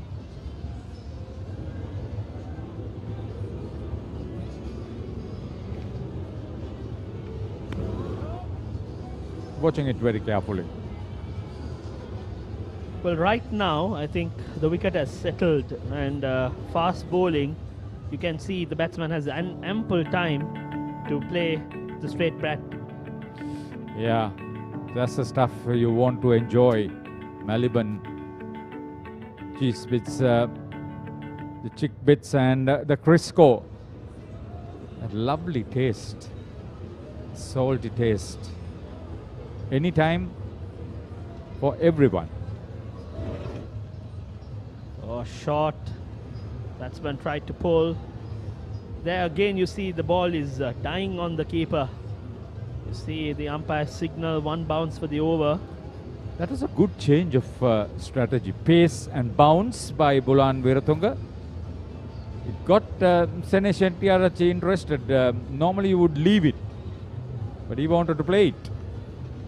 I think his instinctive pull of the ball, when you are normally holding the bat so close and more of a bottom-handed grip, you tend to cut and pull more often. And I think that particular delivery enticed him, Senesh. Again on the shorter side. Again the ball dying on him. There's a bit of slowness creeping into the wicket. End of 35 overs, 96 for 6.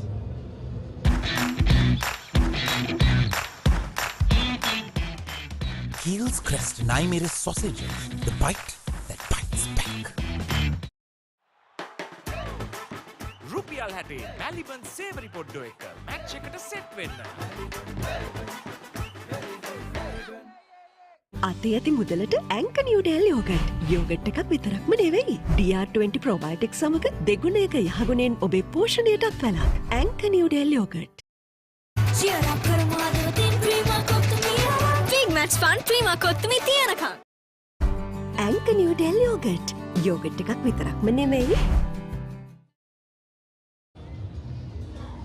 The Mustangs Trophy limited overs encounter at the same venue on Friday 24th. Royal will be cock a hoop coming into that game too. Well, I can hear in the background the song Calm Down going on. I'm sure the Thomians must calm down, especially these two batsmen who've looked so relaxed and comfortable post-lunch. But anything could happen. Royal just needs one wicket to get into the tail. See, I like this is a superb learning experience for young Netwin Dharmaratna.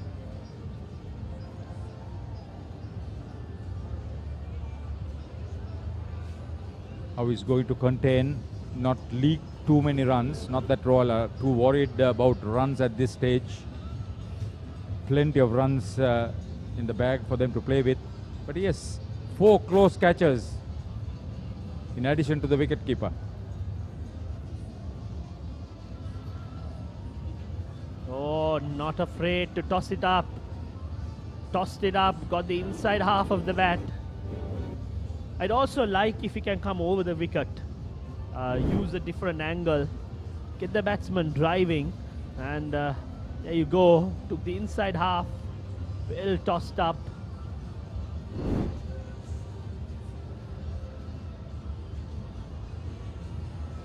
This time on the shorter side, but the batsman can't find the gap. I'd like him to come over the wicket. There's a slip and a gully. Maybe use the gully more towards the leg slip. Yeah, sort of you must region. have a forward short leg and a backward short leg, and then try to see what Pires wants to do.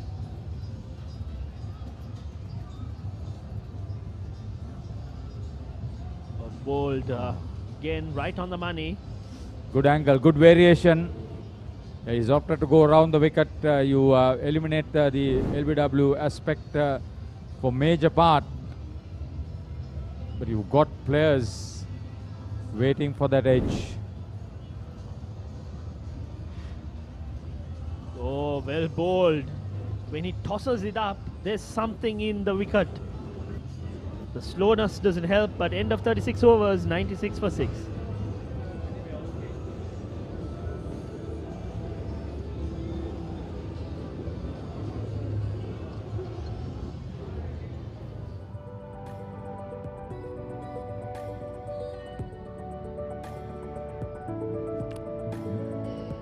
Nice to enjoy. This is a while ago during the lunch break. Everybody making their way. Some latecomers. Yesterday he was here with Damit. Good to see. It's part of cricket heritage. Feroz, Kumar Sangakkara.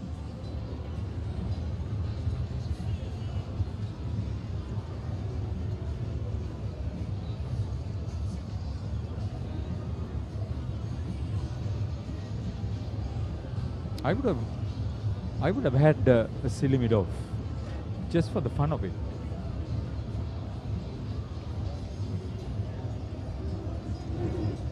Better delivery, but equally well left by Sanesh.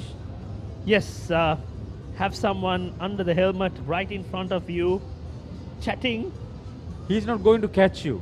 It's just to play in the mind. Yeah, just see what you want to do. But you must have a brave individual to be there. But never mind, I'll have somebody like that. But having said that, especially a batsman who's bottom-handed, you need to have someone catching in front. as well, because the occasional push may go up. There you go, he goes chasing. Is that an edge? Loud appeal. The umpire is unmoved. Well ball. That's why you need that guy up there. He will play more. He wants to send him out.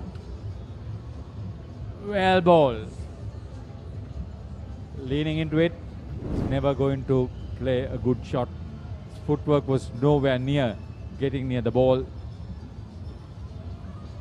But the only question is, who are you going to remove? You need to have the extra cover because the ball is now older, it's slower, and you've got to get the batsman driving.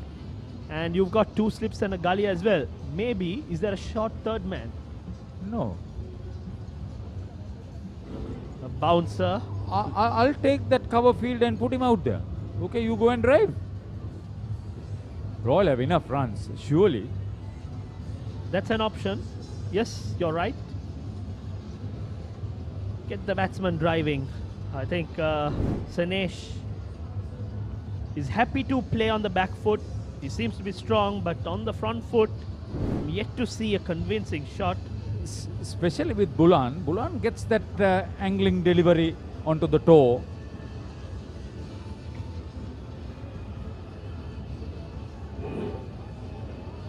Again, outside off stump, left alone by Sanesh. Seems to know where his off stump is. The occasional lapses where he's going chasing after the delivery. That aside, see that delivery, if you had that Selimidov, he would try to go to cover. And as we speak, some changes. The square leg fielder being brought into a third slip. Okay, fine. So he's not going to drop it short. He's going to keep it out there. Very good. And we also spoke, I think, Bulan is more effective coming over the wicket. Yes. Slanting it across. I'd like to have him coming over the wicket. He's more threatening. He gets the batsman playing at deliveries. And with the angle, it's easier for him to adjust. Yeah, something to savor. Nourishing, refreshing, and very tasty too. Anchor Newdale. So there you have your wish, Haritha. You've got, is it a leg slip or is it a short leg? No, I wanted him at Selimidov. But at least there is some thinking behind. They're looking to ring in the changers. They're not playing the waiting game. Will it be a double bluff? We'll have to wait and see. Yes, on the up, but played with a straight bat. End of 37 overs, 96 for 6.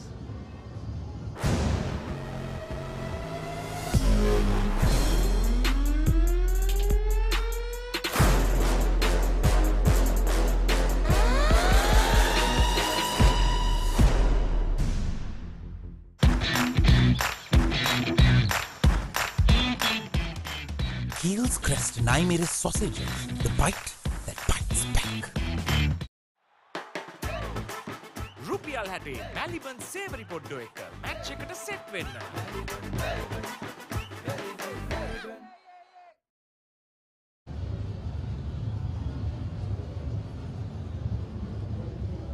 Bowling change from the tennis court end.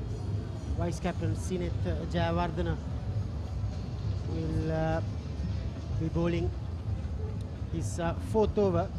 Now Gamini, just before lunch, spoke about how important for the Thomians to win a session or maybe win an hour at least. Sineth Jayawardena just bowled 3 overs.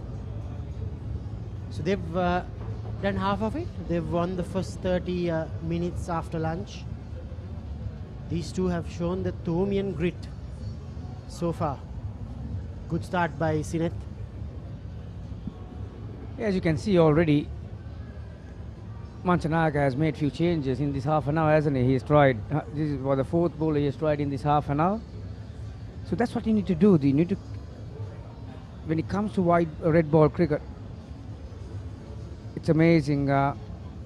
It's not going to happen straight away. You've got to figure out your opponent long way out. And so now these two have added 20 runs. but in terms of time, they batted for half an hour.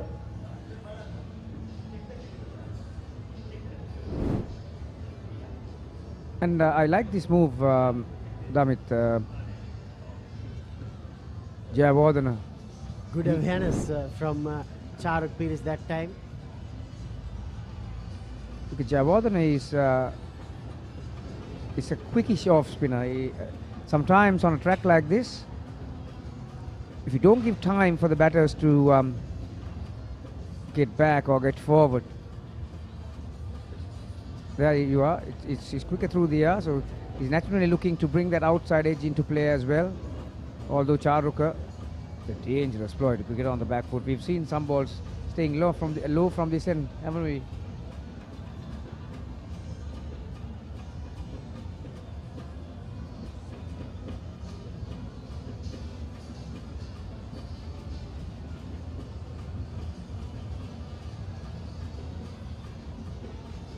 Yeah, that kept low, but Charuk Pires managed to get a couple of runs. 2 runs off Sinet's 4th over. St. Thomas's 98 for 6.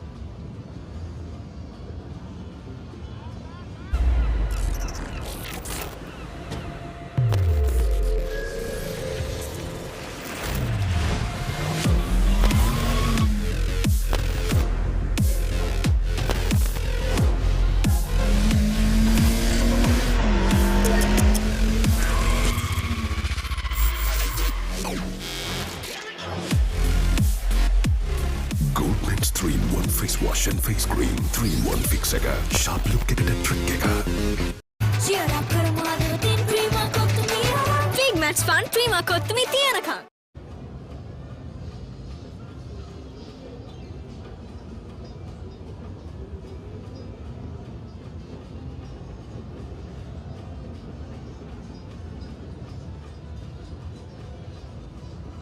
Now we've got a visitor. Damit, he must be related to Dasis Manchanayaka.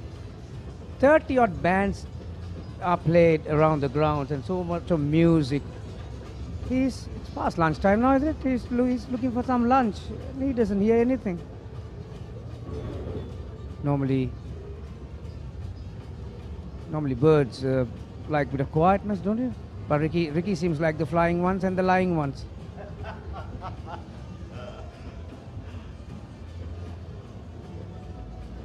I'm pretty sure Ricky didn't hear it at all, but I'm going to tell him. 2 slips and a gully in place for Bulan Weeratunga. He's also coming round the wicket. Sene Shettyarachi, he is a proper batter. And he's playing his last big match. So far, he has faced 38 deliveries. That's pretty much the number of balls the top order also faced. They got starts, and then around this time only they gave it away. So these two must now make sure that they don't relax at all. Keep that concentration on.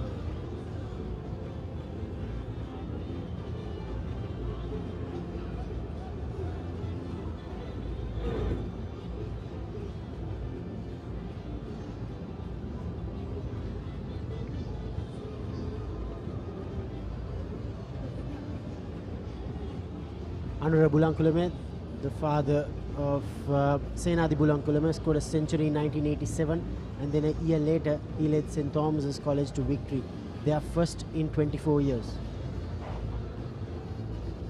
Yes, I was in the boys' tent both those years. Anura Bulankulame scored a magnificent 100, and Nigel Fernando and Prasanna Jayawardena, well, that's well bowled. Put up a very brave stand to save Royal in 87. But in 1988, I thought St. Thomas's were probably one of the best sides that were going around. Bulankulame leading, Adhikaram, Anura Gunawardena. This was that last replay. Nisar Fernando. And St. Thomas had a Very good fast bowling unit. Lashan Agalaheva, I think he took close to 10 wickets. Very close to 10, and Yasser Mendes. They trashed Royal. I think on the third day, match was over by 10:30. Couldn't even have lunch.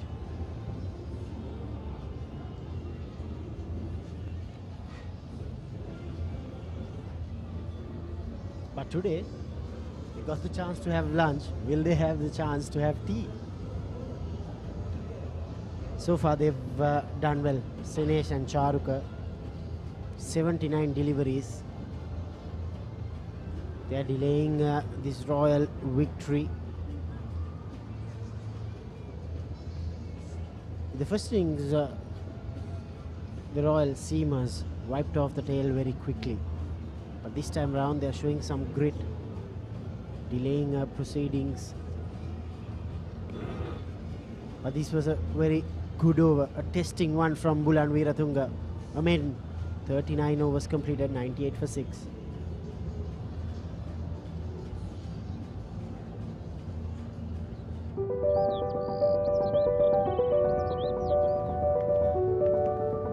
These are beautiful pictures. If you're a Royalist, this is that monumentum for war heroes. That's the corridor for the college hall entrance. And around the world, wherever you may be, anyone would recognize this building. And that's also one of those old wooden buildings. This is the college hall. Yeah, been there many times, been around some of those places, and yeah, brings back a lot of memories. And I'm sure those who are watching this coverage from wherever you may be must be going through some of those memories.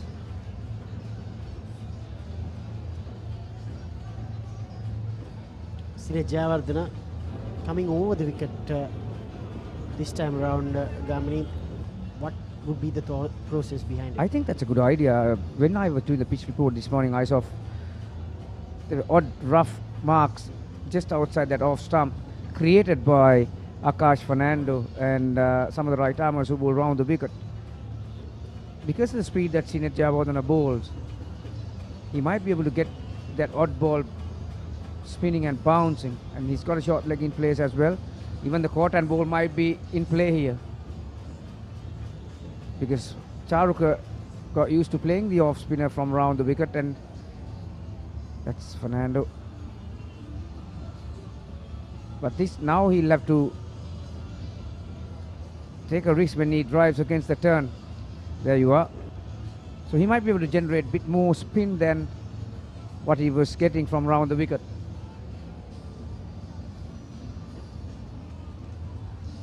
Jayawardena picked up 2 wickets in the first innings.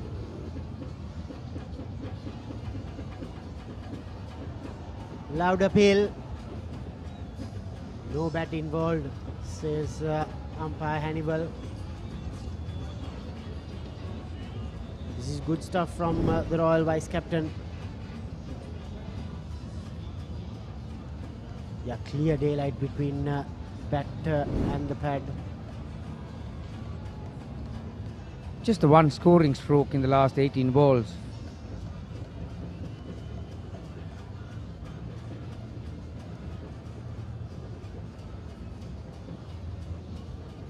Another made 98 for 6, St. Thomas's.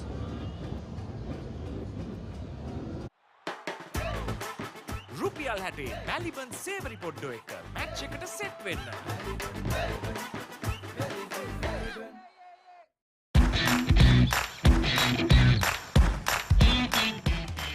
Heels Crest Naimiri sausages, the bite that bites back. අතේ ඇති මුදලට ඇංක Newdale yoghurt. Yoghurt එකක් විතරක්ම නෙවෙයි. DR20 ප්‍රොබයොටික් සමග දෙගුණයක යහගුණෙන් ඔබේ පෝෂණයටත් වැළක්. ඇංක නිව්ඩෙල් යෝගට්.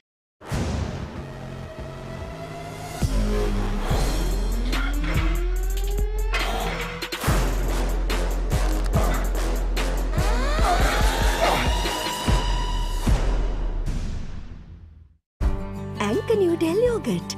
යෝගට් එකක් විතරක්ම නෙවෙයි.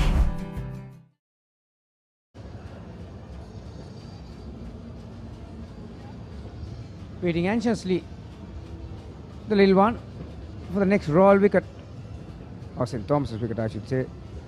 Bowling change from the Vidya mouth end. Malaviarachi bowled an excellent spell in that first session. Gamini picked up the wicket of Haligode in his first over. He's coming round the wicket.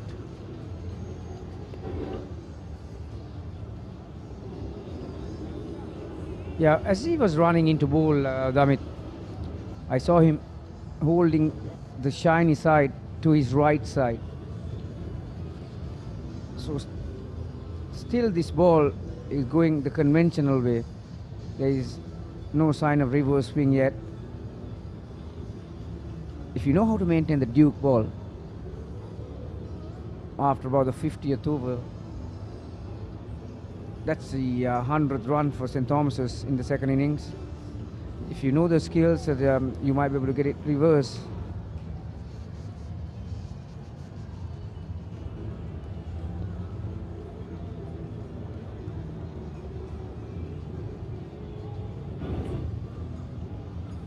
Yeah, that kept a bit low. Yeah, I think especially against Charuka Pires, Ranuka will enjoy bowling at the right-hander. The odd one will hold its line, just like that last one. And Charuka was poking his bat outside, because he'll be expecting that ball to angle in towards his pads, Charuka.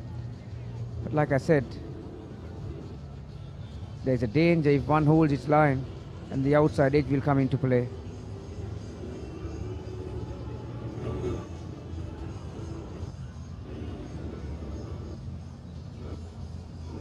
These two have shown great resistance against the Royal bowling attack. Make sure you stay engaged, and Adil Siddiqui has tweeted that a Royal win seems inevitable now unless Senesh Charuka save St. Thomas's. Since regaining the shield in 2019, St. Thomas's never looked the same. In 21, they escaped thanks to rain. So keep tweeting hashtag Roytho, and make sure you tag the Papare Sports. I was surprised to see them coming into the big match as favourites. Mubai's boys deserve this. Jahan Mubarak, the Sri Lanka under-19 coach, must be waiting for Sinet Javardhana to join the team as well. Mubai's boys means the Royalist. Yeah, that was 2 years ago, wasn't it? During the COVID period, and yeah, no doubt St. Thomas's. There you are, just falling in front. One of the hardest things for a slip fielder is to dive forward and take a catch. Like I said, is exactly how I called it.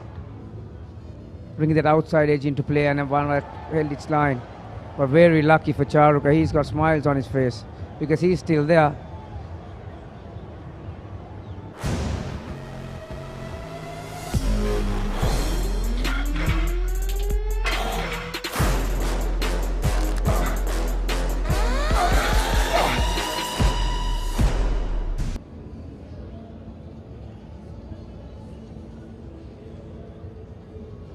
Yeah, that was the only real chance Royal got in this second session. At least half a chance.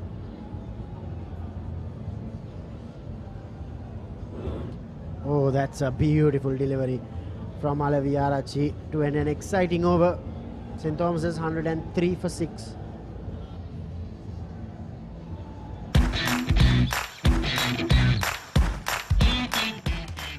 Heels Crest and I made a sausage.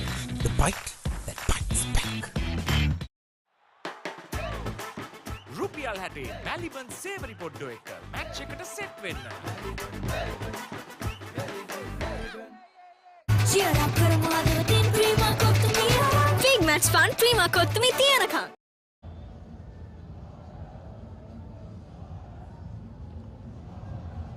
All the stands are now Gamini filled up with the spectators.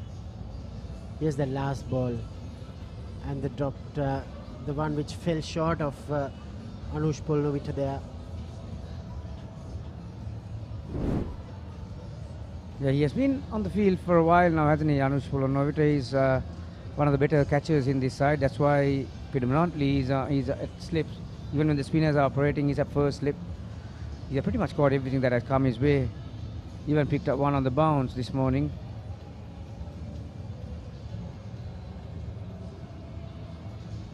How's his father as a fielder?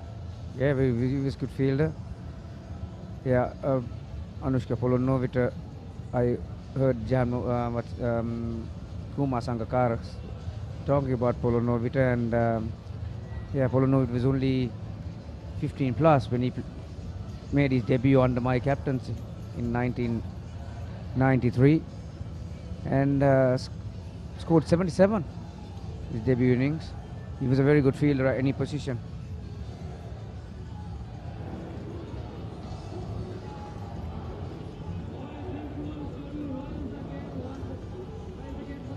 This is now the best partnership for the Thomians in this second innings, Gamini. 28 of 93 balls. Yeah, I think not only the runs, Damit, like I said, when you are eager to make a breakthrough and you have that win in the corner of your eye, when two batters frustrate you for 93 balls, I don't think the Royalists will be worried about the runs. It's a time innovative shot from Charuka, gets him a couple. Yeah, so now what, 94 balls, these two have been together, and it has been a dry period for the Royalists. So this is the time when you start to overthink. Bowlers try to overdo things.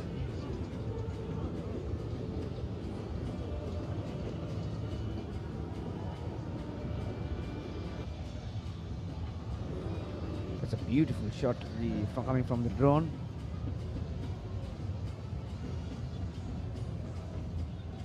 How many temporary stands have been installed? Attempted quicker delivery from Jayawardene, overcooked his length.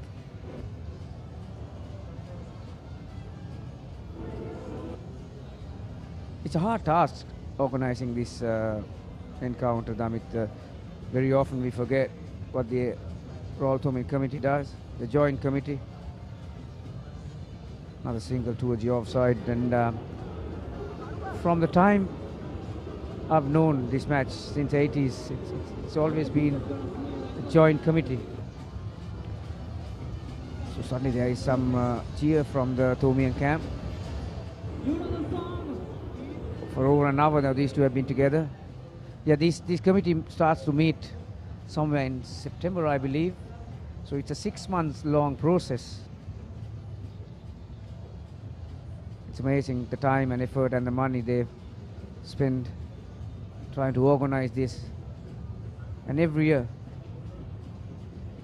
it's getting bigger and bigger. Yeah, the due credit must be given to the joint organizing committee, co-chaired by Rehan Gunasekara from Royal College and Kumudu Arukulasurya from St. Thomas's College.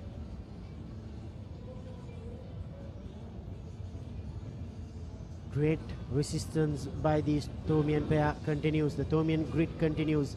107 for 6. Avurudata Kalin Avrudu with Genie Debit MasterCard. Get ready to celebrate Avrudu with Genie. Get your Genie Debit MasterCard by downloading the Genie app today. It's easy as that.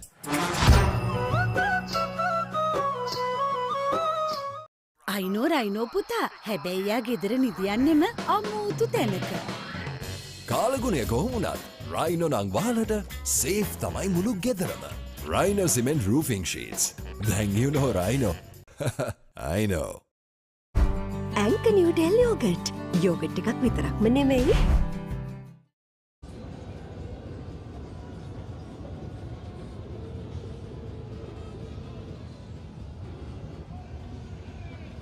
Also a note, Gamini, on how Dasis is handling his bowlers. Now Malaviarachi getting his second over after lunch.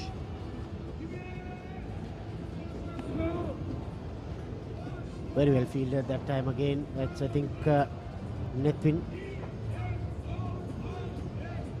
Yeah, very well stopped for many reasons. Charuka is... Thank you very much, Dion, for appreciating the work by the Papare team. I think he read my mind. I was just about to say the hard work put in by the Papare crew.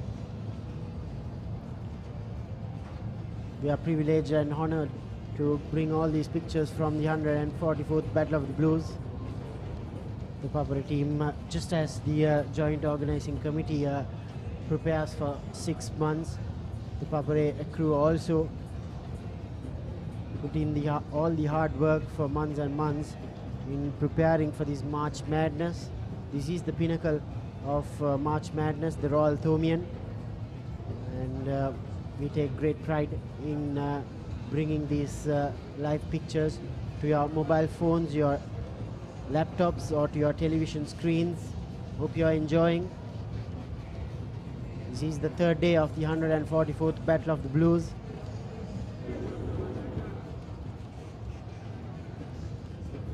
Nice little battle, sorry Damit, taking place here. Charuka versus Ranuka. Charuka already had won that going towards second slip. Ranuka into his second over, so he's 100% speed and control. There is that short one. That's well bowled. Very well directed bouncer too. That's good thinking because Charuka was always looking to transfer his weight on the front foot, and Ranuka let him know that look, you're not going to get good dense balls all the time, so you better have the skills to transfer your weight onto the back foot. The Thomian boys also hoping that these two continue their good work, what they've done so far. They've batted for almost an hour after lunch now, Gamini. They've managed to win an hour. That's probably the first time they've done so after that first session on day one, the Thomians. Slight change in the field. Uvindu Veerasekara now gave away the helmet, and now he's stationed at square leg, probably for that shorter delivery.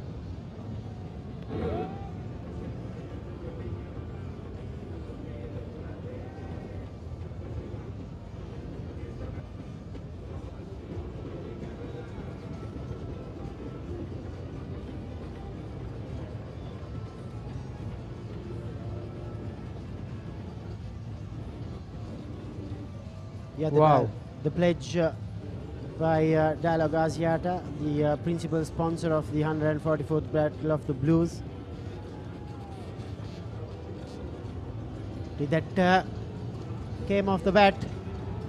Umpire signals it 4 runs.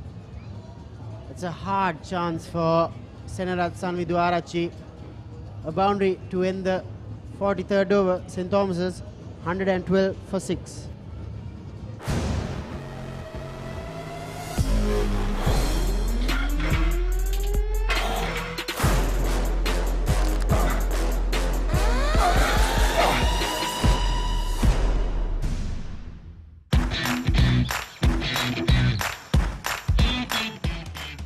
Heels Crest and I made his sausages. The bite that bites back. රුපියල් 60 බැලිබන් සේවරි පොඩ්ඩෝ එක match එකට set වෙන්න. අතේ ඇති මුදලට ඇංක Newdale yoghurt. Yoghurt එකක් විතරක්ම නෙවෙයි. DR20 ප්‍රොබයොටික් සමග දෙගුණයක යහගුණෙන් ඔබේ පෝෂණයටත් වැළක්. ඇංක Newdale yoghurt.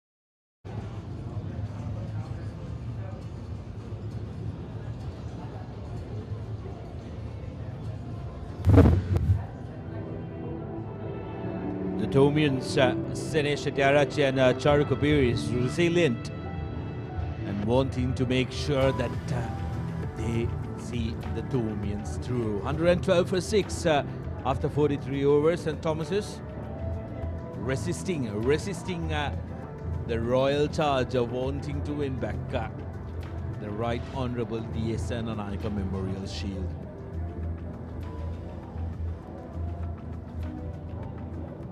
Bowlers for Royal College, Ranuka Bulan, Sandesh, Sinet, Dasis and Romiru all contributing. Sinet the only one. Sinet and Romiru rather are the only ones without a wicket. Everybody else managing to pick up one, with Netwin Dharmaratne, who didn't bowl in the first innings, managing to pick up 2. Highest wicket taker for Royal College this season. Fall of wickets for the St. Thomas's. 76 was the last time they lost a wicket, and since then this partnership, despite not adding many runs, just 36 runs amongst them, have seen off 104 deliveries. Brilliant stuff from Hettiarachchi and Pires.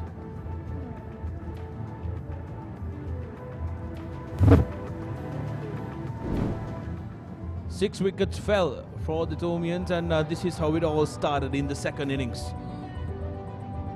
The 3 Royalist paces really putting their hand up and making it difficult. That was a loose shot, but a terrific effort in the field by the Royalist fielders. Then came Dharmaratne. First one was a full toss. Where did Bulankulam want to hit that? He wanted to hit it to NCC. But this one was a beauty. Dasis Mountanayake, everything that he touches turns into gold. Dharmaratne picked up his second. Bad miss that time. And this is how the game is poised currently. Tomians winning the toss, putting the Royalists to bat first. 326 declared. It was a marathon innings by Dasis Mountanayake and Romiru Pereira. St. Thomas was in their reply, were bundled out cheaply. 153 with Senadi Bulankulam just getting 40. And Royal in their reply, 168 for 4 in quick succession, just in one session yesterday in the evening. Dasis Mountanayake getting to a breezy 57 of 49. St. Thomas is now in their reply, 112 for 6, and Royal need 4 wickets to win. And joining me in the com box is Danushka Colombo. Danushka, you have a long face. Is it because the Tomians just have 4 wickets in their ranks, or is it because you've been dragged out and brought into the com box? Good afternoon, Sudarshan, and good afternoon to everyone watching. Definitely long faces because the Tomians are not in a good position at the moment. However, you can never count them out. Throughout history, we have known the Tomians to really fight it out and speak a lot about Tomian grit. So let's see if these two can get the Tomians through this session as well. So far, they have done a very good job.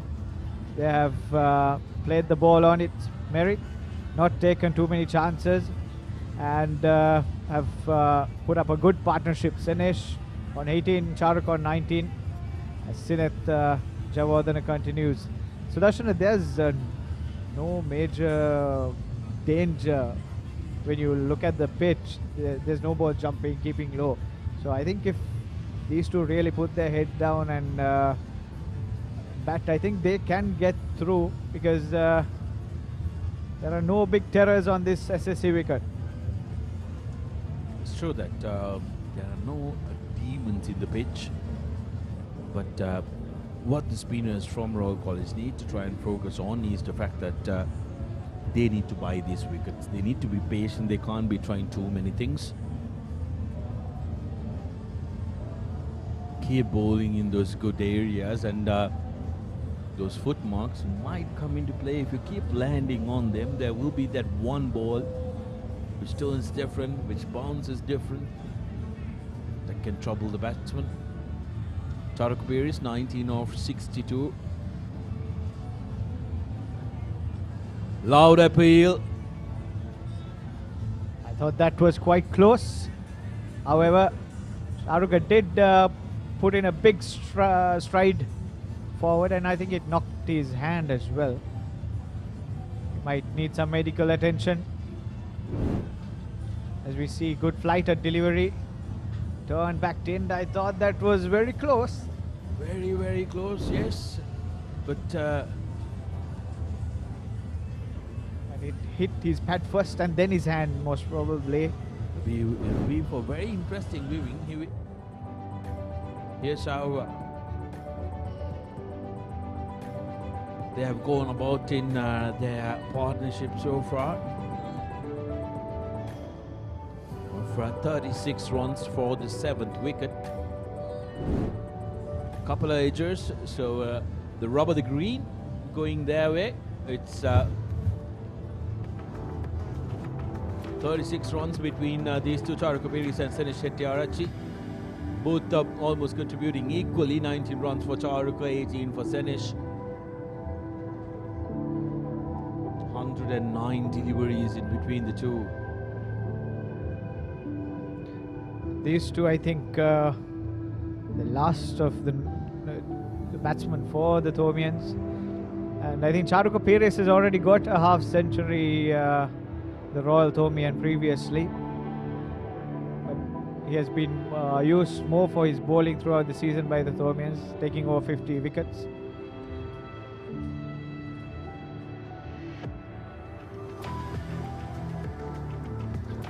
Now, when it comes to the Battle of the Blues, there is so much more than the cricket. Danushka, plenty of tens, very proud of the tens as well. Very illustrious history around the tens. Many of the tens have that distinct, unique look to them, unique features to them as well.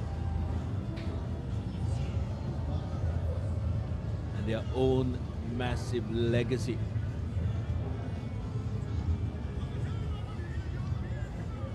It's in its final delivery.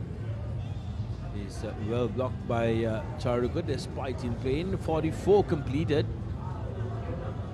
St. Thomas's 112 for 6. So one such 10 which has a lot of history is the Stallions tent, and they are celebrating 25 years of existence, and they've celebrated it in grand fashion with inviting the two principals of the colleges to cut a cake.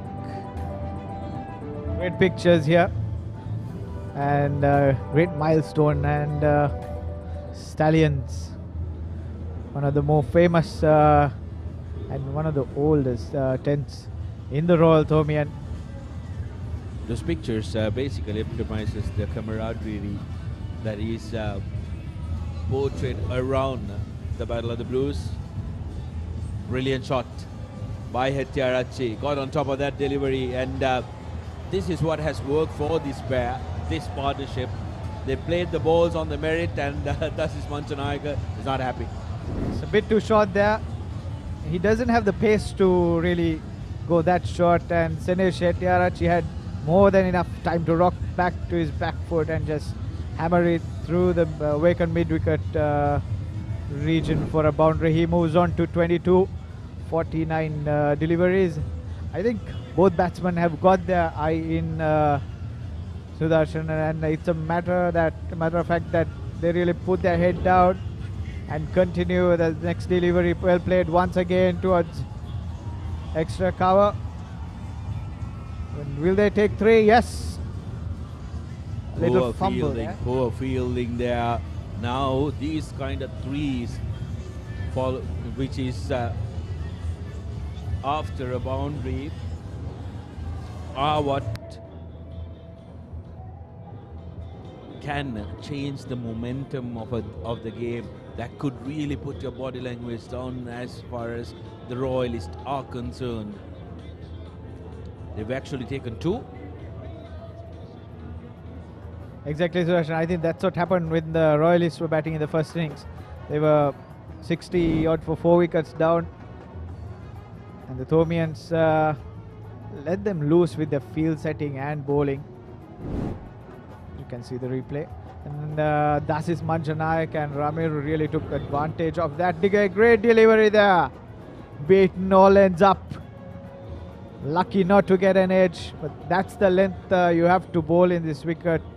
Not short, not up to the bat, just short of a length. The ball is still moving around, giving some assistance to the fast bowlers. Shahrukh lucky not to get an edge. So we see the replay. Actually, he played down the wrong line. Not a confident appeal by the bowler. Impressed with the field setting by the Royalists. Still going with 3 slips and a gully. An attacking field set. Next delivery. Pitched up. Well played by Charuka Piris. The partnership 43 of 114 deliveries. So all hope, all Thomians hope on these 2 batsmen. Senisar Hettiarachchi, incidentally, is now the highest scorer of the second innings for the Thomians, having gotten 25 runs. The only Thomian batter, in fact, to go past the 20-run mark.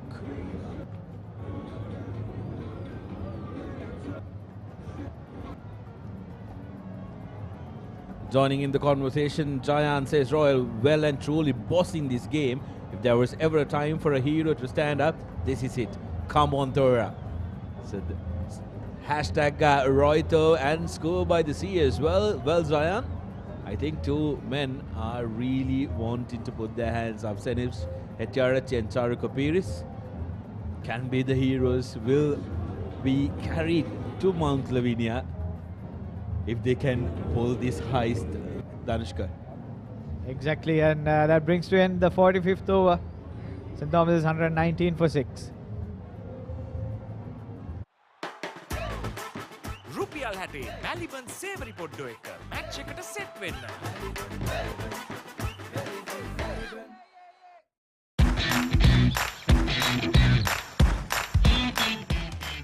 Heels Crest Naimeris sausages, the bite that bites back.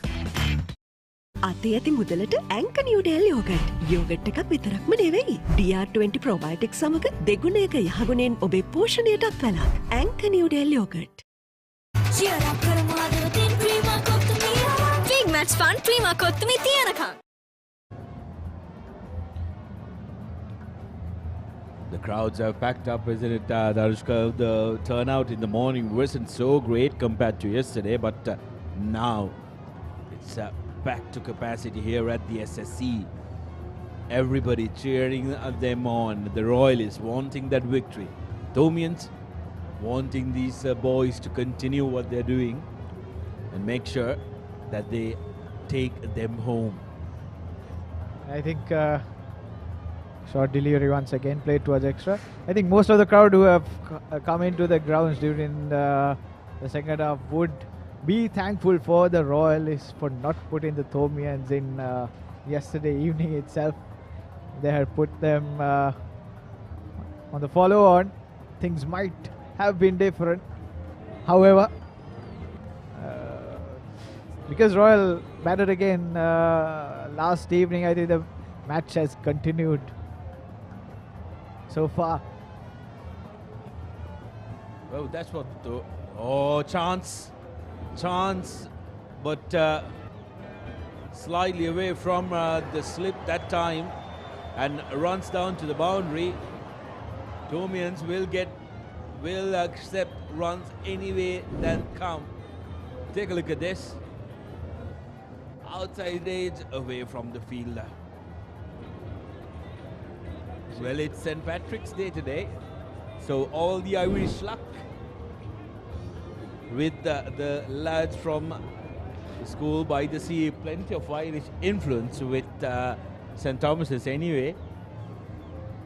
Yes, the Thomians will need all the luck they can get, and even that delivery, it was not really short enough for him to cut. That's what made him get the edge. And the next delivery just short once again. I think all Thomians at the ground, and everyone who's watching, I don't think anyone has given up on the fact that Thomians still have a chance of saving this game, because history, if you look at the history, the Thomians have saved games in when they were in positions worse than this as well. Absolutely, no doubt. We'll come back to that. 46 completed. St. Thomas's 1, 2, 3, 4, 6.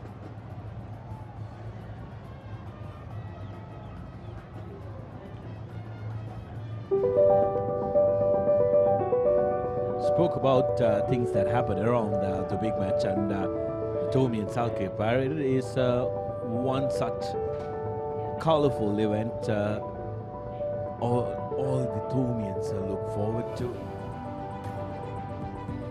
Tomians of all ages and genders taking part in this magnificent, colorful event.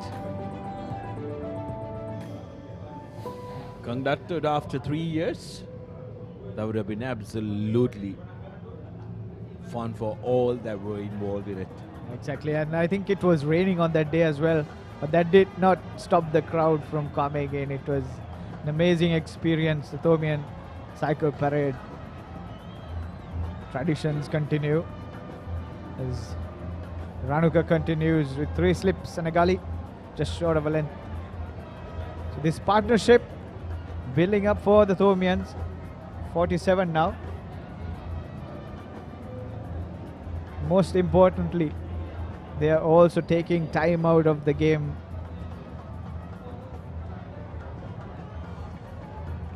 Thomians still trail by 218 runs. It's not something that they'll be too worried about. Well left by Pires. Ranuka will do well to get closer to the off stump and make the batsman play. I think the Royal bowlers will also be tiring. It's extremely hot out there, hot and humid. Thus this is doing what Kalana Pereira did for us, St. Thomas's in 2019, surely a future Sri Lankan star. And that's coming from Super Niroshan, and that's a massive compliment, isn't it, coming from a Thomian about a Royal captain.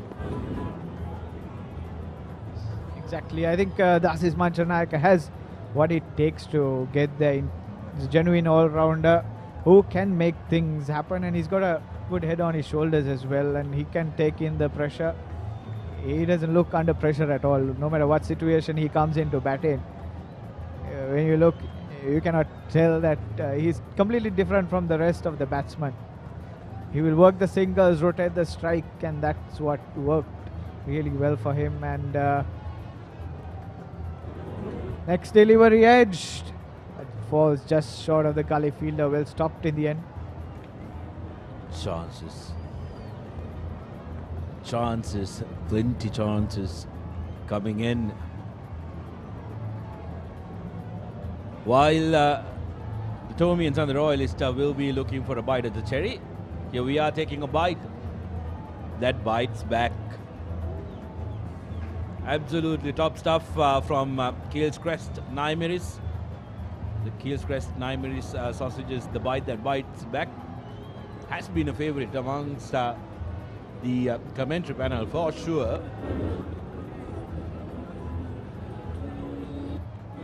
It's almost a mix-up there. Shahrukh Apir is wanting the single, but Sinesh Shetty sending him back. Well, that's the last thing you need from the Thomian camp, isn't it? In the middle, to have confusion where you don't need quick runs. Nobody's looking for quick runs. Shahrukh Apir desperately wanted that. He was in protest halfway through the pitch, saying that, why aren't you running? Sinesh having the good sense to turn him back, and that's the completion of the 47th. St. Thomas's, that's a maiden from Malaviarachi. So means still 1, 2, 3, 4, 6.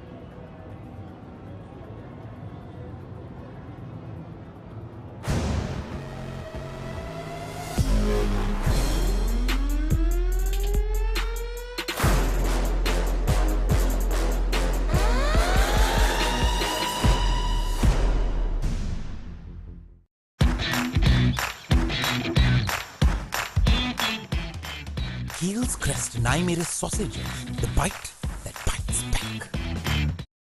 අතේ ඇති මුදලට ඇංක Newdale yoghurt. Yoghurt එකක් විතරක්ම නෙවෙයි. DR20 ප්‍රොබයොටික් සමග දෙගුණයක යහගුණෙන් ඔබේ පෝෂණයටත් වැළක්. ඇංක Newdale yoghurt.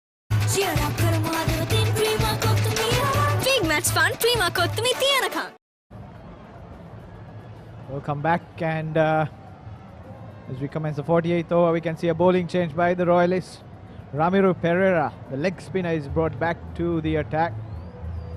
Leg spinners have always been known to make things happen, get wickets, not through good balls, maybe a short ball or a full toss. During our time, it was Jehan Tahir. Remember, one ball was pitched outside the wicket area as well. Ramiro Pereira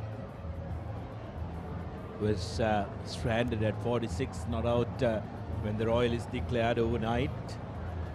Had a chance of getting into the record books, 250s in both things. Sorry, a century and a 50. But however, He'll want to be in the record books of being in a team that won the game, and having scored 100 in the first innings is what he'll be after. Pereira. Flighted delivery, full toss. Last time we saw Churu's full toss like that, it yielded a wicket for the Royalists. Like I told you, leg spinners, short balls and full tosses, those are wicket taking deliveries most of the time because the batsman is not expecting it. That brings up the 50-run partnership for that was that slipped out of the hand. 50-run partnership for these two Mensenesh and Charuka. Incredible stuff amidst adversity. 130 deliveries, both of them have been in the middle. Oh, flight delivery again, like Danushka mentioned.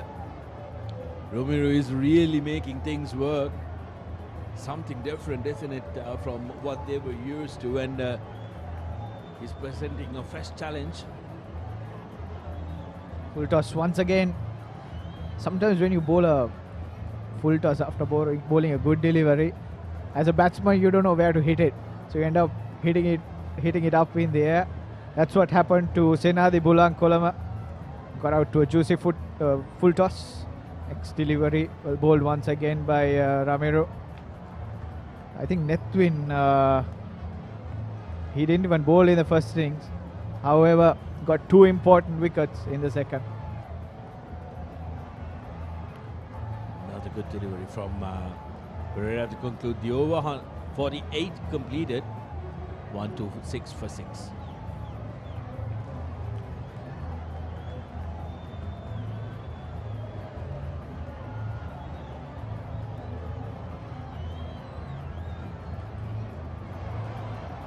Seventh wicket partnership between Sene Shettyarache and Charu Kapiris.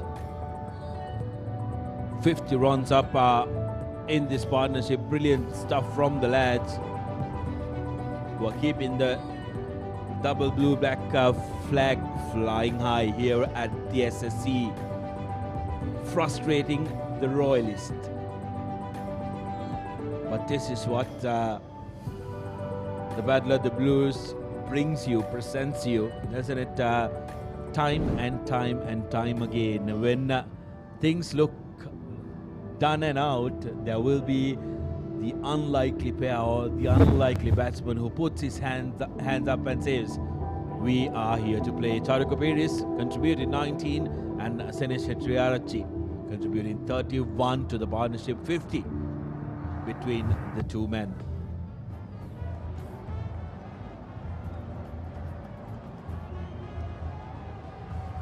As we speak, another bowling change, double bowling change from the Royalists. Sandesh Ramanayaka brought back into the attack. He has bowled only 5 overs so far in the second innings.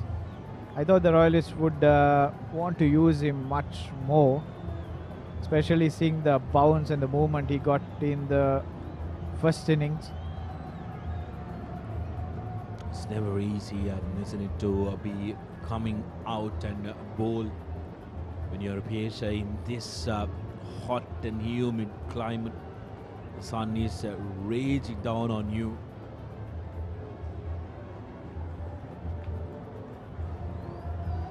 So I think the Royalists have used their bowlers really well, and all the bowlers have supported each other, and they have like bowled really well in combinations. If you take Sinead Javardhana, he kept it tight from one end while the wickets kept coming in from the other. And when nothing was happening, they brought in Nethwin, who the Thomians have not seen much of, and he managed to get 2 wickets. Not good deliveries, however, the surprise factor working out for the Royalists. So the Royalists last won the Shield in 2016. St. Thomas's won in 2019. So the Shield is with the Thomians at the moment. So a draw would be equal to a win for them. Well, I tell you, a draw from here on will be more than a win for the Thomians. That's why I said if these 2 batsmen can take Royal up until St. Thomas's, until the end of the game, they'll be carried on the shoulders of the supporters to Mount Lavinia. Ramanayaka. Can he bring a bunny out of hat? Can he make sure that he basked himself in glory? Coming from a proud, loud family of fast bowlers, the Ramanayaka family.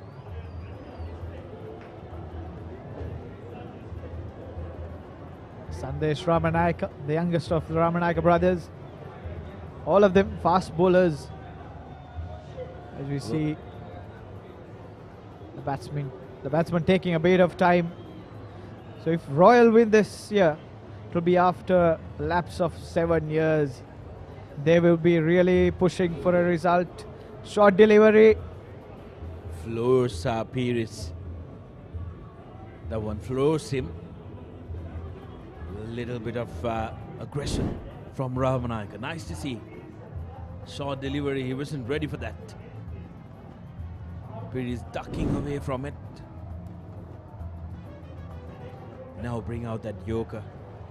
Bring out that toe crusher, Ramanayaka. Shahrukh Pires would be in 2 minds now. Let's see what Sandesh Ramanayaka has up the sleeve. Next delivery just short of a length. Played nicely towards mid-wicket. Easy single, and that's the end of the 49th over. St. Thomas's 128 for 6.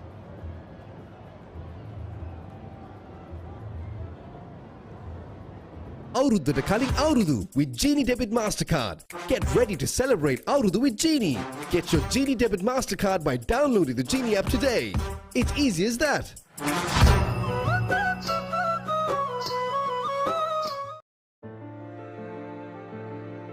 Protect your child's education even in your absence. School Fee Protector from Sri Lanka Insurance makes sure your child's education continues uninterrupted by paying their school fees in case of an untimely demise or total permanent disability of the parent. Go ahead, ensure your child gets the future they deserve with School Fee Protector from Sri Lanka Insurance. Sri Lanka Insurance, like a father. The leggy continues from the tennis court end.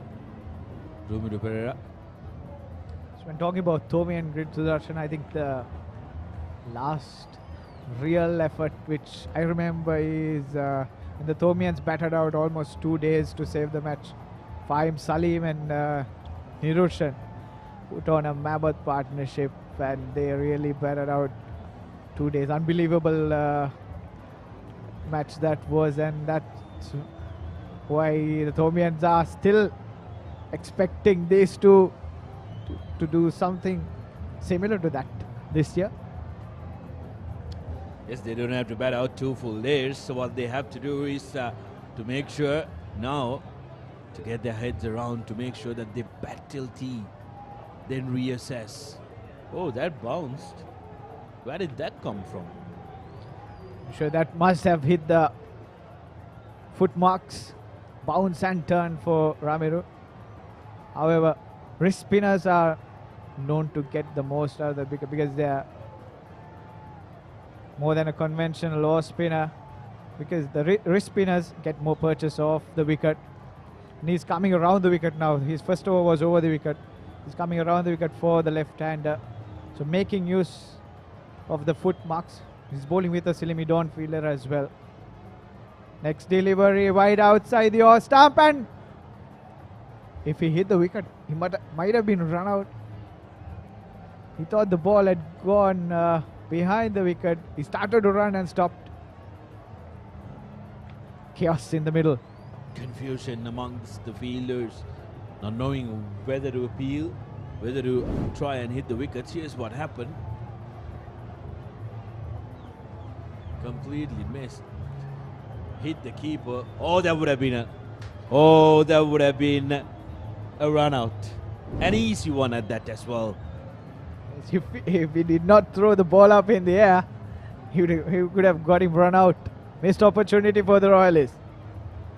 Could have walked to the wickets that time, Tanushka. Let's take another look at that if we possibly can. That was an interesting one.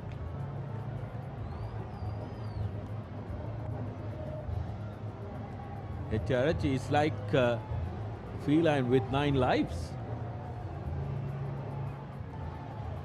Seems like he needs some attention as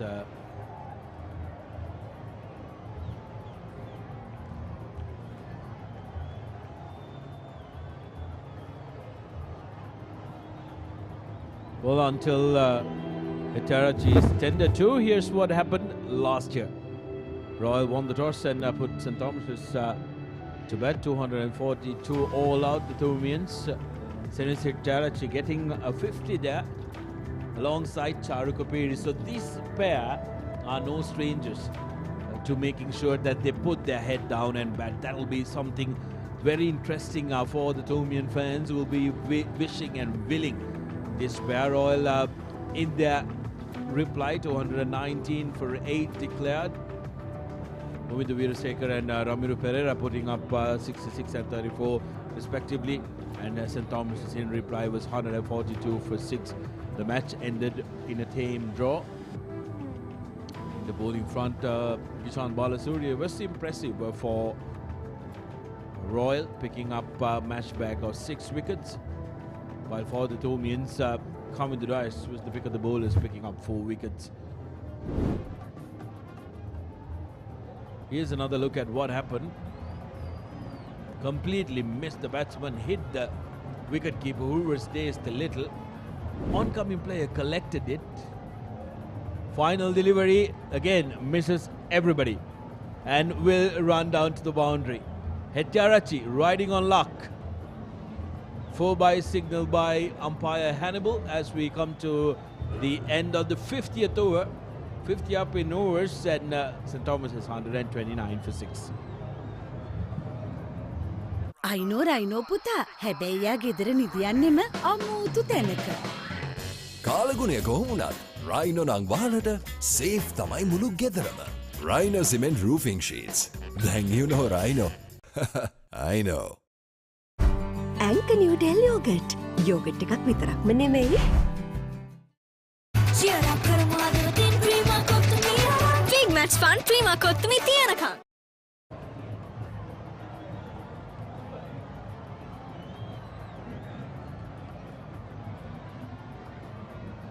So 50 overs have been bowled so far today in this innings. 133 for 6. St. Thomas is fighting back strongly since that lunch break. Senis Hettiarachchi once again showing the Thoomian grit with the 33 of 64 deliveries. Charu Kapiri is not far behind. He has faced 84 deliveries for his 21. Good. These two made half centuries in the last Royal Thoomian as well, which were played under closed doors. And in a similar situation, St. Thomas's were at one stage then, and they came in the middle order and put up an impressive partnership to rescue the Thoomians. Can they do it again once again? So far they have done a good job. We have approximately another 30 minutes for the tea break, isn't it? Yes, I think these are a very good stubborn 7th wicket partnership between Sanesh and Charuka. They have held innings together, and they're giving some hope to the Thomian batting to come. And the Royal are really looking towards a breakthrough at this stage.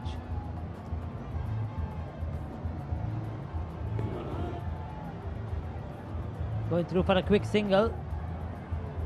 They have to be careful, but get through calmly. We saw the Royal bowling coach Vimukti Perra watching on, very concerned, because the Royalists have done well with the ball right throughout this game, but probably a bit of concern that they are unable to get through this partnership. The target is 342. That's a long way off. It's just that the Thomians will be looking to bat as long as possible, taking it in short breaks, probably half an hour, then to tea, then after that onwards. Still a long way to go. Sandesh Ramanayaka 1 for 16. He's had a good outing with the ball. 2 slips and a gully waiting. That's a good shot. That's a powerfully banged away front of square. He was quick to latch onto that short one and has put it away handsomely. That's the second time he's played that pull shot effectively and picked up a boundary. Senesh Hettiarachchi. He moves up to 37. That was beautifully played. He was well in control of that, and he pulled it well in front of a square all the way along the ground for a 4. So he's batting and growing in confidence, and St. Thomas will look towards him to play a long innings. He's already done that 37 in 65 balls, and looking good. He's a very good player, and he's a player that really plays his role well in these situations. I have seen him over the last couple of years. Each and every time he rescues St. Thomas's. There's a tweet for us, not a good news from Wellington, New Zealand this morning, but expecting a good news from the SSC Colombo today. And watching the 144th Battle of the Blues live through the Papare.com in Dubai. Bring the shield back, Rohito. Well, thank you for your tweets. That's Riaz. Thank you very much all the way from Dubai for watching this game on the Papare.com and keeping us informed with your tweets as well. And yes, these are the dugouts, the Royal dugout. The Royal bowling has been good. They were unfortunate that they beat the Thomian batsman outside the off-stump many a time, but they just couldn't get a nick. Yes, luck has gone way, Giant, since the lunch break. The Thomians needed that luck. Definitely. There have been a few outside edges that have gone through that slip cotton or over the slips, and in between a few good shots like that. Senesh Hettiarachchi, he's taking on Sandesh Ramanayaka here. Another pull shot, effectively played, and the good thing is he's hitting it into the ground. Keep it in along the floor, and he's batting positively. Now this is good to see. With their backs against the wall, Hettiarachchi not wasting the opportunity to score runs. He's into the 40s. He's doing the right thing. He's pushing the short ball away, and he's batting in with a lot of confidence at the moment. There is nothing on the track also for Ramanayaka or any of the seamers at the moment. It's very slow, and there's enough time for him to rock back on his back foot and hit him in front of square. The second time he did so this over.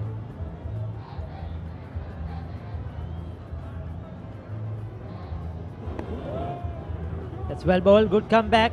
This time keeping it straight and fuller. 51 overs completed, 142 for 6.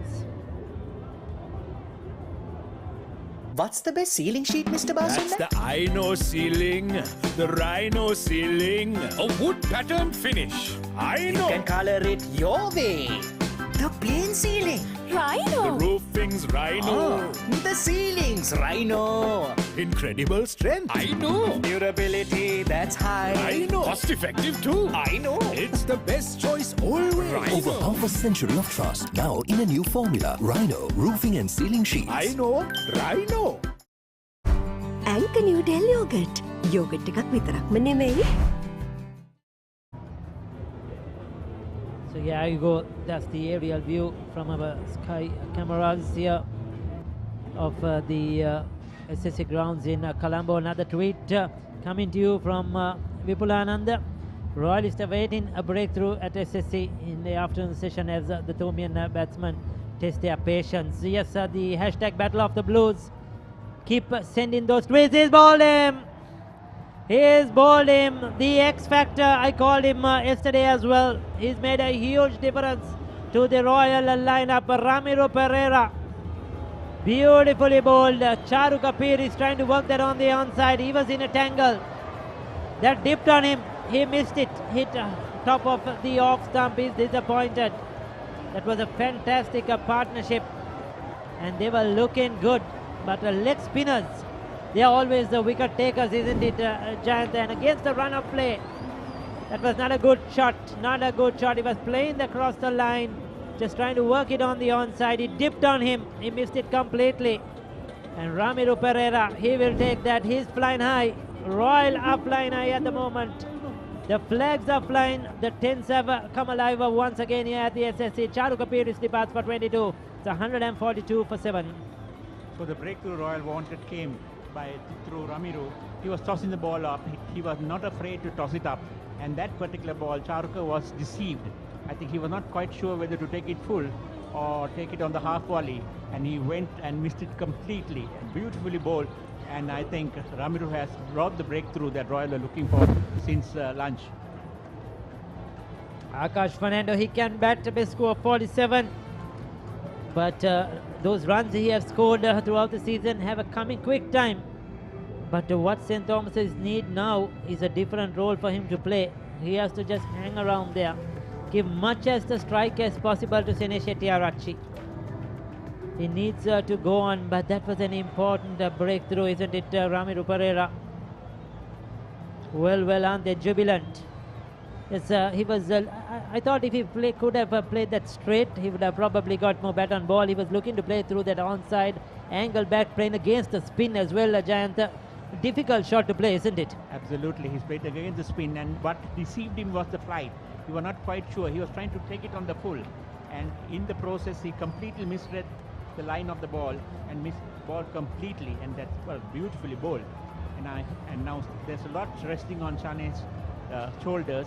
All the other batters now must bat around Sanesh because there's a lot depending on Sanesh, and I think Roy will now like to drive home the advantage. Oh, first bowler,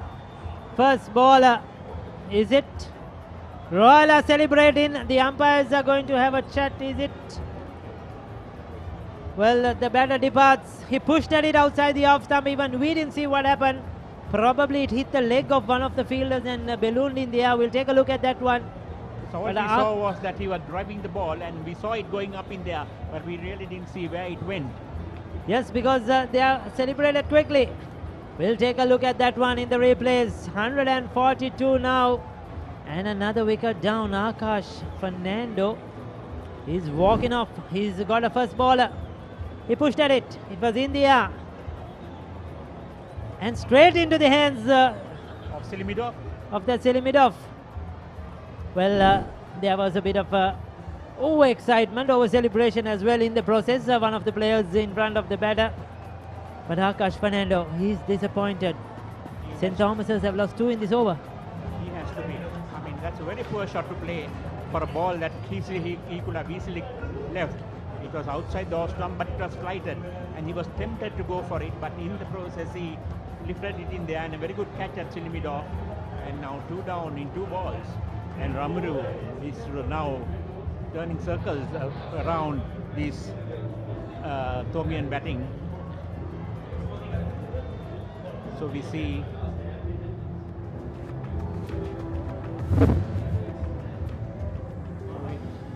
coming to Dias base score of 31.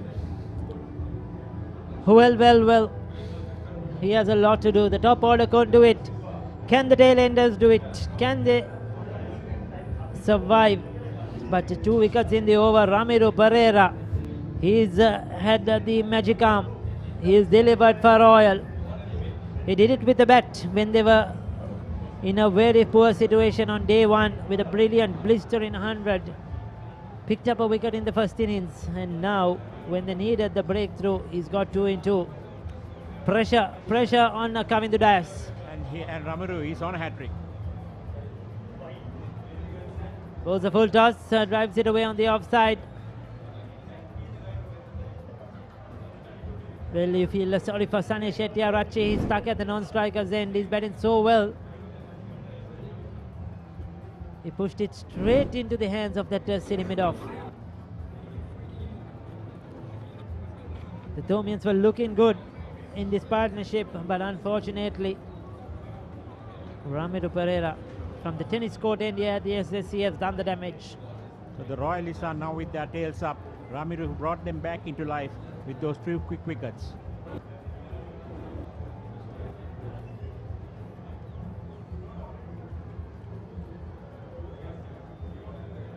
So the last ball coming up in this 52nd over.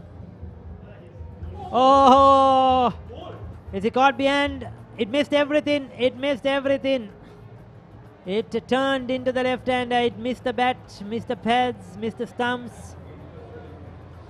Well. How lucky was that one? He was very lucky indeed. 52 completed, 142 for 8.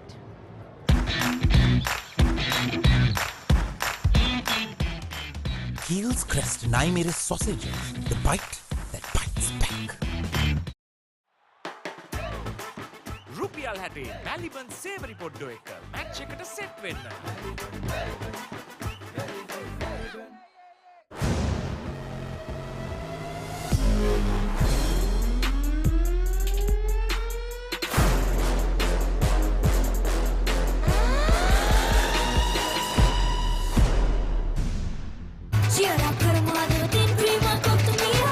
Match fun Prima Kottu Mee තියනකම්. ඇංක Newdale yoghurt. Yoghurt එකක් විතරක්ම නෙමෙයි.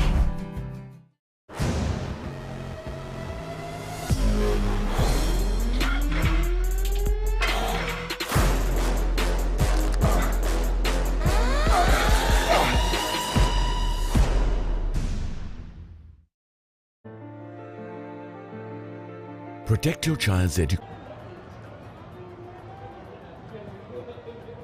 So Netmin Dharmaratna, 2 for 17 for the right arm off spinner. Now what is Hettiarachchi going to do? He has to keep looking to get the strike. Isn't it that 4th and 5th ball, last ball of the over is going to be very important, that he keeps taking the strike. That was a fantastic ball. It just bounced and went right just over the stumps. It's a bit of extra bounce on that one. And Kavindu Dias was lucky.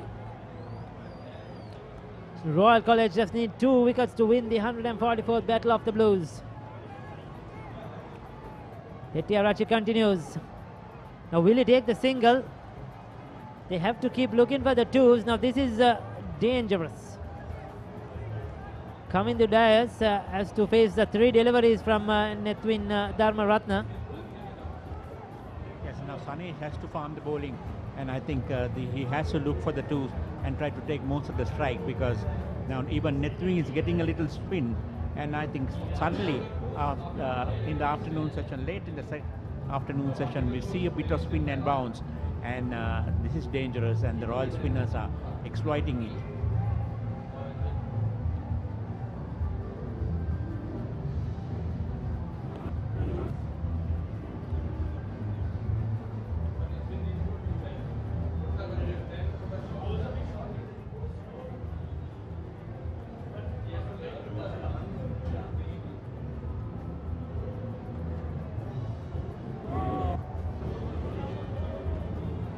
That's well played.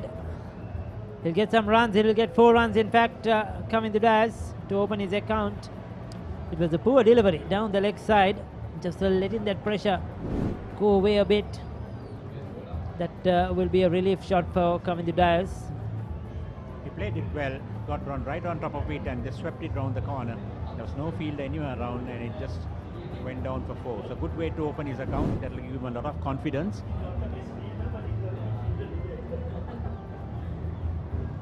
But a lot of batting left to do by the Thomians.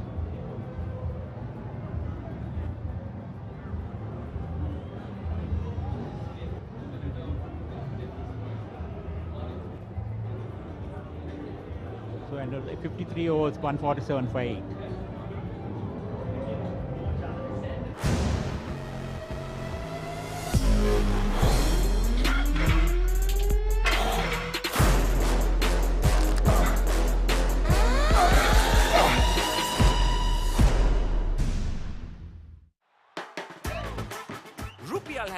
බැලිබන් සේවරි පොඩ්ඩෝ එක match එකට set වෙන්න. අතේ ඇති මුදලට ඇංක Newdale yoghurt. Yoghurt එකක් විතරක්ම නෙවෙයි. DR20 ප්‍රොබයොටික් සමග දෙගුණයක යහගුණෙන් ඔබේ පෝෂණයටත් වැළක්. ඇංක Newdale yoghurt.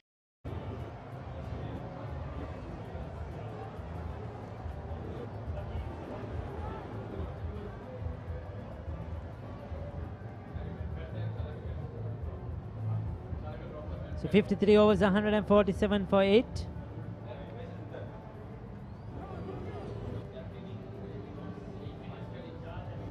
As the players prepare to face the next over.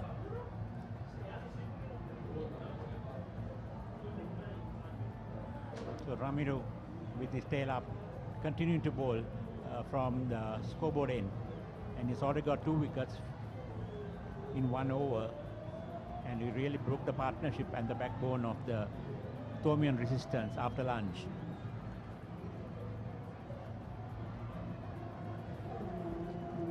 Oh, that turned. So the leggy is turning it now from the outside the off stump to the left-handers. Ramiro is taking advantage of the rough outside the off stump to the left-hand batters, and he's turning appreciably now.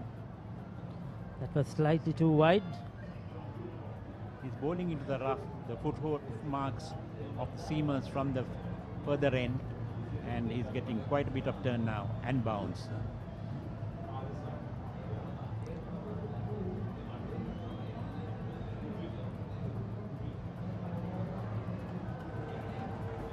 So that's a dot ball. He'll be very watchful. He'll be targeting the probably the 5th and the final delivery to try and get a single and keep the strike. I think it would be better off, especially against Ramiro, that Sanesh Hettiarachchi is on strike, because I feel coming to Dias is going to find it difficult against the leg spinner, Jayant. Yes, of course, because Sanesh has been there. He has batted long enough to have got his eye in, and he can read Ramiro well at the moment. So 4 balls bowled in this over. Tea approaching fast, approximately another 6 minutes, maybe another 2 overs to tea. St. Thomas's, they need to hang on here. Oh, that was a quicker one. That's the end of the over. Umpire Lyndon Hannibal calls over. So 54 completed, 147 fight. Well, Sudarshana is down there somewhere, and I think he's with one of the known faces to you, Jayant. We'll see who it is.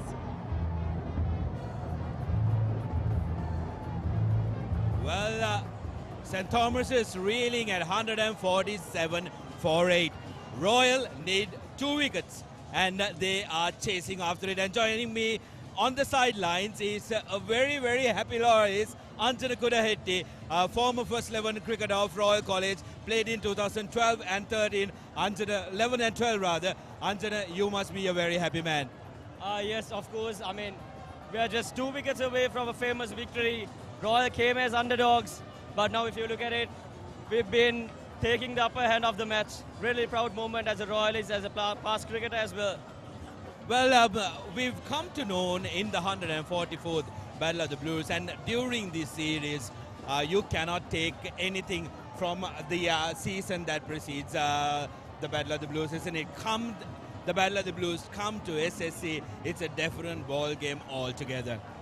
True that, true that. I mean, it's all about the game that you play in SSC, nothing else. The whole season, it doesn't matter the previous matches that we played, it doesn't matter as long as we played the proper game and we support our players, each other very well. And I mean, if you look at the board, Royal is on top at the moment, but another 2 wickets to go. So Royal played their level best. They still need to give their 100% to win the match. There's 2 more wickets. We don't know what St. Thomas's is capable of doing. I mean, we've gone through that in the past.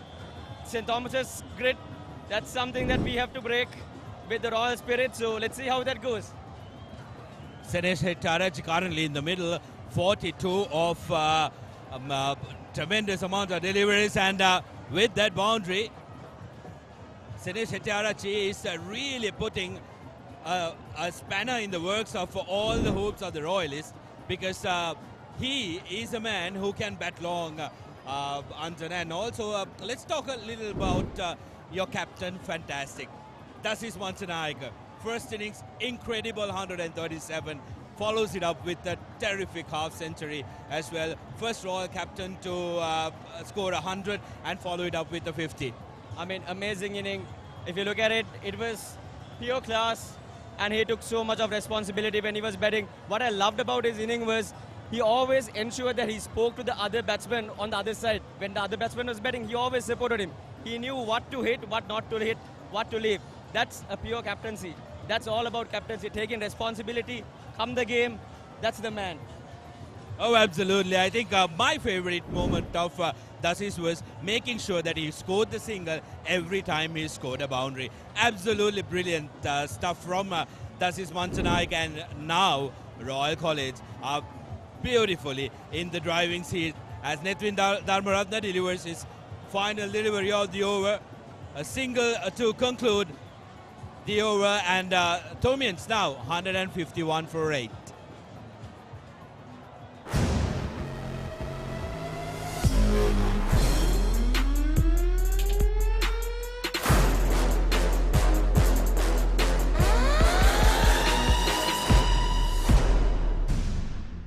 අතේ ඇති මුදලට ඇංක Newdale yoghurt. Yoghurt එකක් විතරක්ම නෙවෙයි. DR20 ප්‍රොබයොටික්ස් සමග දෙගුණයක යහගුණෙන් ඔබේ පෝෂණයටත් වලක්. ඇංක Newdale yoghurt. ඇංක Newdale yoghurt. Yoghurt එකක් විතරක්ම නෙවෙයි. රුපියල් 60 මැලිබන් සේවරි පොඩ්ඩෝ එක මැච් එකට සෙට් වෙන්න.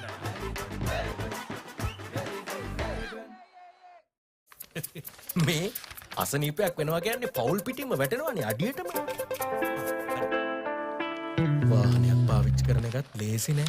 ඇක්සිඩන්ට් එකක් කියන්නේ වැටෙනවා ෂුවර් අඩියටම. මේ පොරකමක් කියන්නේ බිස්නස් වැටෙනවා අඩියටම. මේක තමයි වෙලාව හොඳ රැකවරණයක් ළඟ තියාගන්න හයියට. 60 වසරක රැකවරණයේ විශ්වාසය ශ්‍රී ලංකා ඉන්ෂුරන්ස්. වැටුණත් අඩියටම අපි ගේනවා ඉහළටම. ඇංක නිව්ඩෙල් යෝගට්. යෝගට් එකක් විතරක්ම නෙවෙයි. Hot and spicy රසද ක්‍රීම කොත්තු මී කනකොට පපරේ බීට් එකකින් නැට වෙයි සෙට් එක තාලට ගස්සලා බවුන්ඩරි උඩින් කප් එක උස්සමුදේ තීචිය රක් කරමු අදවතින් ක්‍රීම කොත්තු මී big match fun ක්‍රීම Kottu Mee තියනකම්.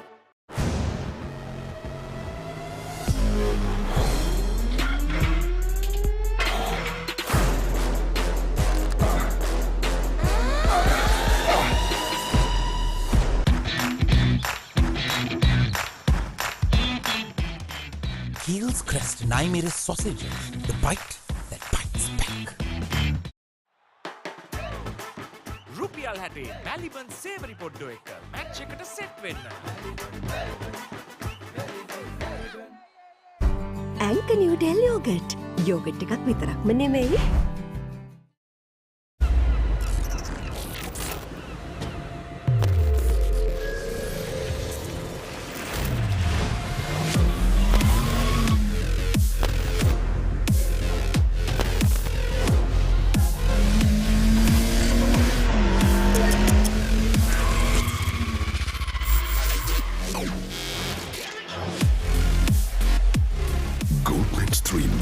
Wash and face cream 3-in-1 fix එක sharp look එකට trick එක.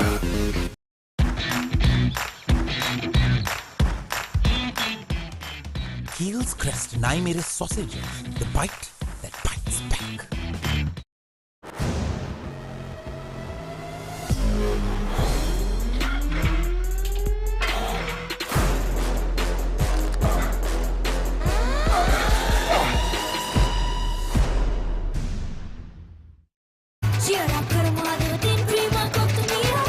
match fun ක්‍රීම කොත්තු මී තියනකම්.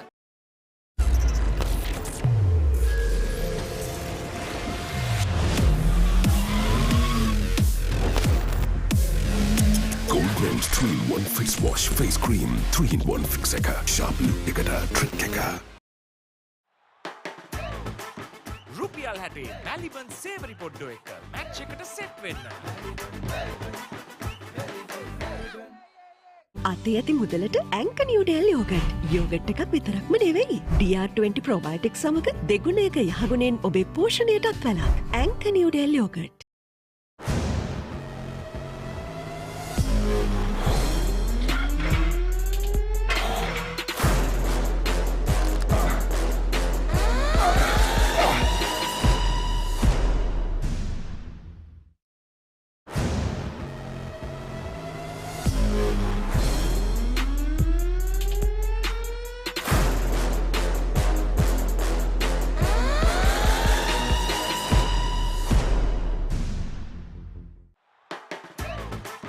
රුපියල් 60 බැලිබන් සේවරි පොඩ්ඩෝ එක මැච් එකට සෙට් වෙන්න.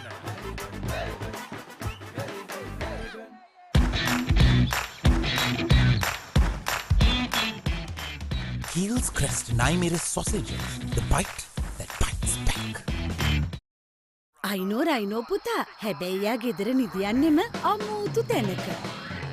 කාලගුණය කොහොමුණත් රයිනෝ නං වාලට සේෆ් තමයි මුළු ගෙදරම. Rhino cement roofing sheets. Then you know Rhino. I know. ඇංක නිව්ඩෙල් යෝගට්. යෝගට් එකක් විතරක්ම නෙමෙයි.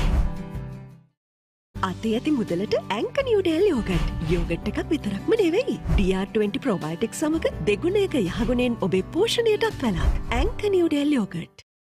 cheer up කරමු ආදරෙන් Prima Kottu Mee. big match fun Prima Kottu Mee තියනකම්.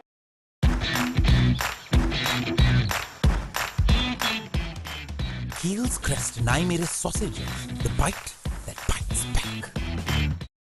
අතේ ඇති මුදලට ඇංක නිව්ඩෙල් යෝගට්. යෝගට් එකක් විතරක්ම නෙවෙයි. DR20 ප්‍රොබයොටික් සමග දෙගුණයක යහගුණෙන් ඔබේ පෝෂණයටත් වැළක්. ඇංක Newdale yoghurt. hot and spicy රසද ප්‍රීමා කොත්තුමී කනකොට පපරේ බීට් එකකින් නැට වෙයි සෙට් එක තාලට ගස්සලා බවුන්ඩරි උඩින් කප් එක උස්සමුද ඉතින් cheer up කරමු ආදරෙන් Prima Kottu Mee. big match fun Prima Kottu Mee තියනකම්. cheer up කරමු ආදරෙන් Prima Kottu Mee. big match fun Prima Kottu Mee තියනකම්. මේ අසනීපයක් වෙනවා කියන්නේ පවුල් පිටින්ම වැටෙනවානේ අඩියටම. වාහනයක් පාවිච්චි කරන එකත් ලේසි නෑ. ඇක්සිඩන්ට් එකක් කියන්නේ වැටෙනවා ෂුවර් අඩියටම. මේ පොරකමක් කියන්නේ බිස්නස් වැටෙනවා අඩියටම. මේක තමයි වෙලාව හොඳ රැකවරණයක් ළඟ තියාගන්න හයියට. 60 වසරක රැකවරණයේ විශ්වාසය ශ්‍රී ලංකා ඉන්ෂුරන්ස්. වැටුණත් අඩියටම අපි ගේනවා ඉහළටම. Aurududa Kali Aurudu with Genie Debit Mastercard. Get ready to celebrate Aurudu with Genie. Get your Genie Debit Mastercard by downloading the Genie app today. It's easy as that.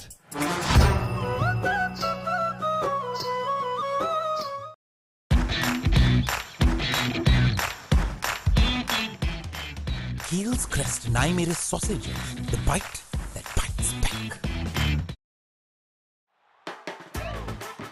රුපියල් 60 බැලිබන් සේවරි පොඩ්ඩෝ එක මැච් එකට set වෙන්න.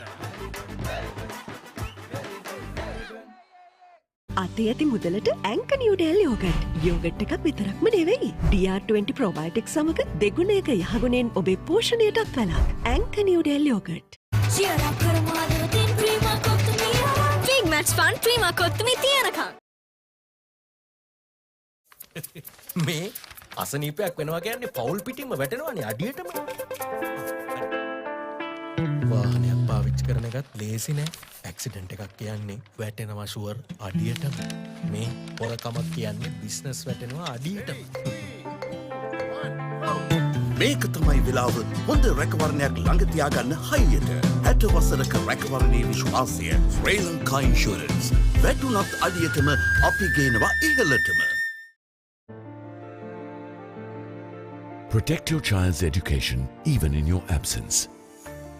School Fee Protector from Sri Lanka Insurance makes sure your child's education continues uninterrupted by paying their school fees in case of an untimely demise or total permanent disability of the parent. Go ahead, ensure your child gets the future they deserve with School Fee Protector from Sri Lanka Insurance. Sri Lanka Insurance, like a father, like a mother.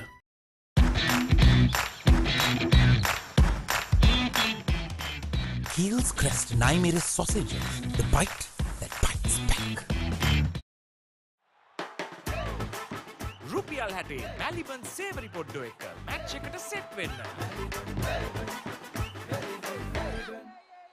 Hot and spicy රසද ක්‍රීම කොත්තු මී කනකොට පපරේ beat එකකින් නැට වෙයි set එක තාලෙට ගස්සලා boundary උඩින් කප් එක උස්සමු දෙයිදී චියර් අප් කරමු අදවතින් ක්‍රීම කොත්තු මී Big match fun ක්‍රීම කොත්තු මී තියනකම්.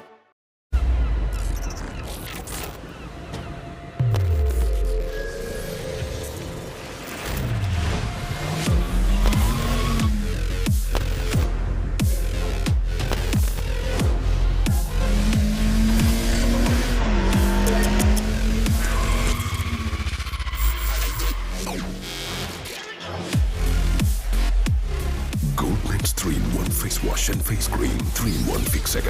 Sharp look එකට trick එක.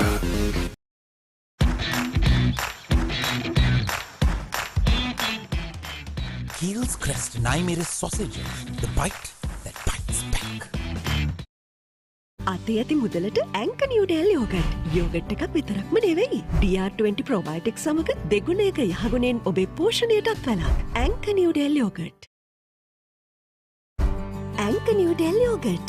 යෝගට් එකක් විතරක්ම නෙවෙයි. චියර් අප් කරමු අදවතින් ක්‍රීම කොත්තු මී Big match fun ක්‍රීම කොත්තු මී තියනකම්. Hot and spicy රසද ක්‍රීම කොත්තු මී කනකොට පපරේ බීට් එකකින් නැට වෙයි සෙට් එක තාලෙට ගස්සලා බවුන්ඩරි උඩින් කප් එක උස්සමු දෙයිදී චියර් අප් කරමු අදවතින් ක්‍රීම කොත්තු මී Big match fun ක්‍රීම කොත්තු මී තියනකම්. රුපියල් 60 මැලිබන් සේවරි පොඩ්ඩෝ එක මැච් එකට සෙට් වෙන්න.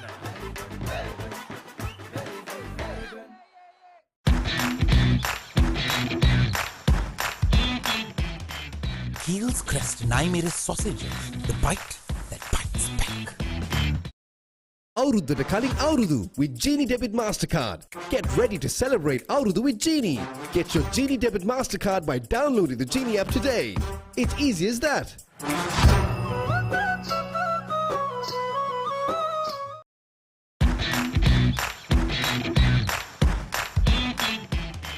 Keel's Crest Naimeris sausages. The bite that bites back.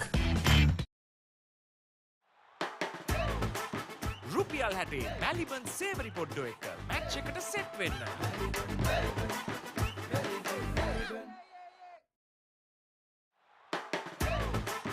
රුපියල් 60 මැලිබන් සේවරි පොඩ්ඩෝ එක මැච් එකට සෙට් වෙන්න. චියර් අප් කරමු අදවතින් ක්‍රීම කොත්තු මී Big match fun ක්‍රීම කොත්තු මී තියනකම්.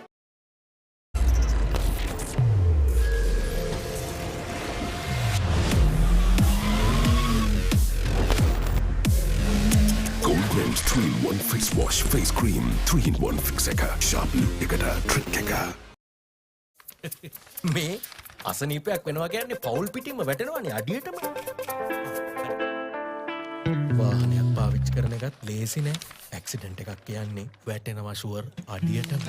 මේ පොරකමක් කියන්නේ බිස්නස් වැටෙනවා අඩියටම.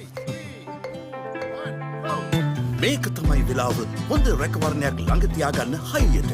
60 වසරක රැකවරණයේ විශ්වාසය ශ්‍රී ලංකා ඉන්ෂුරන්ස්. වැටුණත් අඩියටම අපි ගේනවා ඉහළටම.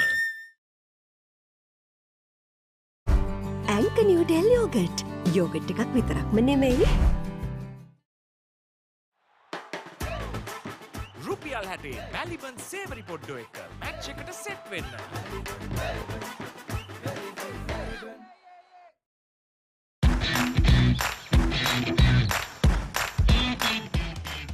Keel's Crest Naimeris sausages. The bite that bites back. අතේ ඇති මුදලට ඇංක නිව්ඩෙල් යෝගට්. යෝගට් එකක් විතරක්ම නෙවෙයි. DR20 ප්‍රොබයොටික් සමග දෙගුණයක යහගුණෙන් ඔබේ පෝෂණයටත් වලක්. ඇංක Newdale yoghurt. ඇංක Newdale yoghurt. Yoghurt එකක් විතරක්ම නෙවෙයි. චියර් අප් කරමු අදවතින් ක්‍රීම කොත්තු මී Big match fun ක්‍රීම කොත්තු මී තියනකම්.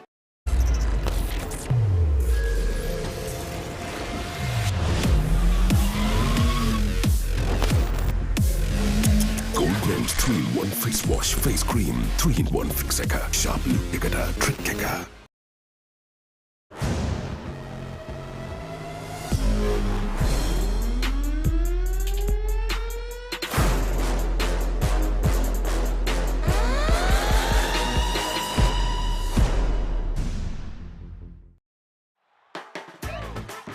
රුපියල් 60 මැලිබන් සේවරි පොඩ්ඩෝ එක මැච් එකට සෙට් වෙන්න.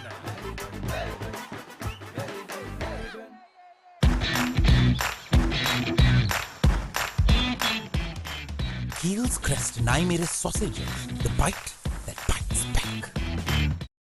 Cheer up කරමු හදවතින් ක්‍රීමා කොත්තුමිය. Big match fun ක්‍රීමා කොත්තුමි තියනකම්. Hot and spicy රසද ක්‍රීමා කොත්තුමි කනකොට. Papare beat එකකින් නැට වෙයි සෙට් එක තාලෙට. ගස්සලා boundary උඩින් කප් එක උස්සමු දෙයිති. Cheer up කරමු හදවතින් ක්‍රීමා කොත්තුමිය. Big match fun ක්‍රීමා කොත්තුමි තියනකම්.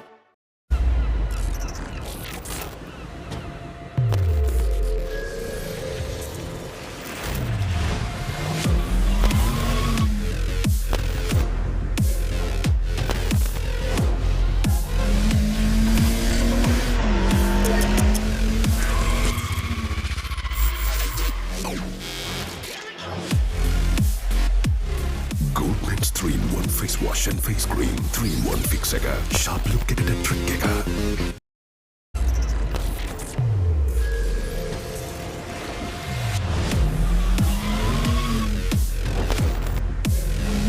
Goldman's 3-in-1 face wash, face cream. 3-in-1 fix එක. Sharp look එකට trick එක. ඇංක නිව්ඩෙල් යෝගට්. යෝගට් එකක් විතරක්ම නෙමෙයි.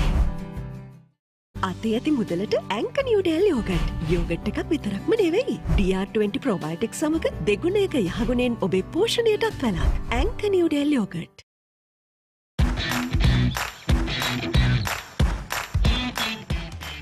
Heels Crest Naimere sausages, the bite that bites back. රුපියල් 60 මැලිබන් සේවරි පොඩ්ඩෝ එක මැච් එකට සෙට් වෙන්න.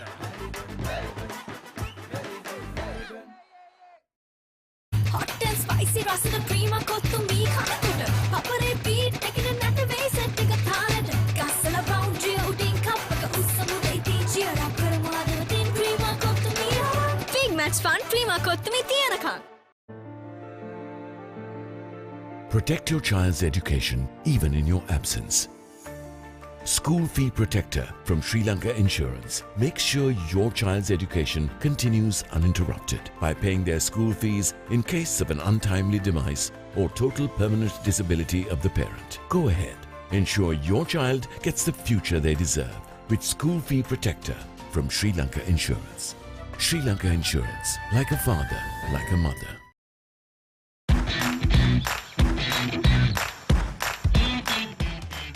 Heels Crest Naimere sausages, the bite that bites back. Cheer up කරමු හදවතින් ක්‍රීමා කොත්තුමිය. Big match fun ක්‍රීමා කොත්තුමි තියනකම්. Protect your child's education even in your absence.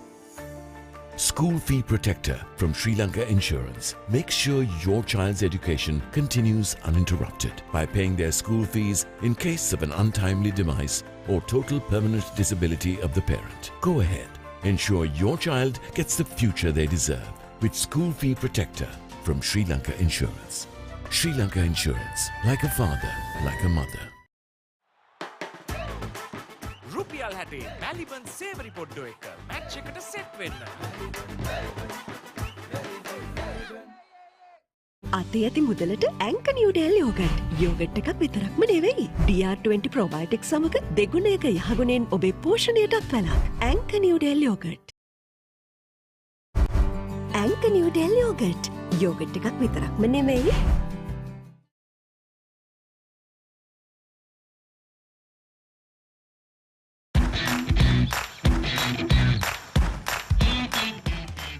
Heels Crest Naimere sausages, the bite that bites back.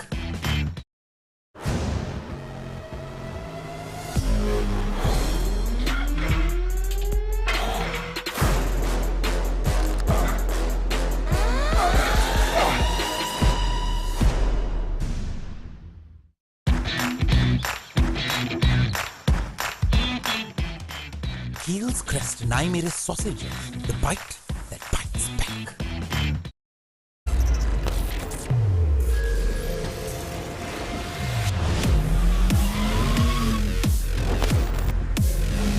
Goldman's 3-in-1 face wash, Lush Face Cream 3-in-1 Fix එක. Sharp look එකට trick එක.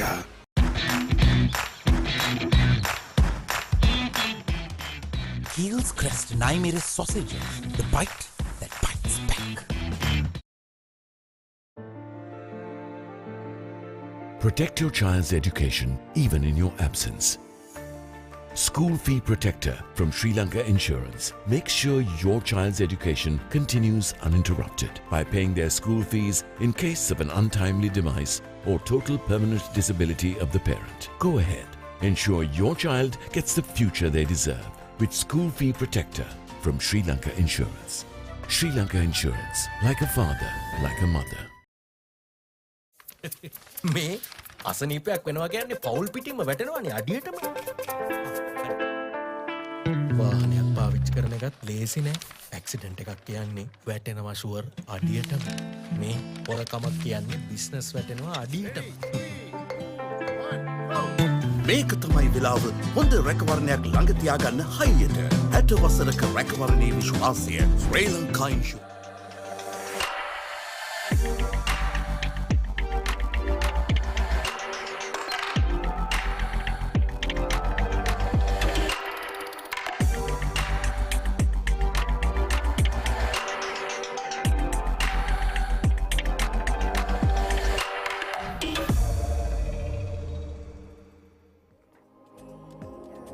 Welcome back to the live action from the 144th Battle of the Blues cricket encounter between Royal College and St. Thomas's College. We are live from SSC Grounds in Colombo. We are all set to commence this last and third session. Royal College need 2 wickets to win the game. Also a gentle apology from the Papare team. There was a little technical error and we lost the final over before tea.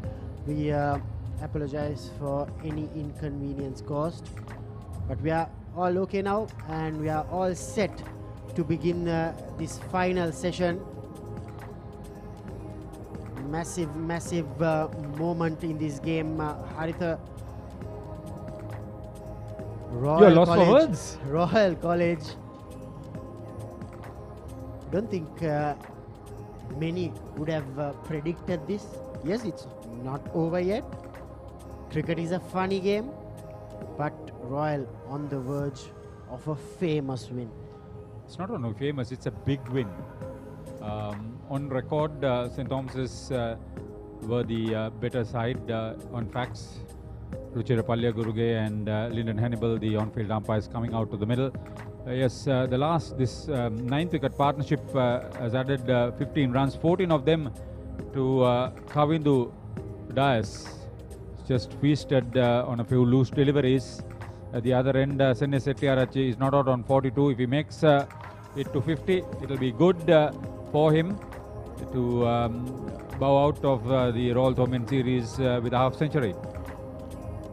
Also, Haritha, if Royal get the last 2 wickets, it's also after 54 years only, Royal will be winning a game by a margin of runs.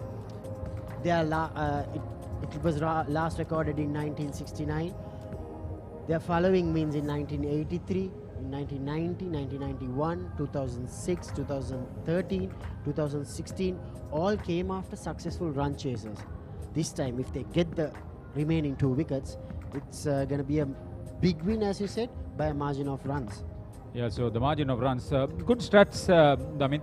That's why this the Papare.com coverage together with the Dialog Television coverage is so important. You come out with all these wonderful big stories. This is a game that is rich in tradition and rich in culture, and as you quite rightly said, rich in statistics. So much to mention. We have tried to cover as much as possible, and even in this dying moment, see, you come up with this.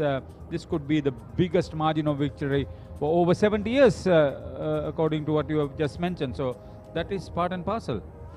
How long will it be delayed? That's the story. 2 left-handers in the middle, Kavindu Dias and Sene Shettiarachi. They've added 15 runs. St. Thomas's College 157 for 8 at the end of 56 overs. Kisay Nahaliagoda and Akash Fernando dismissed without scoring in the second innings. Akash Fernando is somebody who can hit the ball. If he was at the crease for a while, there would have been a little bit of entertainment. He would have a little bit delayed the inevitable, but now it's up to this pair.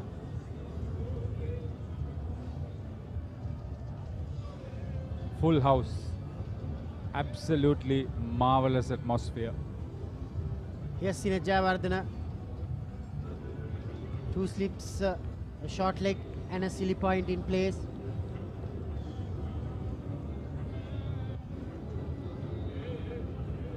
He will have the party on plane. The Royal Vice Captain. Of course.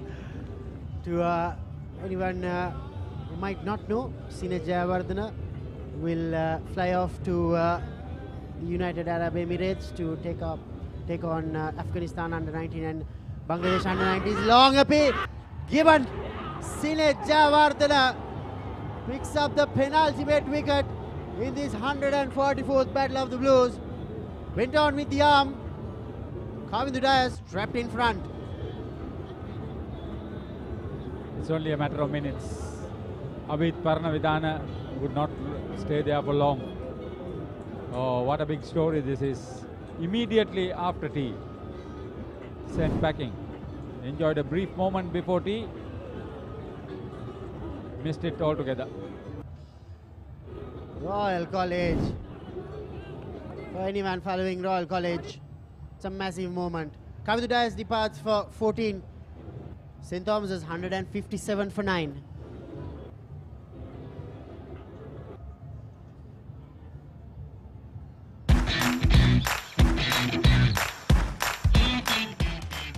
Heels Crest and I made a sausage. The bite that bites back. Abhit Parnavidana, the last man in, joining Sene Shettiarachi, the experienced batter now in the middle. A lot of chit-chat going around the youngster. 7 bowlers have been tried. Everybody have picked up a wicket. Netwin Dharmaratna and Ramiru Pereira has 2 apiece. Yeah, 6 of the 9 wickets to have fallen in the Thomian second innings have fallen to the spinners. This was expected, but not so quickly. Spinners were going to be amongst the wickets in the Thomian second innings. Picked up a couple in the first innings too.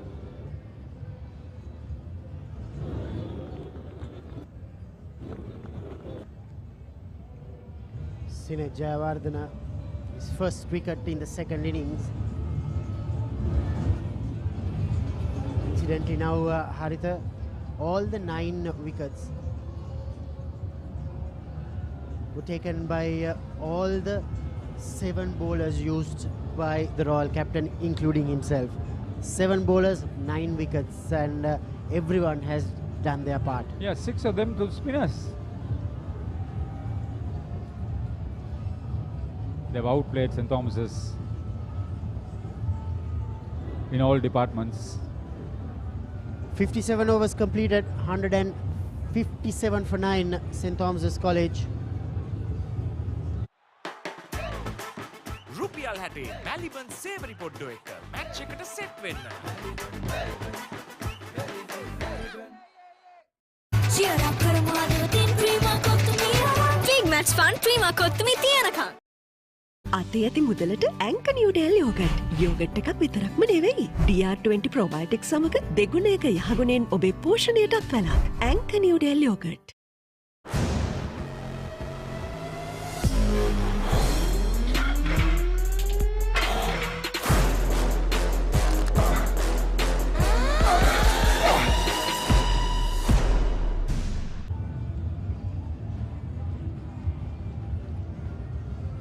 Ramiru Pereira will bowl the second over in this post-tea session, the final session.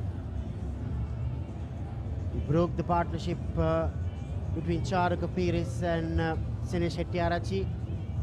In the very next delivery, picked up the wicket of Akash Fernando. Ramiru Pereira, what a young talent for Royal College. Keep an eye out for him in the years to come. Feroz Ahmed, you are now got the opportunity to join us on commentary.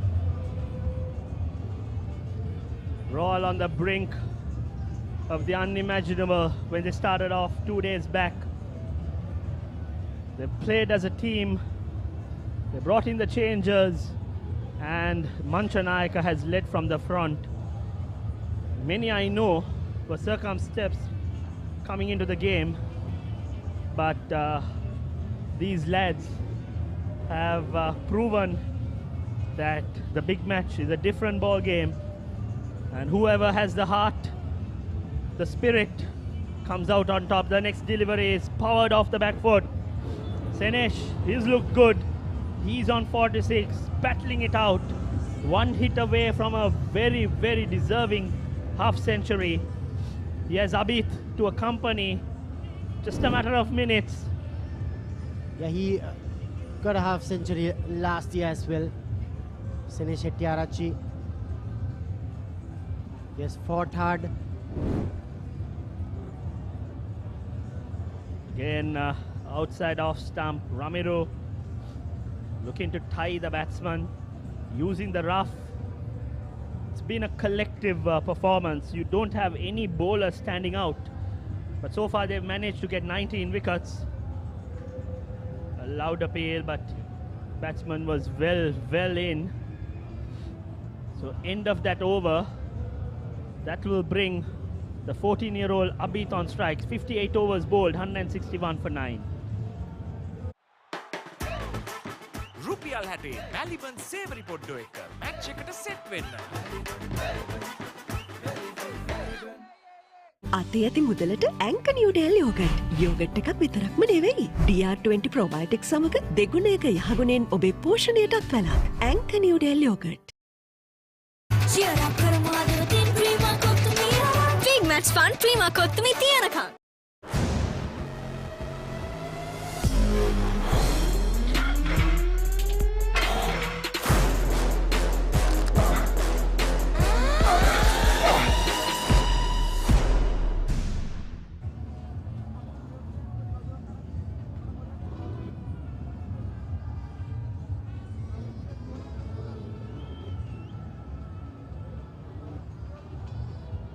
Sinet, this time on the back foot. It's a matter of minutes.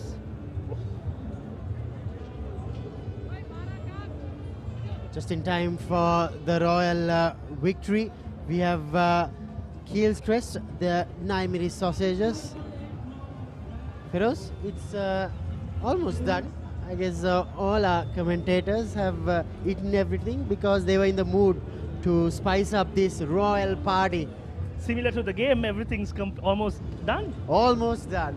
Just the final rites. Just the final rites. I mean, perfect time to end the third session. The crowd walking in. And Royal 1 wicket away. Will it be done in this over? Isuru is hanging in there. Yeah, the youngster, the youngest of them all, Abid Paranavidarana. That was an inside edge.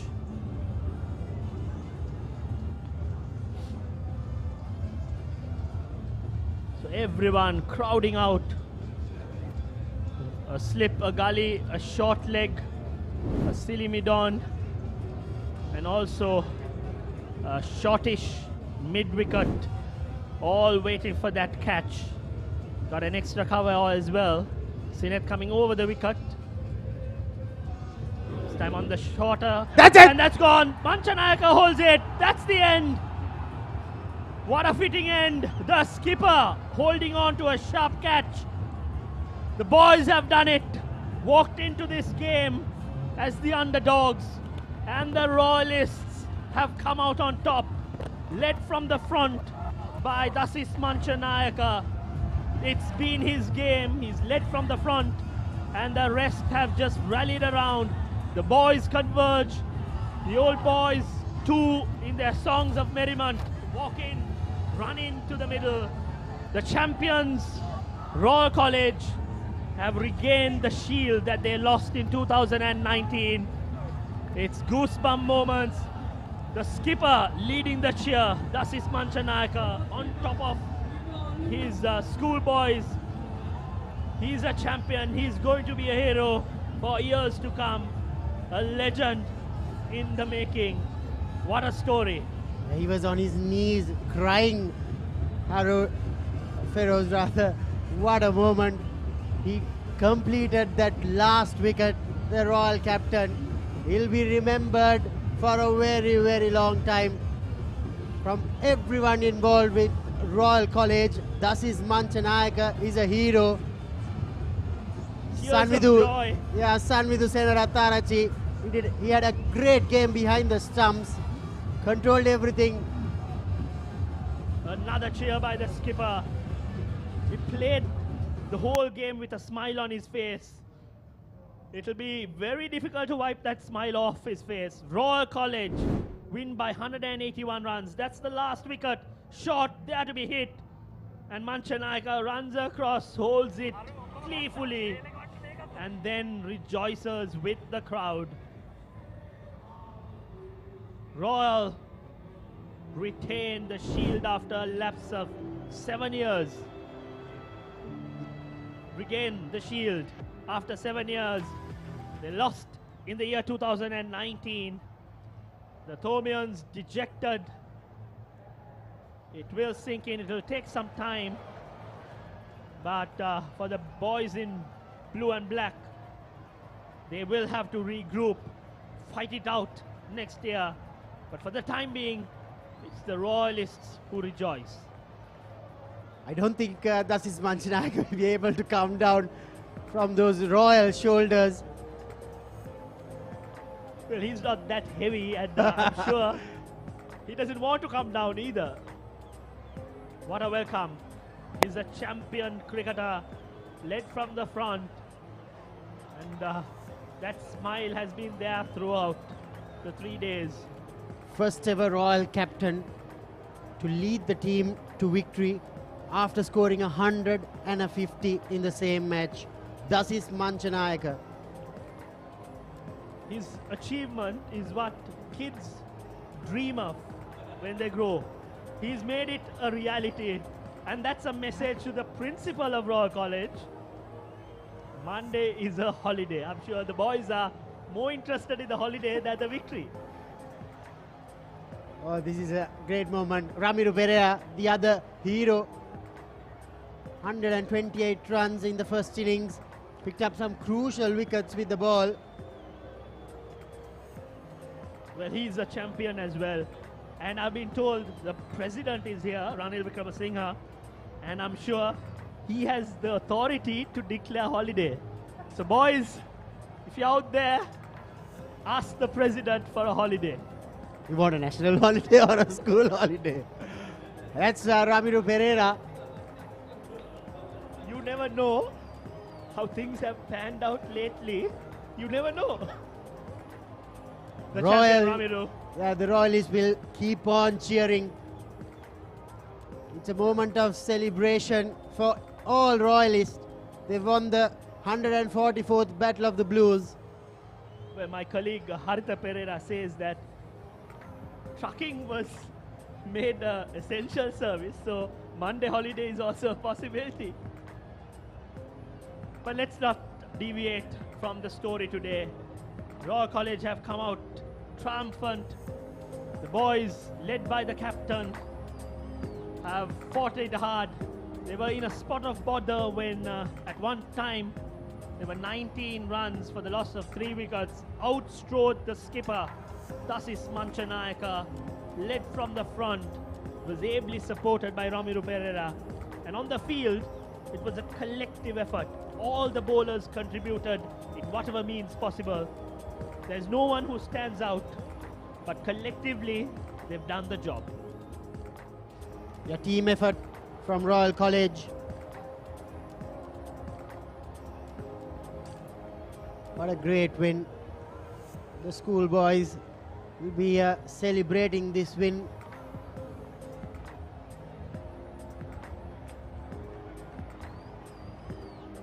For St. Thomas's College, Feroz, coming into this game, they were the better team on paper and on form.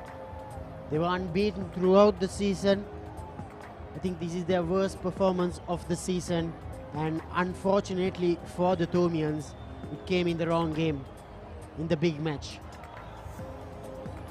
Well, the preparation matters, but it's also important that on that particular day, whoever puts his hand out and stands for the team and makes a name for himself, and in big matches you've seen in the past, individuals playing with a lot of heart, and on this instance it was the skipper himself who stood up and wrote himself into the history books. Manchanayaka leading the team, and in the end Royal winning by 181 runs, regaining the shield they lost in 2019. Well, here's the batting card of the Thomians, Senesh Hettiarachchi, the lone warrior, putting his heart out and making sure that there was some respectability to the Thomians, and in their reply got 46 and got very good support from Charuka Peiris as well, scoring those 22 runs of 86 deliveries. Hettiarachchi stranded on 46, just like Ramiro Pereira was, but Pereira, we can assure you, is going to be the happier man. Absolutely, and he broke that partnership as well. Senesh and Charuka were frustrating the Royalists at one point, and Ramiro was brought into the attack, got the ball to dip and got Charuka bowled. I think all round the performance of Manchanayaka, Ramiro stands out, but the rest too have contributed towards this victory. Cricket is a team sport, and if there is one weak link, there is always the chance that the team doesn't combine to achieve their objective, and on this occasion every single individual, including the substitute fielders, came in and did their jobs to the dot. Absolutely spot on, Feroz, because what you need to understand is it's a game of momentum. You need to make sure, especially this longer format of the game is a game of momentum. You need to make sure that you hold on to momentum every single time, and that Royalists did with their fielding. Their fielding was far superior than the Thomians. They made sure that they put pressure as much as they possibly can. They backed their bowlers for their pace bowlers. It's never easy bowling in these very difficult conditions, but except for maybe one or two missers, they did absolutely well, and that is why they are jubilant. Here's the bowling card for Royal College. All of them contributing, like you said, every single bowler picking up wickets, making sure the economy stays low, and they have done the unthinkable. Yes, and on top of that, the fall of wickets, St. Thomas has never got going. First wicket fell early, and there was never a partnership being built.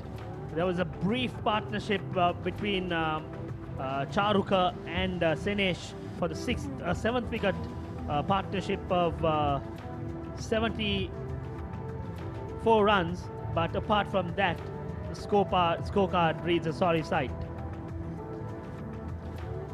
Yes, sir, but something that needs to be noted here. The numbers for Ranuka, Bulan and Sandesh might not be eye-catchy, but their contribution cannot be undermined, isn't it? The first wicket at 1 run, second at 18, and the third one at 43 really derailed the Thomians. Their hopes of making sure that they see this one out. It was then that the stage was set. And here at the SSC wicket, we've been reiterating this time and time again, Feroz. If you don't take the advantage in the opening half hour to the first hour, that's going to be difficult for the bowlers. So the Royalist pacers, Ranuka, Bulan and Sandesh, made sure that they get that pedestal and a good platform to launch from. Absolutely, and the first 3 wickets, the fast bowlers contributed. They kept the pressure on, and once it eased, the spinners came into the party, and that's where the diversity and the varied attack came into play. You've got a left-arm spinner, Dasis Manchanayaka, coming in, getting the key wicket of Mahit, and you've got the rest chipping in. The difference was that Royal was more of a balanced attack. Highlights of the day, day 3 of the 144th Battle of the Blues, and here we are. Royal College, like we spoke, Romero picking up the first, and then some classy blows from the skipper Romesh Mendes. He played some scintillating cover drives. That was the shot of the day. Beautiful weight transfer, but unfortunately it was caught. LBW of Bulan wrapped on the pads and he departed. Dineth Gunawardena too played some good shots, but none of them went on to play a long innings that was called for. But that too was a lovely cover drive. And then shot on the hips and very well held by Uvindu. Brilliantly held. Catchers can change the course of the game, and that was one. Nathan too played some shots. Beautiful on drive followed by a lovely cover drive. That was Bulankulame who played that cover drive, and then a full toss that should have been dispatched but was played towards mid-on. First wicket for Nethwin. Mahit Pereira came in, looked comfortable and confident before he was judged. LBW to Manchanayaka, brought himself on, got rid of the danger man, and then that was a loose shot, kept a bit low. Highest wicket taker for Royal College, Dharmaratne picked 2 wickets for balls, otherwise would have been dispatched to the boundary lines. Rubber the green that time, going Royal way, but the Tomians, having lost 4 wickets, went to lunch. After lunch, it was the Ramiro show. There was a good partnership of 76 runs, but then that was the initial bit where Ramiro bowled the first couple of overs, was dispatched for a few boundaries, and then bowling changes were made and the fast bowlers were brought into the attack. No luck for them in the second spell, and batting suddenly became easy. Sanesh played some lovely pull shots to the boundary. A streaky boundary, but nevertheless the runs kept coming, and at one point people were wondering whether this was the fight back, the Tomian grit. It was frustrating. It was surely frustrating for the Royalists, who were itching for that. They were getting very comfortable in the middle, that pair. And then that was the moment. Against runner play, the leggy coming in. A dipping full toss, would have been better playing it straight, but then the two were going along nicely, looking for a single, and then the first very next delivery, well held.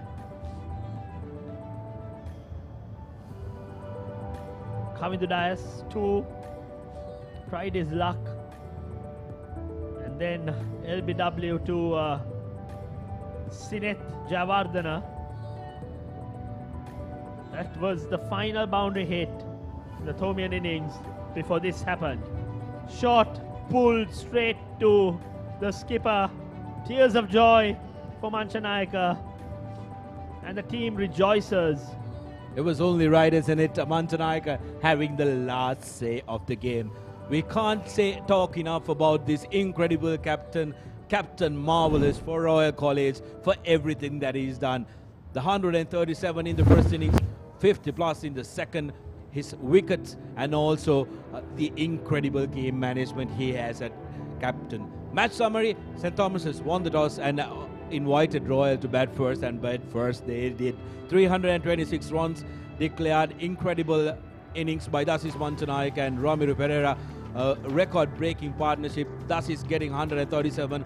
Akash Fernando, the lone warrior for St. Thomas's College, picked 4 for 55. In their reply, Thomians were bundled out cheaply for 153 runs. Senadi Bulankulama was the only man who stood between Royal, bundling them out for cheaper, getting 40 runs, and Bulan picking up 3 wickets.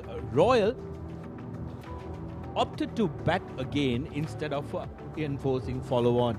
A decision that was criticized maybe biasly by some of the Thomians, but Royal knew exactly what they were doing. They got to a breezy 168, making sure that the lead was 341 runs. Whenever the lead is more than 300 runs in a schoolboy game, Feroz, it's a huge, massive mental barrier that needs to be crossed. Thus is Manchanaika again 57 or 49. When the call came, he knew exactly what to do. A superb innings by him. Again, Akash Fernando, 4 for 59. Brilliant spell by him. A very aggressive bowling spells from Akash Fernando to pick up 4 wickets. Thomians required 341 and have been bundled out for 161 runs. Royal College win by 180 runs. And who would have thought coming into this big match, we would be saying that Royal College won the game by 180 runs. Before we go there, honourable mention to Senesh Shettiarachchi, 46 not out. Frustrated, a lot of the Royalists. Most of the Thomians, of course, would be very thankful that it dragged the game on for so long. And also, honourable mention to Ramiro Pereira in the Royal second innings. 46 not out at the end of yesterday's play. Couldn't complete his 50, but he'll be delighted. He'll be overjoyed at the fact that he has managed to help Royal get where they are.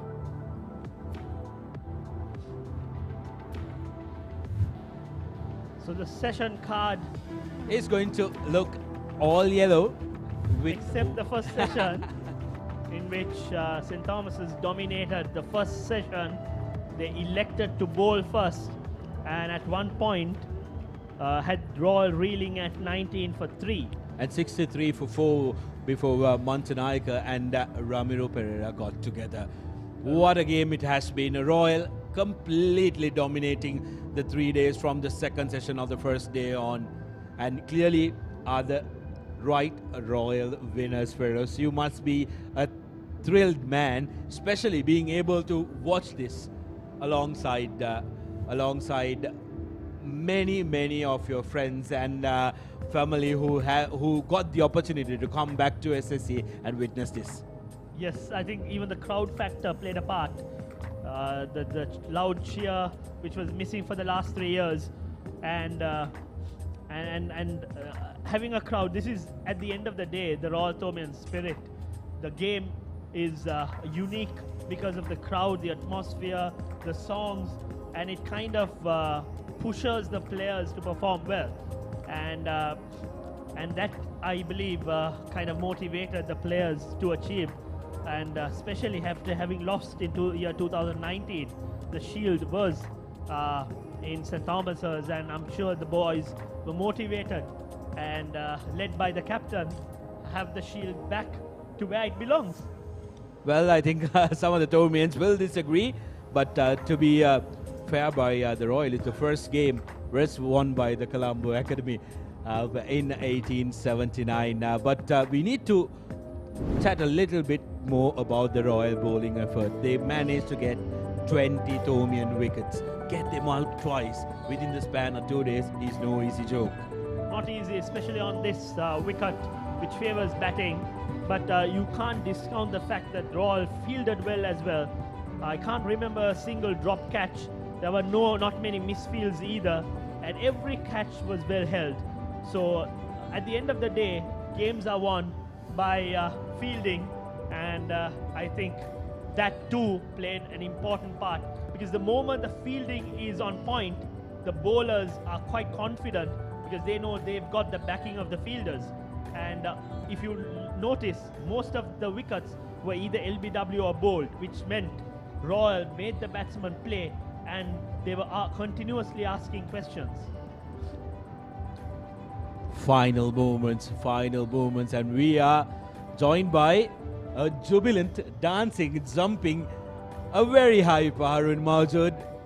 Wasn't dancing or jumping up when we did the pre-game show before the first day, because Royal came into this game as underdogs. And halfway through the first day, I had a chat with Harun, and I asked him, Harun, looks like this is going towards a draw. Harun tells me, cricket is a very funny game, Sudarshan, and funny game it is. Royal absolutely turning it on its head. Well, coming into this game, most of us, when we met at the old boys dinner, were quite nervous, knowing that there were two Thomian fast bowlers who'd got 50 wickets each, which is unheard of in school cricket. And the toss was going to play a big part. And when we heard that Royal lost the toss, I had lost all hope. But at the end of the day, the cricket advisory committee, the selectors, the coaching staff ensured that the boys were confident and they were up for the game. And in the end, that's what happened. The results speak for itself. And I remember at the old boys dinner, Andrew Pereira, the head of advisory, told me that you're in for a surprise. This is a very well balanced team, and we will go for the win. And his words have come true. Absolutely, everybody was in for a surprise at the way how Royal picked this one up. They were absolutely incredible. And here, the Royal, to go back to the point where you said Royal bowled in very good areas, managing to get the batsmen play, the batters play. They were asking questions of the batters, consistently beating the bat. They did not waste that red cherry, the Duke cherry, and the shape of it by bowling wide outside the stumps. They wanted to make sure that they kept challenging the batsmen. Exactly, and I think they had that right channel in which they were bowling. And you shouldn't also forget that there were three fast bowlers, and all three complemented and kept the pressure going. For St. Thomas's, unfortunately, they didn't have the third support bowler being effective. The two opening bowlers, especially in the first day, were effective, but then the rest of the bowling did not support them, and that's where they lost the plot.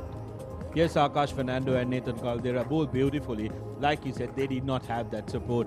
And for Royal, what was interesting was the fact that Sinet Jayawardene is an opening bat. He was expected to deliver with the bat, he couldn't. But in both the innings, he was that supporting bowler who supported the pace attack. Sinet Jayawardene came in and did so well to the fact that Royal didn't bowl their highest wicket taker in the first innings for even a single delivery. Yes, that was quite surprising. Sinet is known for his batting, but that shows the experience that he has. He's an under-19 Sri Lankan cap, and when he failed, he didn't go and sulk in. He came in, and he had a part to play, and with the ball, he came out good. Despite Royal taking this one home, they were, most of the Royalists, and especially the Royalists who were in the middle, the 11 were in the middle, were frustrated by that 7th wicket partnership by the Thomians. Senesh and Charu Kapiris getting together in the middle, making sure that they showed the Thomian grit. Yes, Royal win this outright, but the Thomians are not humiliated. You could not have the ever-famous Tora cuisine for lunch. Well, it was expected. I think there was always going to be a partnership or two. It's about how you keep continuing doing what has brought you results and being patient. And that's where Royal, they were patient. And there you see the 7th wicket partnership between Senesh and Charuka threatened briefly. They put on 76 runs. They were looking comfortable.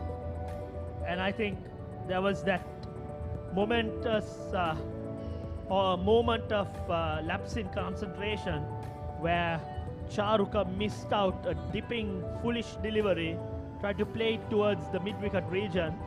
He would have been better off playing straight, but you see Senesh was the pick of the batsman, very comfortable on his back foot. Some beautiful pull shots. And unfortunately, that lapse in concentration. Charuka was looking good, missed out a complete. It was a foolish delivery. He would have been better off playing it straight, but try to work a single because they were growing in confidence, and sometimes that confidence can work against you because you can forget the grittiness, the hard work that you put in for that brief moment, and that's what happened. He lost his concentration, tried to work a single, and completely missed the delivery and had his stumps rattled. I think it'll be good if our production team can try and give us the monumental partnership that really changed the course of this game. The 5th wicket partnership for Royal College between during the first innings between Dasis Manchanayaka and Ramiru Pereira. Until it gets there, let's talk a little bit, Feroz, about the incredible moment of Royal winning this one, especially given the fact that 2019, as the 2019 was the last time there was a decision in the world as we knew it before the pandemic struck. And since then, it has been very dull. And come here, the first game with the crowds back, that is a result. And Royal have managed to win back what they lost before a crowd. Yeah. If I recall, I think the last game that was played with the crowd was in the year 2020. I was referring to the last result that came in front of a crowd. Yeah. And after 2019, when Royal lost, they came out the following year, and that was one of the most dullest games that I've ever watched. No one was going for a win, and it was quite negative. Quite surprising knowing that Royal had to regain the shield. And come this year, came out as underdogs, and they've performed exceptionally. And I think I should go back in memory to 2016 when we last won. That too was an unbelievable game of cricket. And unfortunately at that year, if I remember right, St. Thomas's missed out and came out as favourites, and unfortunately lost out in the third day during a session of madness. During a session where I think Royal College, more than beating St. Thomas's, beat Bad Light to win that one. And during that game, 2016, Feroz Rashmika Upath scored a brilliant century in the opening day. He was an absolute treat to watch. Those were the winning moments. I think Ganit Sandeepa scoring those winning runs, playing it towards mid-wicket, and then the crowds converge. Like today, the crowds... But with much better light though, with much better light needs to be added. But this was today's moment. Short, and this time Manchanayaka holds on to the catch and leads the charge, leads the crowd. Well, those are moments that are going to be played on repeat if you go to Dasis's residence in 20-30 years to come, Feroz. These are moments that he is going to enjoy telling his grandkids and great-grandkids, Feroz. And the legend of Dasis Manchanayaka will be written in gold in the annals of Royal Cricket, where so many greats and legends have taken their footing. Absolutely. I think many still remember Gamini Pereira for his valiant knock to save Royal. And I think Manchanayaka in the years to come will be spoken in similar high regard. In fact, it's never easy to come to the Royal Tomian and perform. He did twice. In the first innings, a wonderful century, and then followed it up with a half century, and then led the team from the front. I think the bowling changes were spot on and incredible for a young guy to understand the strength of his team, what the resources he has in his hand, and he used them quite efficiently. And the field placements were also spot on. Such maturity for a young skipper. Not to sound like a broken record on how brilliant Manchanayaka was, just to add on to your point, Feroz, this was the very first time Dasis Manchanayaka had this entire unit at his disposal. So in order to be able to really recognize what he has in hand and to be able to utilize that was just incredible and brilliant. Yes, and he lost the services of one of his fast bowlers, Dan Poddivella, and irrespective of that, he knew what the team composition was, he knew what was needed, and he kept taking the right decisions. So it was a wonderful effort. And if you look at the 2006 victory, it was a win in which St. Thomas's, I think, more or less decided to lose the game. But on this occasion, I think they've led from the front. They came with purpose, and they've beaten a competent team. If you are a very close follower of the Battle of the Blues, you'll remember in 2019, when St. Thomas's won against Royal College, there was a young 15-year-old who made his debut in the series, coming in and scoring a half century by the name of Dasis Manchanaika.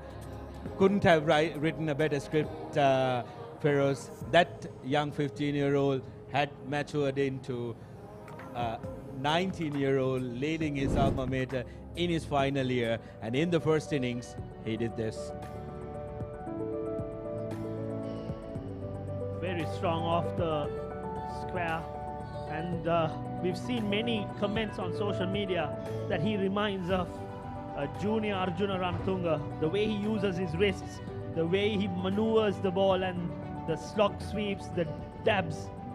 And I think even Sangakkara mentioned the same, that he has wrists and stroke play of Arjuna Ranatunga and Stephen Smith combined. Well, that's no small compliment, isn't it? To be equal to two of legendary international players, and the skipper who changed the direction of Sri Lanka cricket as a whole. Just yesterday was the 27th anniversary of that incredible 1996 World Cup. Dasis Manchanaika wasn't born then. And Feroz? And even the celebrations were quite muted. I mean, it's as if it was just another game in the garden. It's a Royal Thomian. Usually the celebration is much bigger than what Manchanaika. I think Manchanaika had that purpose in his mind, and this was just another game for him. I think that's the attitude that he had throughout. He treated it as a normal game, and he wasn't ruffled by the situation, and he was confident in his abilities, and in the end his character came out. If you did follow Royal College and the live telecast brought to you on Sri Lanka's #1 sports hub, www.thepapare.com, throughout this schools cricket season, we showed a game, broadcasted a game from the Reed Avenue where Royal took on the Antonians. Royal lost that game, lost the first innings of that game, and largely due to their poor fielding, where they dropped almost 8 catches. That game is the only time that I've seen Dasis Manchanaika absolutely livid. He was mad with the entire team for not putting that effort, but otherwise throughout, like you mentioned, he can be termed as a Captain Cool. I'm not trying to compare him to the original Captain Cool, but Dasis, in his own sense, is a very, very cool character and operates in a very cool and calm way. Well, you can also say Captain Cheerful. He's a cheerful lad out there, plays with a smile. I think is never stressed, or at least doesn't show that he's stressed. And these are some of the traits that kind of rub on the rest of the players. I think they see a captain smiling, they are more relaxed, and their optimal performance comes into play. And I've played under some terrible captains. Terrible in the sense, quite fearsome. Feroz is banking on the fact that those captains are in the middle of the ground celebrating and not listening to this telecast. But some of you who are watching us from overseas, please make sure to communicate to Feroz's captains that he called them terrible captains. But this was Dasis Manchanaika in the second innings, following up his 137, became the first Royal skipper to follow 100 with a 50. that is something that is not going to be taken away by anyone. That is bragging rights for life. Only the second in the series to have done that absolutely brilliant stuff, isn't it, Feroz? Absolute dream. I think growing up, you think of scoring a 50 at a Roito or even 100, but this boy has come in and scored 100 and a 50, and on top of that, won the Royal Tomian. It's very, I mean, if you look at it, we won it after 15 years, and very few players can have that sort of experience of winning a Royal Tomian. And Manchanayaka ends his cricket career by winning a Royal Tomian. Unbelievable achievement. We'll talk about the records of Manchanayaka, the golden boy of Royal College, the man of the hour. First Royal captain to score a big match century since 1996. 27-year-long wait for Royal skipper to score 100 at the big match. Sixth Royal skipper to score a century since the start of the big match in 1879. Only 6 for over a 144-year-old period. 28th Royal century in the big match series. First Royal skipper to score a century and a half century in the same match. First captain to score a century and a half century in the same match since 1938. That was before we got independence, Feroz. And also, he didn't stop from his scoring centuries and half centuries for fun. Gets a wicket in the first innings, gets a wicket in the second, and also has a hand in ultimate final say of the game as well. Everything that it touches turns into goal. If you're a friend of Justice Manchanayaka, make sure you get him to buy you a lottery ticket. Well, it eclipses the fact that you had Ramiro Pereira, who had a standout performance as well. He scored a century, followed up with 46, and he did bowl well as well, both in the first innings and the second innings. Broke that partnership, and you need to be mindful that he's got 3 more years in him, and hope that he will come out as a well-rounded cricketer and can also represent Sri Lanka in the future. He's a good batsman, a good bowler, and a fantastic all-rounder. He can field as well. So some good signs. His performance on any other day would have stood out. Unfortunately, that has to come with his skipper leading from the front. On any other day, I'm sure Ramiro Pereira would have got the plaudits for his performance. Oh, I think he will get the plaudits for his performance today as well. Absolutely brilliant young man, Ramiro Pereira, putting his hand up, and like you mentioned, his leg spin was the difference in the Royal bowling from when you compare to the Tomians. It was incredible. It was just absolutely top stuff. And here we are, ever so close for Royal to hold on to that Right Honourable D.S. Senanayaka Shield. The presentation party is ready, and we are now crossing over to Haritha Pereira, who will conduct the presentation.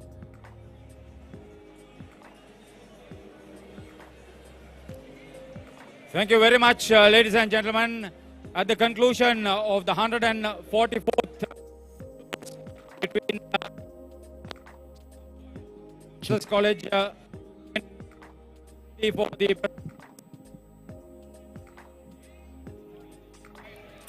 Check.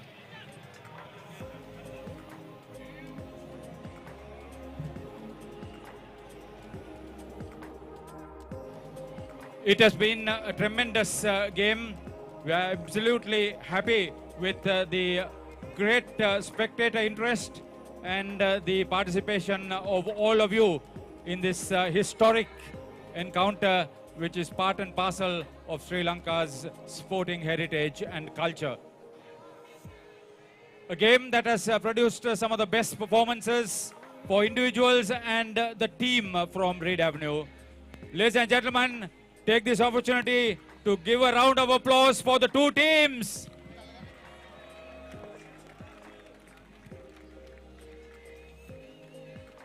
Our presentation party includes Principal of Royal College, Mr. R.M.M. Ratnayaka, Warden of St. Thomas's College, Reverend Mark Bilimoria, His Excellency President Ranil Wickramasinghe, President of the Democratic Socialist Republic of Sri Lanka, Dr. Hans Vijay Surya, Chief Executive Officer, Telecommunications Business, Asiata Group, Berhad, Mr. Supun Veerasinghe, Group Chief Executive, Dialog Asiata PLC, Dr. K. Padmanathan, Managing Director, Taiwan Steel, the platinum sponsor of the big match. Guests of honor from Royal College, Mr. Sumitra Varnakul Surya, from St. Thomas's College, Mr. Kendi Alvis, the respective captains of 1982 in the big match. And of course, the co-chair for Royal College, Mr. Rayan Gunasekara, in the company of the co-chair for St. Thomas's College, Mr. Kumudu Varnakula Surya. Thank you very much, ladies and gentlemen. It's been a great privilege to be here. It has always been a situation where Dialog has been playing this game for a worthy cause. And the worthy cause was the Dialog pledge to play for a cause. And you know that deserving schools will get sports equipment, cricket equipment in particular, because of this pledge. So cordial inviting Mr. Supun Veerasinghe, Group Chief Executive, Dialog Asiata, to make this presentation to the respective school heads. The Dialog pledge, Play for a Cause, raised a total sum of 1,128,000 rupees this time around.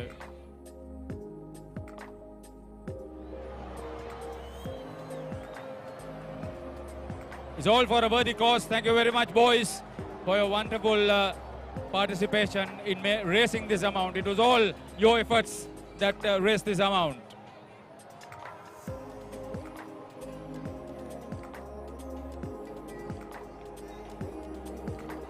Thank you very much, Mr. Supun Veerasinghe. We thank Mr. Ratnayaka and Reverend Billy Moria. Next on offer is two educational aspects. The Sri Lanka Technology Campus Research University, the higher education partner of the 144th Battle of the Blues. They are prepared to award full scholarships to the value of 3 million rupees each for two sportsmen from the two schools. We take this opportunity to cordially invite Mr. Jagat Vijayaratna, Director of Sri Lanka Technology Campus Research University, to make the presentations. First, to Royal College, which will be accepted by Principal Mr. R.M.M. Ratnayaka.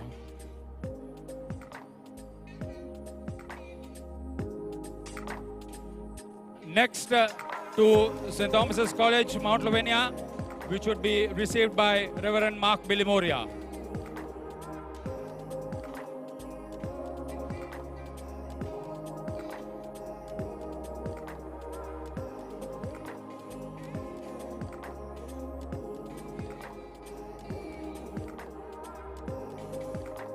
Thank you very much, Sri Lanka Technology Campus Research University, for a wonderful gesture.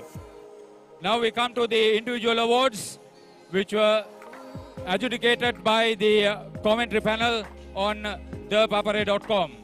First of all, cordial inviting Mr. Kumudu Varnakulu Surya, the co-chair from St. Thomas's College, for the first award, which would be for the best fielder for his wonderful effort on the last day. Uvindu Veerasekara for 2 brilliant catches.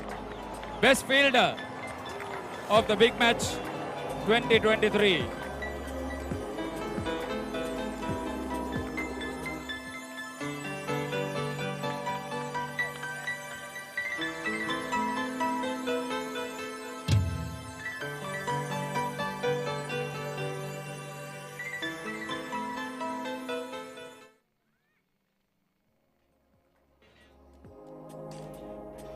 We thank Mr. Kumudu Varnakulu Surya and congratulate Uvindu Veerasekara.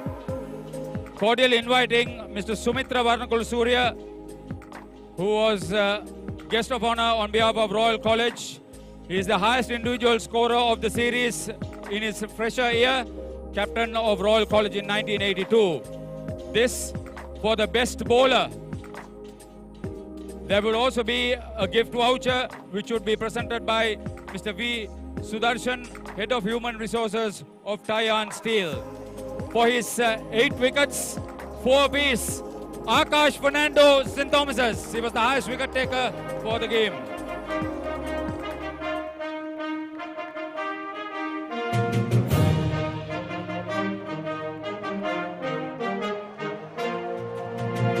Mr. V. Sudarshan, Head of Human Resources, Taiwan Steel, will make the presentation of the gift voucher to the best bowler.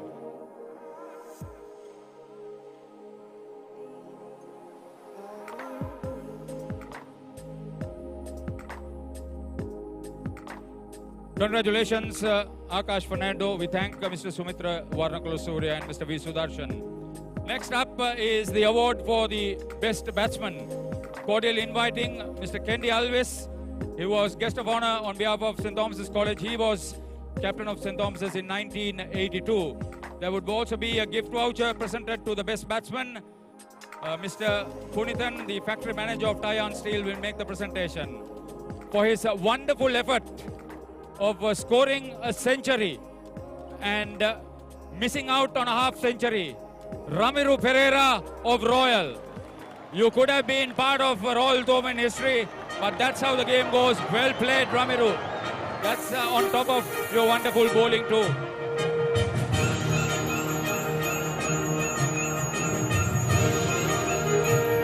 Mr. Punithan, the factory manager of Taiwan Steel, will present the gift voucher to Ramiru Pereira, the best batsman of the 144th Battle of the Blues.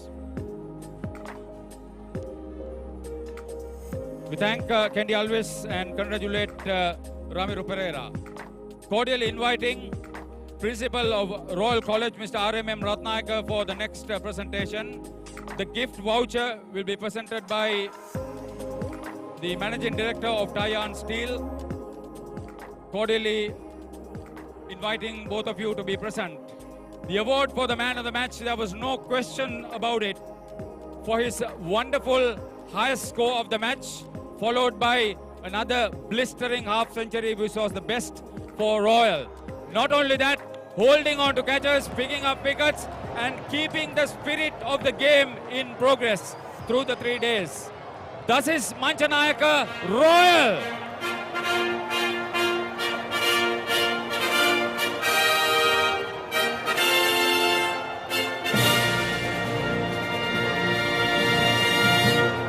Dr. K. Padmanathan, the Managing Director of Taiwan Steel, will present the gift voucher. He would receive this wonderful bat signed by the two teams as a replica. Well played, thus is Manchanayaka. You richly deserved all that. We thank Mr. R.M.M. Ratnayaka and Mr. K. Padmanathan. Next up is the presentation of the Dialog Challenge Trophy. It has always been a situation where they have been in the front. Sri Lanka's premier connectivity provider and prolific promoter of Sri Lanka sports, Dialog Asiata. It's a happy occasion for all of us to be around. Cordially inviting Dr. Hans Vijay Surya, the Chief Executive Officer, Telecommunications Business, Asiata Group, Berhad, to make the presentation in the company of the Principal of Royal College and the Warden of St. Thomas's College. To the winners, this time around, Royal College. Thus is Manchanayaka, the captain.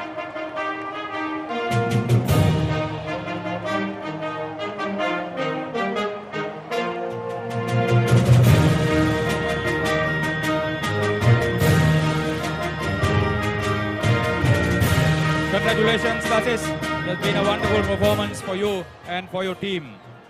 Ladies and gentlemen, the last trophy to be presented is the Right Honorable D.S. Senanayaka Challenge Shield, for which these two schools have been really working out over the last 3 days.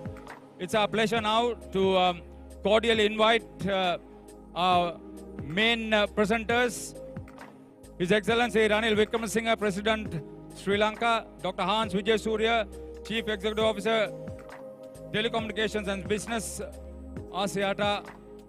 That's the Asiata Group Berhad.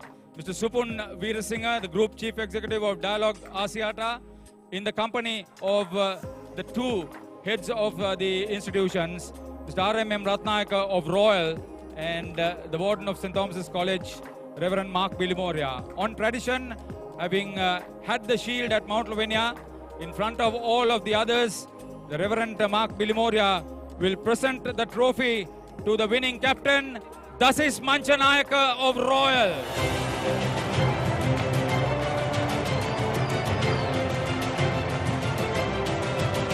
Well played, the team from Reid Avenue. It has been a wonderful story.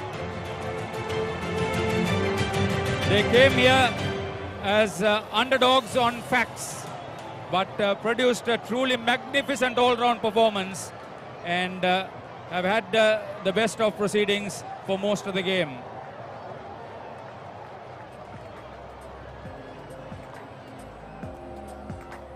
Individual performances pale into insignificance when you win this trophy, the history, the culture, and the importance of this wonderful shield.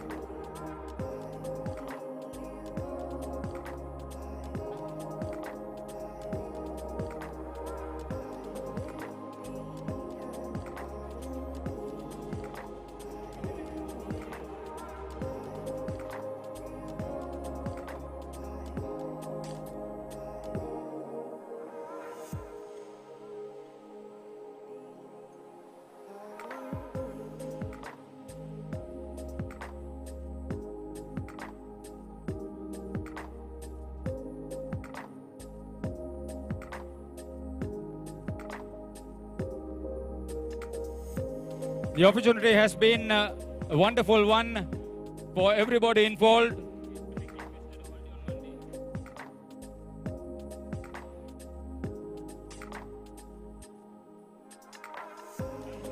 Ladies and gentlemen, say 3 hearty cheers, Monday holiday. Thank you very much, President Sir.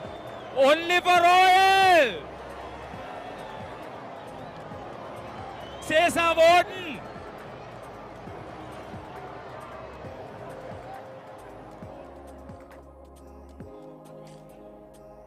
Ladies and gentlemen, we've concluded our presentation ceremony and we go upstairs to Sudarshan Piris from the presentation area. Over to you, Piris.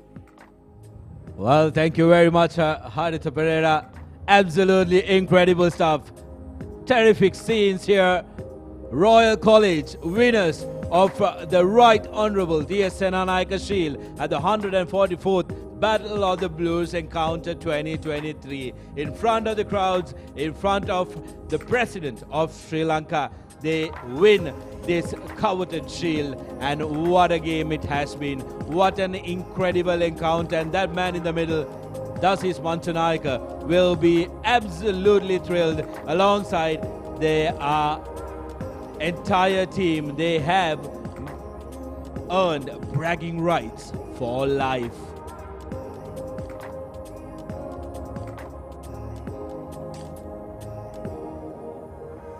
Brilliant, beautiful pictures as they ready for the picture. They might not realize how valuable this is going to be in the years to come. This is going to be displayed at the most prominent place at their household for every single one of them who were part of this victory. Royal College winners with a right royal victory at the 144th Battle of the Blues Encounter.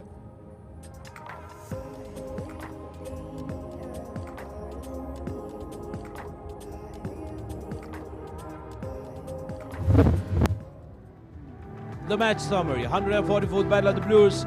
St. Thomas's College won the toss after 5 years and put Royal to bat first. Royal 326 for 8 declared. Dasis Manchanayaka with a marathon effort, 137 alongside Romiru Pereira, who put on a valiant effort as well, scoring 100. Akash Fernando was the lone warrior for St. Thomas's, picking up 4 wickets for 55. In their reply, St. Thomas's were bundled out for 153 runs. Senadi Polankulama 40 runs and was the standout performer with the bat for St. Thomas's in the first innings, and the Royalists just running through the Thomians. Royal College did not enforce follow on and decided to make sure that they put on a fighting score, scored 168 runs and put on a terrific lead of 341. Thus is Manchanaika 57 runs and Akash Fernando with 4 wickets in there as well. In the reply, St. Thomas's only managed to get 161 runs, winning it by 180 runs. Incredible stuff by Royal College, and during the last decade, Royal College has been able to win this one twice. That was in the 137th encounter. Royal won by 4 wickets. Thomians winning it back in 2019 by 7 wickets. And here Royal recording a right Royal victory, winning by 180 runs in the 144th encounter.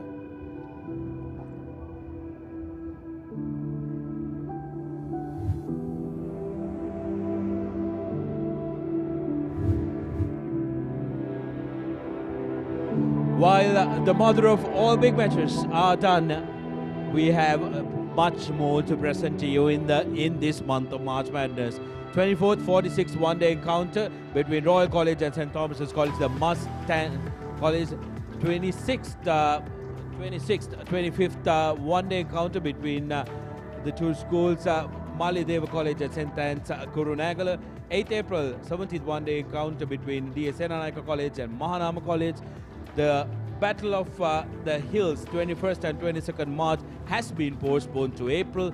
23rd April, we will have the 37th limited overs encounter between St. Sebastian College and Prince of Wales College, coming to you live from the SSC Grounds. 28th and 29th will be the 89th Battle of the Saints, St. Joseph's College taking on St. Peter's at the SSC Grounds, followed by the 49th one-day encounter of St. Joseph's College at St. Peter's College at the SSC Grounds.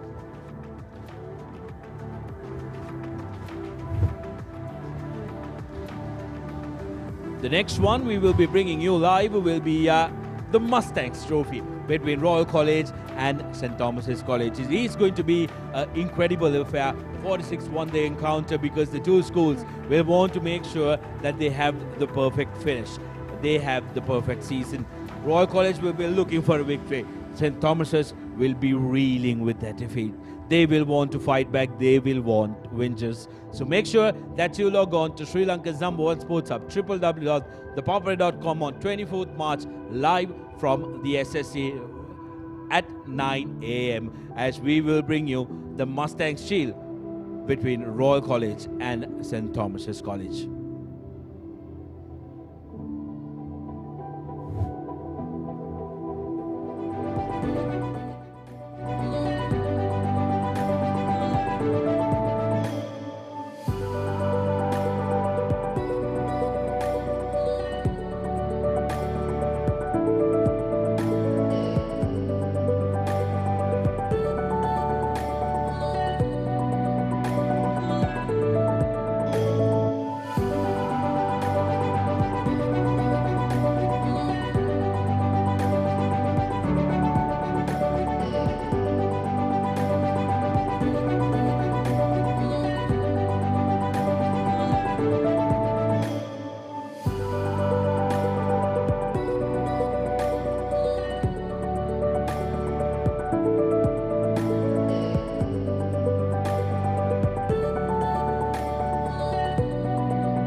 me hollering at the moon.